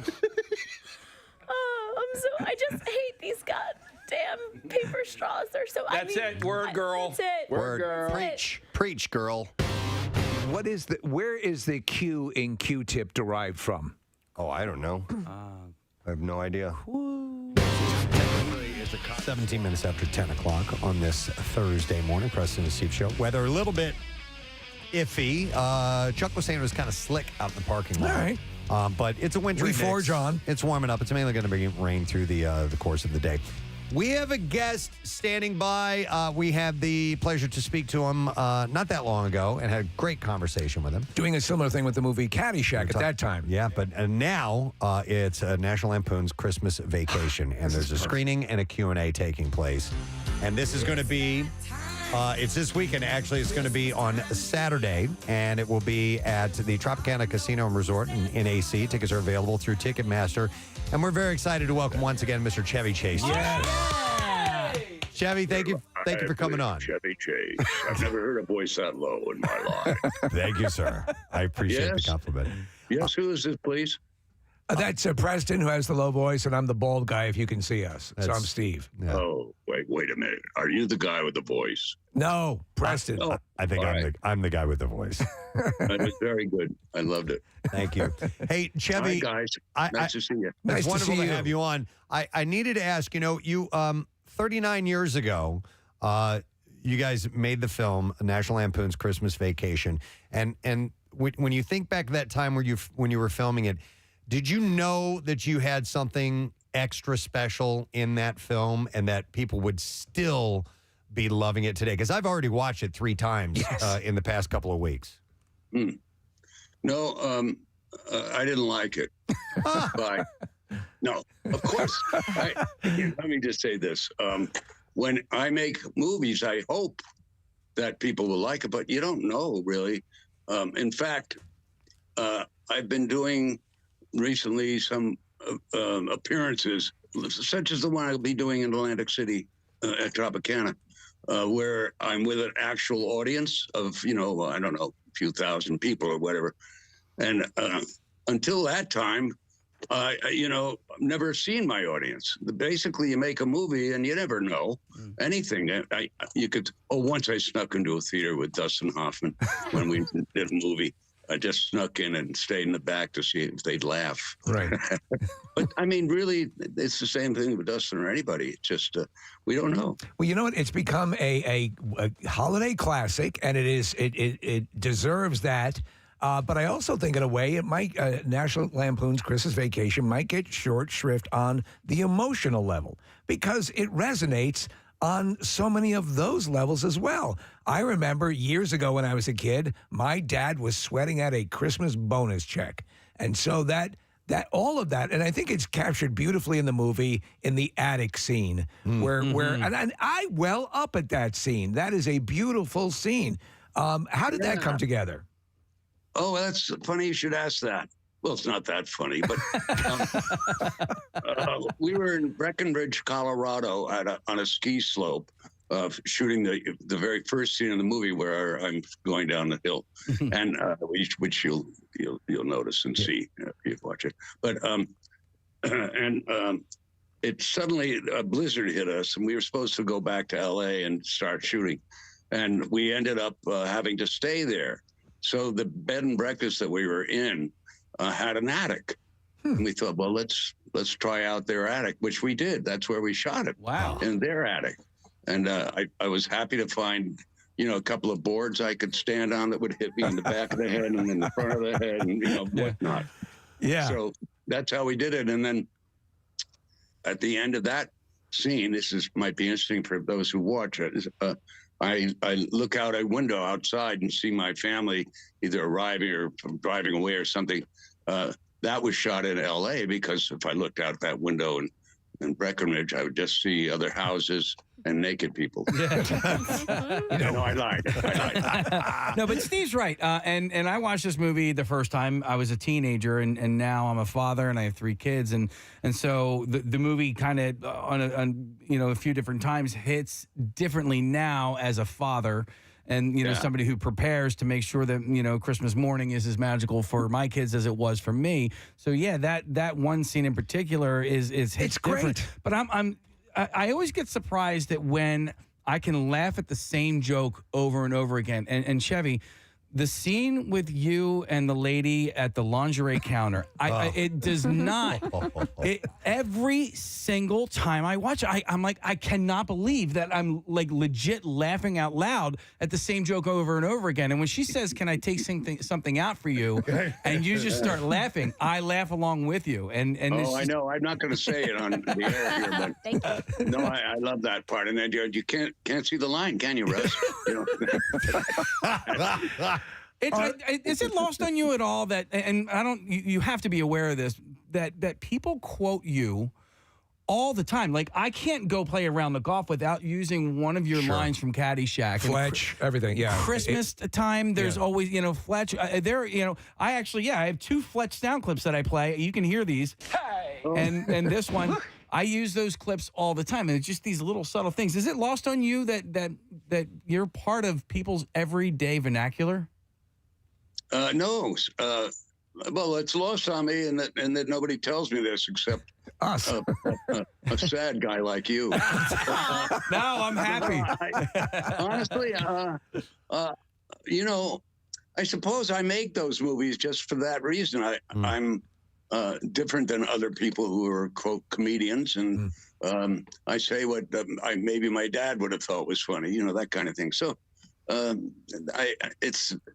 I'm amazed at people's reactions, and I love it because he made me laugh a lot. So there you are. No, that makes sense. There's a wonderful, and I just in research for talking to you, I checked out, did some reading and watched a video. There was a video of you with your daughter and your wife watching. This is a couple of years ago. You're watching the movie, and it was phenomenal because it's your daughter and you looking at each other, especially in the lingerie scene, and and she's like, "Oh, Dad," you could just see it on her face, and you give her this loving look, and it was just beautiful.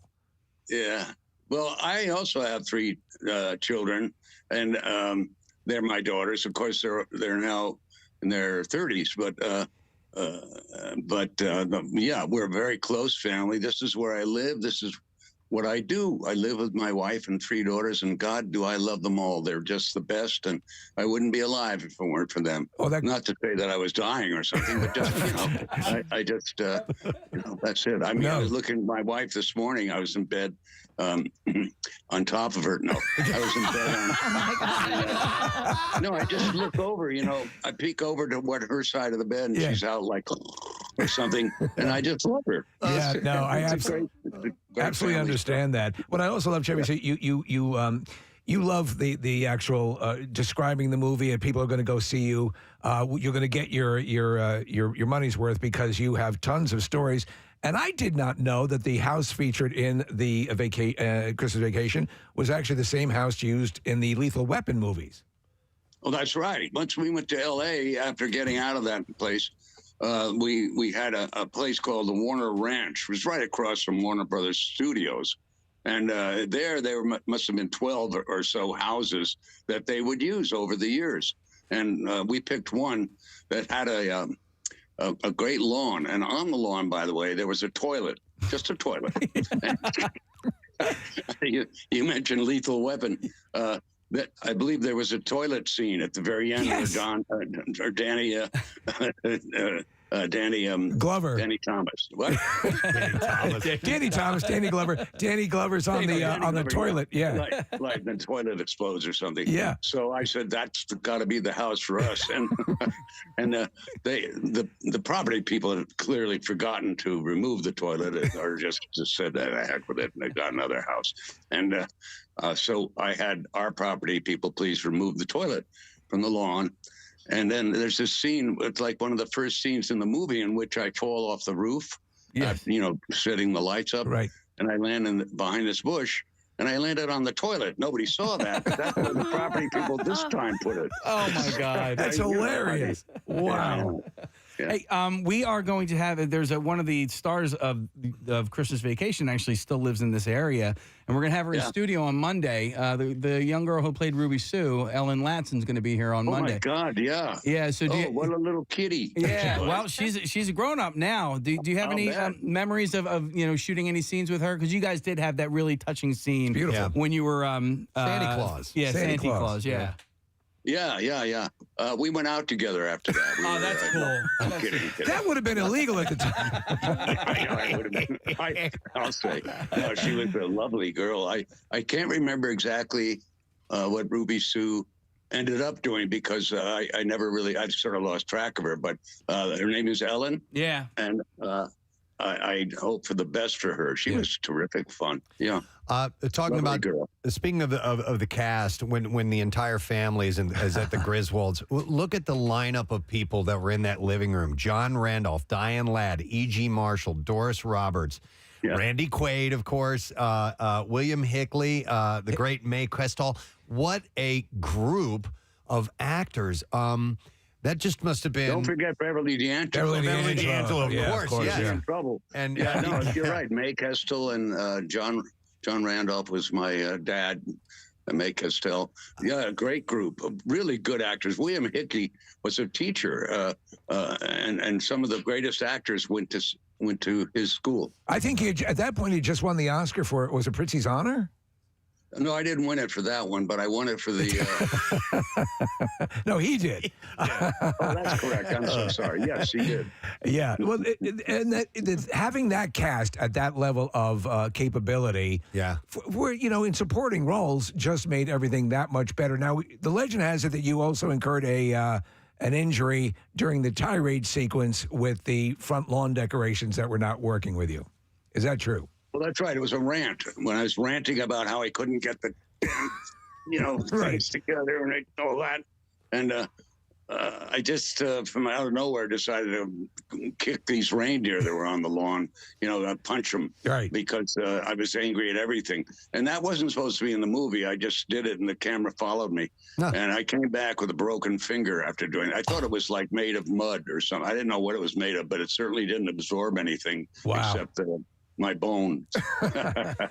Speaking of rants, when you finally, when the dam breaks and you realize, Clark is not going to get the bonus, and you go on that, bug-eyed, fish-eyed, blah, blah, that whole thing. Yeah.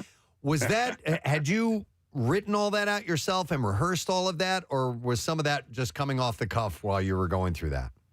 No, we wrote it. Actually, I wrote it, come to think of it. And each one of those adults watching me do it, had a little card on the front of their. That is great. You can't see. You can look for it, but you can't see it, and so that's why I put all those words, because I couldn't remember them all. It was just too many. And that's a great thing to know. That's what I was wondering, because it is a lengthy string of like pseudo profanities. That's wild. That were just all over the place. They were bizarre. That's Brando had. That was the thing Brando did during The Godfather. He had the actors he was facing. They had cue cards on them. Because that's a string of things to remember, but it's one of the seminal scenes. And correct me if I'm wrong, Beverly D'Angelo has an improv physically when the SWAT agents come through the windows, correct? Oh, did you say erect? Yeah, it pertains to that. Oh, you said correct, yeah. No, you're right. That just sort of happened. I did not feel a thing, just for those who might watch the movie. But which made me cry inside. Oh. I did not feel a thing, but that's just Bev. She just happened to do that, and so you'll see it in the movie. That's beautiful. You guys have such a chemistry, and we talked to her just recently, and that's. And there's obviously a real friendship there, and in that moment when you first met her and you were doing the first movie. Did you try with anyone else? Was it just were you kind of just paired with Beverly D'Angelo right from the get-go and realized you had the chemistry? Not paired. I paired. You paired. I interviewed quite a few girls for that role. I see. And Bev just seemed right away. So I chose that girl. And I saw that you and her and Christy Brinkley were was at Comic-Con recently, or it was at convention? Oh, a few days ago, yeah. Does that does that happen from time to time? Some of the national the vacation family kind of run into each other here and there. Not really. That just happened to be. I know. Why did that happen to be? It did anyway. Yeah. Christy and Bev are quite a couple. I won't even get into it. It's too funny. That's awesome. I said Randy Quaid is of course amazing in it, and Randy's taken some turns since the movie, but that he comedically for a guy who's also a tremendous actor, a dramatic actor, he just ate that role up. Was some of your dialogue improv with him as well? I backed off a little bit and turned your volume off. Are you there? Yeah, we're here. Yeah, we lost you for just a second. You were saying Randy? Randy Quaid. I was about to say that Randy, if it weren't for Randy, I wouldn't make those movies. As you said, he's a brilliant actor, period. And he just came on you serious, Clark? That guy. Yeah. And I do a good impression of Randy. And I just think he's such a solid guy. I spoke to him on the phone relatively recently, and he was home with his wife and child, who unfortunately is a puppy, a dog. No, I'm kidding. Anyway, but no, Randy and his, he's just a regular guy. I mean, I can't tell you, when we're walking through that grocery store and he keeps piling the dog food on the thing, I'm not going to give it all away, but that's the guy I wanted. Yeah. And he did that, by the way, out of nowhere. He just started piling those things on. It's hilarious. I picked up some light bulbs and put that there to see what would happen. Chevy, love it. do you have a favorite of any of the vacation movies? I mean, each one of them means something different to each one of us. Is there one that stands out to you? Well, I like the Godfather version. The Godfather's an American masterpiece. I know. So is one of mine, I'm sure. Yeah. I'm just going to keep fighting for it.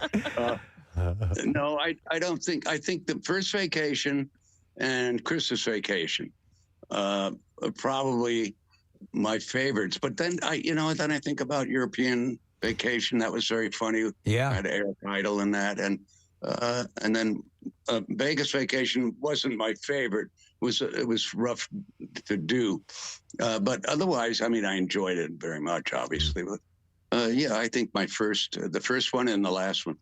Well, there are tons of stories associated with the movies, and I'll just bring up one that you got a lot of tidbits that you've given us today. But as the legend goes, Chris Columbus was offered the directing role for National Lampoon's Christmas Vacation first, and then passed on it, and he went on to direct Home Alone from that. Is that correct? No, actually, he discovered the country in 1492. Oh, it was that one. Wow. Anyway, I have no idea if that's really true. I don't know Chris Columbus. Okay. I always wanted Harold Ramis, and is that who I got? No, you got Jeremiah Chechik. Oh, I got Jeremiah. Yeah, that's right. Yes. So there you have it. My knowledge of that is really shaky. What you've given us is worth it, though. The conversation has been great, and this is some of what you'll get if you attend the screening and the conversation afterwards. Yeah, this is going to be thank you. Saturday night at Tropicana Casino and Resort in AC. Tickets available at Ticketmaster. I'm actually going to give away some here in just a little bit. 8 o'clock. It'll be great fun. I hope the place fills up and is packed with young girls. As a fan, wonderful people. As a fan, we are thrilled you're doing this with your movie catalog because we are massive fans. Absolutely. Yeah. That's very nice. Thank you. I thank you for that. Thanks you for so the much, interview. Chevy. Have a great holiday. Enjoy the weekend and take care of yourself. Okay. Well, you too, guys. All right. Thank you, Chevy Chase, guys. I mean, come on, man. Oh my goodness.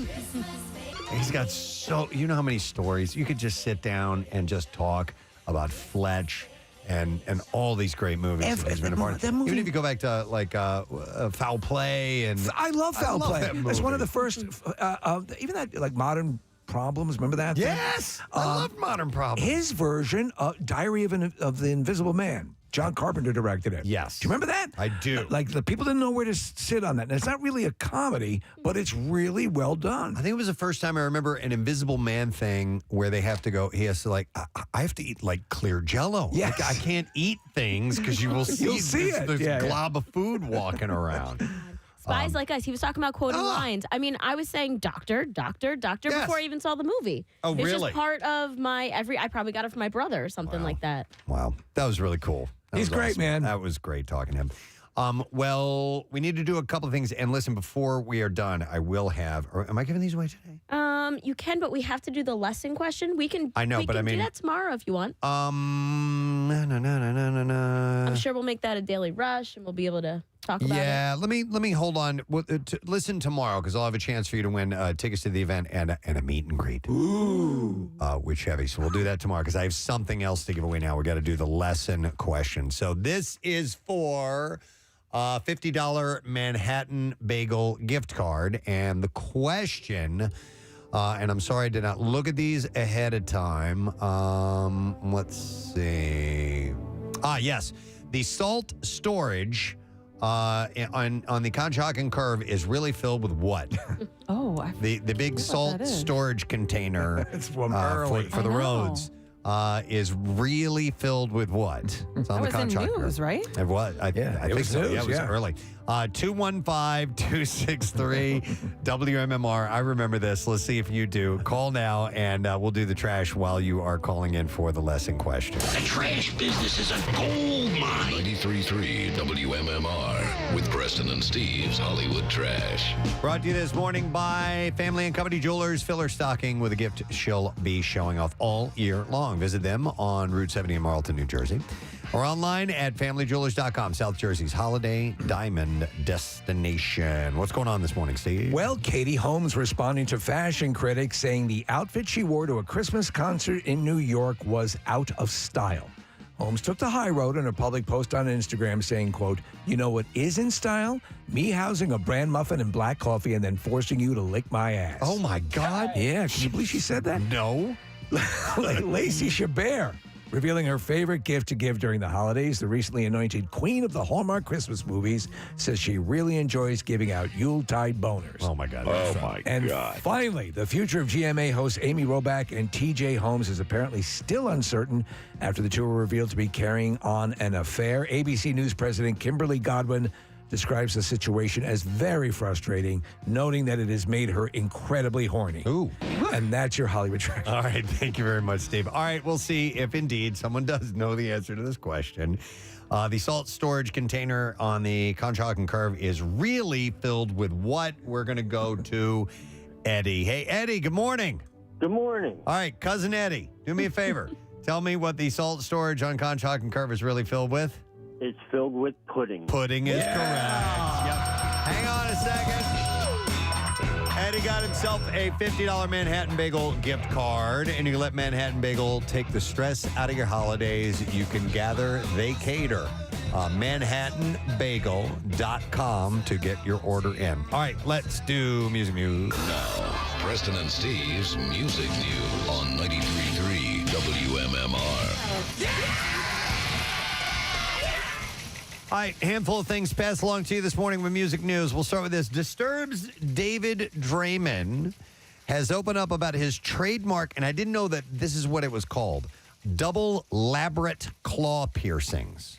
Double? Yes. Double labret. So, you know David Draymond. He's got these two things that hang out over his chin like this. So that's called chin balls. So that's called a labret piercing.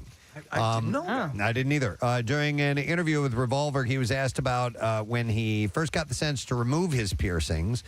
He said, "There were two things I did once I quit my job. Once I knew that we had a record deal coming, I shaved my head and I did the double labret. And yeah, I just wanted to do something that was original that nobody else had." When asked how his parents reacted to the extra two holes in his face, he said it took him a while before they saw it. And my mom cried. Have you ever, did you ever entertain or come close to doing a piercing of any kind? Never. It is not once ever held a fascination for me, The one that I think that ends up, people do the gauges and stuff. I think a lot of that looks cool depending on your style. But the one that I think is dumb, they're doing the thing now where they actually embed the jewelry in the skull. And when that is taken out, I've seen people have had them taken out, and it lasts for a long time. You've got that bizarre indentation, you know? Dude, just my ears being pierced. I haven't worn earrings I have more than one piercing, and I haven't worn earrings in years. I put them in the other day. They went right through. No kidding? Yeah. They're still... They never closed up. Okay. Yeah, my belly button still is same. there. Same. Yeah. Okay. I always heard it doesn't take that long for those things to close up. Yeah, my and friend... then, in fact, the body's natural reaction is to sort of force it out of your... Well, yeah, when you get the piercing, sometimes, and piercings don't work. My friend had her nose pierced, and it never healed. There's still a hole there. Wow. Is there a hole on my tongue? Can you see it? There does not appear to be. No. Okay. I only know this because Jace split his tongue. The tongue heals itself, and they very rarely... Don't put a cast on it. Well, no, they're very rarely do stitches because it's so there's so much blood involved when they have to go in. So when they looked at his, they were like, no, this will heal on its own. So Marissa, I would imagine that a piercing would heal on the tongue. Yeah, I have heard that the tissues in your mouth heal pretty quickly. So interesting. As it turns out, Draymond's parents weren't too excited about his career choices to begin with, as Draymond himself shared the following about their thoughts on his rock star dreams before release of the band's 5-time multi-platinum debut album, The Sickness. Sickness. Yes. Sick. Sick tattoos, bro. It's gross. Sick. Fall Out Boy have been sending their fans cryptic postcards entitled Pink Seashell Beach. Seahorse. The postcard contains a message, I saw you in a bright, clear field. Hurricane heat in my head. The kind of pain you feel to get good in the end. Inscribed like stone and faded by the rain. Give up what you love. Give up what you love before it does you in. Very cryptic. We have the last sentence too, Preston. Is there some of the just improv that you have been known to, become to known as? It's very cryptic. It's very cryptic. The band also launched a website, Sending My Love from PinkSeashellBeach.com. Where is that? I don't know. It also contained the strap line, Take Pleasure in the Details.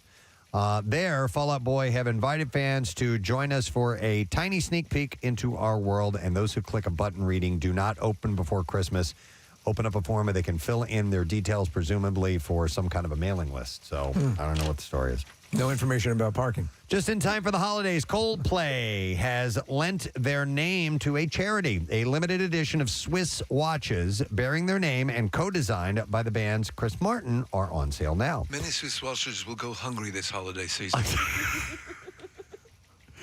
It's part of a campaign called Feed the Watches. No.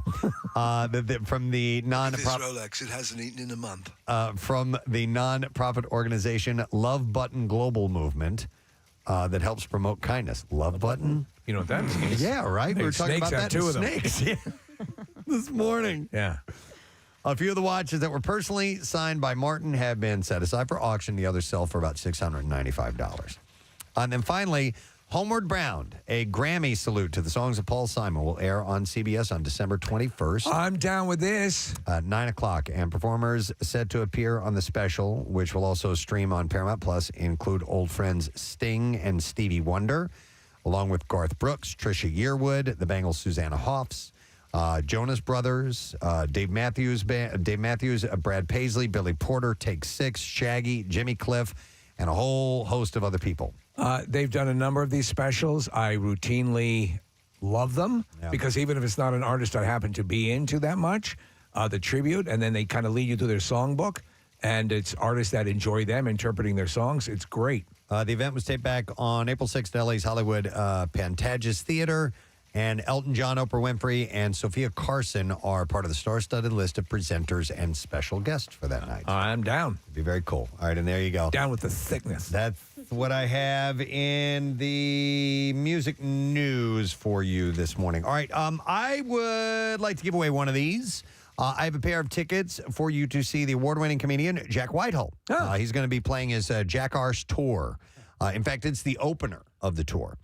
Thursday, February 16th at the Miller Theater. If you would like to go, be caller number 20 at 215-263-WMMR. So Thursday, February 16th, it's the opener of the tour. And tickets go on sale tomorrow, 10 a.m. through KimmelCulturalCampus.org. 215-263-WMMR, the number. We're going to take a break. We'll come back in just a moment. We have a second chance for you to win, by the way.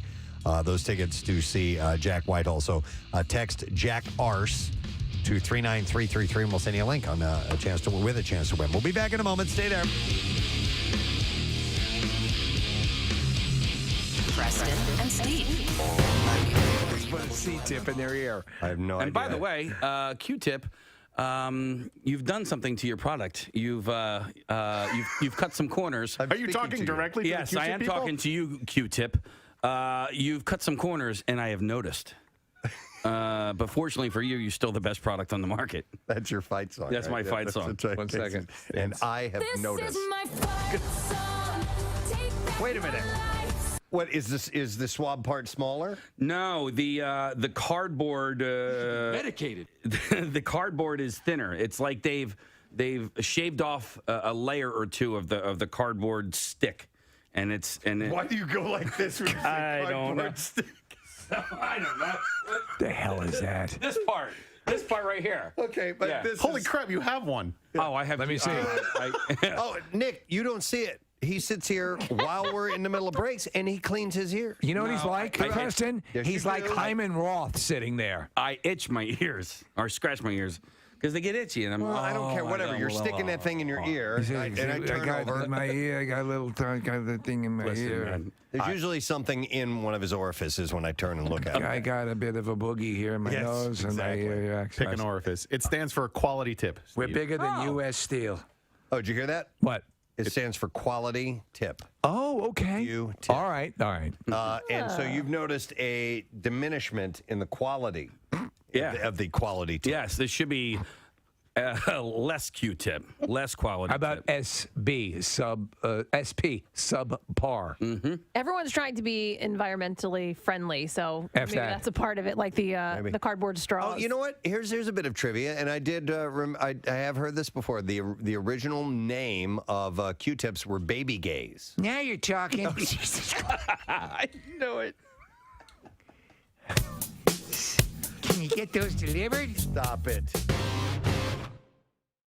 I noticed that there was another video that was released from Pastor Jesse Duplantis. Oh, our favorite, the jet and pastor. That is absolutely correct. And, he still wants his new private jet. But he wants to make it clear that he's not actually asking anybody for money. Listen to these verbal gymnastics that he's doing here. I think even he's surprised at how much this caught on because it just sort of swept across. It became a viral meme. And where these guys, it'd be easier to get away with this stuff maybe 10 years ago. And now it was just all over the place. It was on the national news. He was asking for his $54 million jet. Yeah. And we played audio of him walking down the hallway of his establishment there, his church, for whatever he calls it, pointing to the different jets he's owned.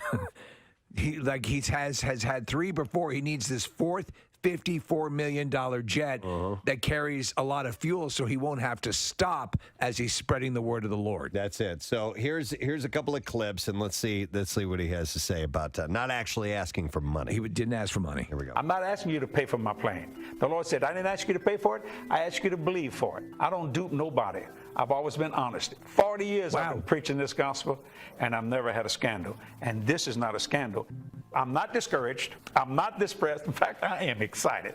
I've never had this much press in my life. Well, that's negative. It don't make no difference. And it's negative. It don't make no difference. Don't make no difference. So he's asking. I am excited about all this negative press painting me as a money-sucking prick. Yeah.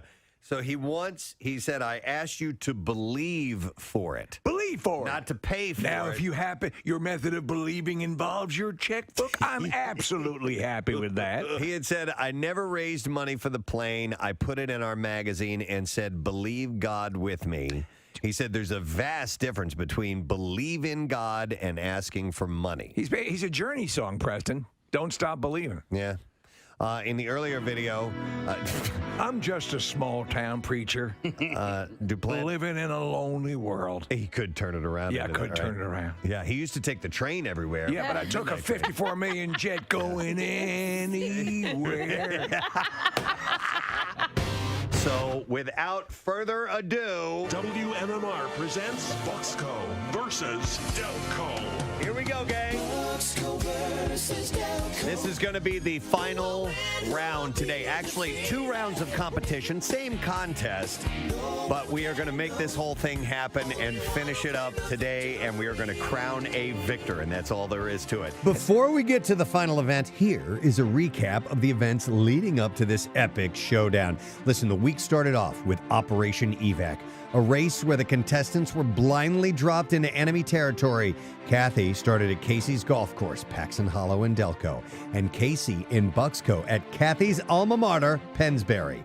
Now, without using GPS, they had to navigate their way to their home base. Just go straight. Thank you. Okay, go straight. Peel wheels. I feel like there's probably another road this way. While Casey was stuck in traffic on the turnpike, That could work in our favor. Kathy was able to navigate back to Bucks County, earning her 200 points. It's a bunch of crap! For day 2, 170. Casey is leading in the competition so far, so I defer to Casey to decide who gets to go first. Ladies first. All right, So I will ladies go. first is what we're going to do. So, Kathy. WMMR under pressure. Time's at 10:54. Wow, we went a little long. I think it was worth it. To hear Chevy say he was on top of his wife in bed was that was great. Worth the price of admission. Still dropping a few improv lines in the conversation, but that was really cool. Yeah. And he's got stories to tell, especially about Christmas vacation, family vacation. He's doing a chit chat, a little Q&A after they watch the movie, and that's coming up this Saturday in Atlantic City. He's going to be at Tropicana, by the way. So thank you to Chevy Chase for being on the program this morning. It was really cool. You know what? All right. Marissa gave me this. I'm gonna do this. Do it. I have a pair of tickets to go and see the exclusive showing of National Lampoon's Christmas Vacation this Saturday at the Tropicana, Atlantic City, and then Chevy Chase is going to do a Q&A after that. So we'll take caller number. Let's see, what number haven't I done this week? I haven't done number 15 yet. You're running out of numbers. 215-263 WMMR. Maybe I did. I don't know. But we'll set you up with that. And I'll have some more to give away tomorrow. And one of those will be with a meet and greet to actually meet Chevy in person. So that's not this right now. This is tickets to the event. And you'll be able to go, and it's going to be pretty awesome. You'll be in the same room with Chevy Chase, which is great. I would also like to thank Mr. John Waite. For being on today's show. And we had an awesome conversation with him, too, about his career and so on. There's a documentary that he had nothing to do with about his life. He was insistent upon that. Yeah. And it is called The Hard Way, and it's available on all major TV streaming platforms. You can get it on Apple Plus and Amazon. Amazon's where you got it. So, but that was cool to talk to John, and he's got some gigs coming up in January, I believe, down the road in New Jersey, and Jackie Bam Bam will be there. They're really good buddies. He's in the documentary. He is. He's in the doc, which is cool. So, good show today. A lot of fun. How you doing, Pierre? Excellent, thank you. So a lot of talk about wintry mix and cold and nasty. It just looks kind of rainy out there to me. It's there's a touch of a wintry mix. Okay. So you can see a little slushy solidity here and there, but it's not bad. All right. They call it slain, slush and rain. Slain? Slain. I like that. We've been slain. Slain. So there's some slain out there. All right. Letter of the day. Yes. All right, here we go. Preston and Steve on 93.3 WMMR. Now, the Daily Letter. All right, the Preston and Steve Show is brought to you today by The Letter. R as in rustic. All right, and we got one more letter to go before we give away our prize tomorrow. It's a Piezeek Round barbecue and fire pit kit from Landis Block. And Landis Block, you can start imagining your own backyard paradise by looking at the photo gallery online at landisbc.com. So won't you do that and then win the prize tomorrow, which is pretty cool. You got some cozy, warm things in store for today? Yeah, it's a show of hot chocolate. Hot cocoa. If you're on a Hallmark movie, it's hot cocoa. Hot cocoa. Great conversation with Chevy, by the way. Thank you. I couldn't take myself away from the radio. It was cool. Very cool. Let's see. We've got Billy Joel and Stevie Nicks tickets for the show next summer. We've got Woodstock gift certificates for the Woodstock Trading Company. We've got blocks of Dave Matthews Band and Van Halen and a Christmas block. So there you go. That nice. Like a lot of fun. Hang out a lot with of cocoa. Lots of cocoa. The Cocoa Show. It's the Cocoa Show with Pierre Agogo. All right, let me thank Marissa. Do we have sponsors to thank for today? Marissa is Casey had to take off a little bit early, so Marissa's giving me the things that I need. And the Preston and Steve Show is brought to you today by Dunkin'. The Preston and Steve Show runs on Dunkin'. Also brought to you by Acme Markets, fresh foods and local flavors. And also brought to you by if you're craving a beach vacation, you can book your next getaway with Beachbound. They're our sponsor, Beachbound Vacations at beachbound.com. Tomorrow, wrapping up the week in fine form, Dan Soder's stopping by. Yeah, Dan's great. Dan is a ball of energy. He's awesome. He does not have a lack of things to talk about. So we'll have him here tomorrow, and we'll give away our stuff. We'll have more of the Chevy Chase screening passes and a meet and greet and some other things to give away to you tomorrow. That's it. We're done. So rage on and have yourself a great day, and we'll see you tomorrow.